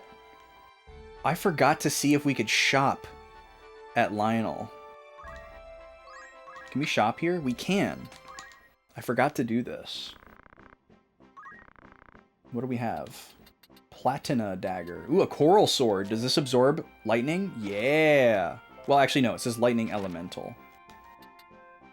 But it might have that effect. Ooh, we have axes and crossbows?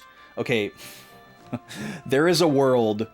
There is a world. Oh my god, and spears. Okay, there's a world, actually, where we reset, take Agrius's equipment, and do this shop before going to that monster battle. And that could be... That's also tantalizing because it's something that I could do off stream. Yeah, this is very exciting. We found something to spend all our money on.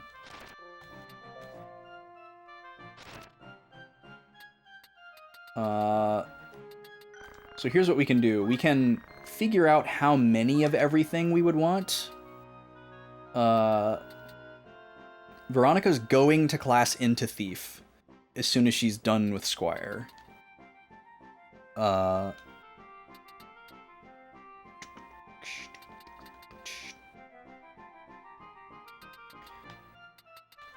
I don't know what we're gonna do with Salome. We'll probably class Salome back into Squire once Veronica becomes a Thief. We'll just have them swap. 5.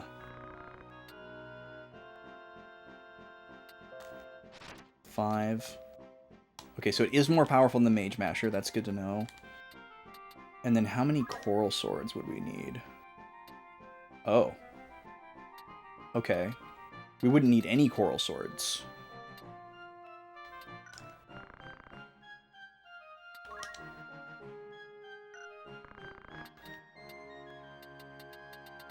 And then axes. This is interesting because we've had a couple of people learn equip axe, but we're not utilizing that skill, and I certainly wouldn't utilize it on my monk. Plus, these are 2 hands only. Squires and Geomancers only. Huh. Weird. Alright. So this is 4, 4. And this is 3, 4, but with a chance of darkness. And this is 3, 4 with no status. Okay, so we would definitely go for the crossbow. But if we don't end up classing Matsuo into Thief, that would mean that he stays Archer for a little bit longer, and we could just invest in a better bow. So he currently has the longbow. 4, 5. Silver bow is 5, 5. Ice bow is 5, 5 with ice. And lightning bow is 6, 5 with lightning and can cast bolt too? Hold on. Alright, well that's definitely what we'd go with. And I've got to figure... Attack power 9? I got to figure out how to get Lancer. I need Lancer so bad. You guys don't even understand. I need Lancer so bad. It's a problem. I need to be a spear boy. Okay, and then we have new equipment as well. Let's see, 60, 50, 40. This is all just knight stuff. Lancers can equip it. What is SM? Oh, Samurai. Samurai can equip heavy armor too. Got it. So we would definitely buy this for Ramza. Ramza is currently our armor monk, which is a very fun combination. And then we've got gold armor as well. None of our other characters can wear armor, so this is all Ramza stuff. Rubber shoes. You can't get stopped and you can't get hit by lightning. Pretty cool. Pretty cool. Defense ring. Ah, gets rid of sleep and death sentence, so this would be good to have against those ghouls. This prevents stop and... I don't know how to... I get what the difference between don't move and don't act are. I just hate the names, and I want to call them by their modern Final Fantasy equivalents. I guess don't move would be petrify, but it's also don't act. And then don't act would be like stop. But you'd still be able to move? I don't know what you call that, actually. Maybe there's not an equivalent of don't act. So this is a very high evasion mantle. Can be worn by anybody, but it increases magical ability. Very interesting. Man, there's a lot of good stuff in here. Alright, well, I'm glad I get to look at this off stream. So off stream, I am going to reload back to save slot 2 before the Zagolas fight, and I'm going to do some shopping at this shop here. And I'm going to take Agrius's equipment and get back to the point that we're at right now before the Gog fight. And we'll be all set, sitting pretty. And that's coming at you tomorrow, because we're going to be back tomorrow playing more Final Fantasy Tactics. Same time, same great channel. I'll be going live by noon Central, but I've been able to go live early the last couple of days, so if I'm able to go live early, I will go live at like 11:30 or 11:45 if I am able. The last couple of stream days, 11:30 has been pretty easy to do, so I like going live early if I can. I need to set up my ad timer to wait 30 minutes before the first ad instead of 1 minute, so I can keep the ads on the hour. I need to remember to do that tonight as well. But yes, we'll be back tomorrow with more tactics. There will be a Sunday stream if we manage to fill up the sub goal, which we're getting there. We're over halfway now. Thanks to y'all's support today. Thank you so much again for the resubs and the bits today, and the wheel spins. That was nice. Appreciate it. Yeah, thank y'all for being here. Thank you for enjoying stream with me. On Tuesday, we will continue Pokemon Trading Card Game for the Game Boy Color. We may finish it, but your last day to vote for the upcoming Tuesday game is tomorrow. So make sure you've gone into Discord and you have voted. You can change your vote. Pay attention to where that Discord despot vote is as well. It may fool you into thinking that the vote is only separated by 1 when it might actually be separated by 2. Let's see if it's moved at all during stream, actually. Still holding strong. So Uncharted 2 is actually leading with 9 votes. You only see 8 in the Discord, but one of them is our Discord despot, and their vote counts for 2. In second place, Pokemon Coliseum with 7. In third place, Plucky Squire with 5. And Boktai, The Sun is in Your Hand, trailing with 2 votes. So get in there and vote if you have not already. Spice it up, make it exciting, make it close. Let's find someone to raid. I'm not going to bother switching over to Fortune Street to see who won because I don't think anybody cares. You can be very loud and annoying about it if that's not true. Oh my god, my notifications, please stop. I'm just trying to open Twitch. Okay. Well, apparently there's a ton of really cool people live. Let's see. Who is on?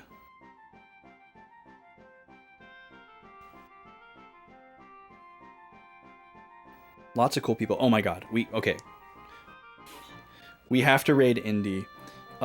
Indy is very funny and very cool. I'm a big fan.